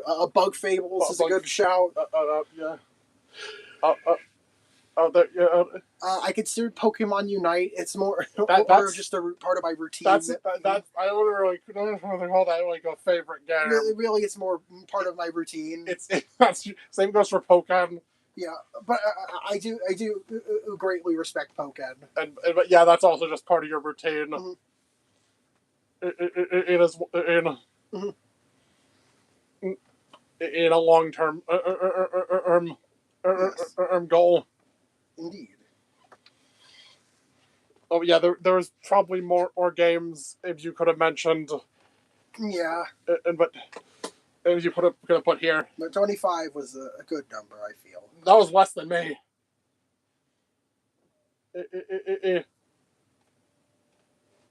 Yeah, I only did 20.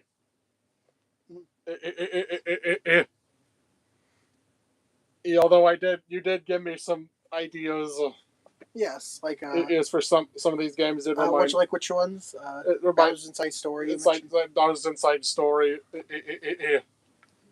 It was one. It was definitely one.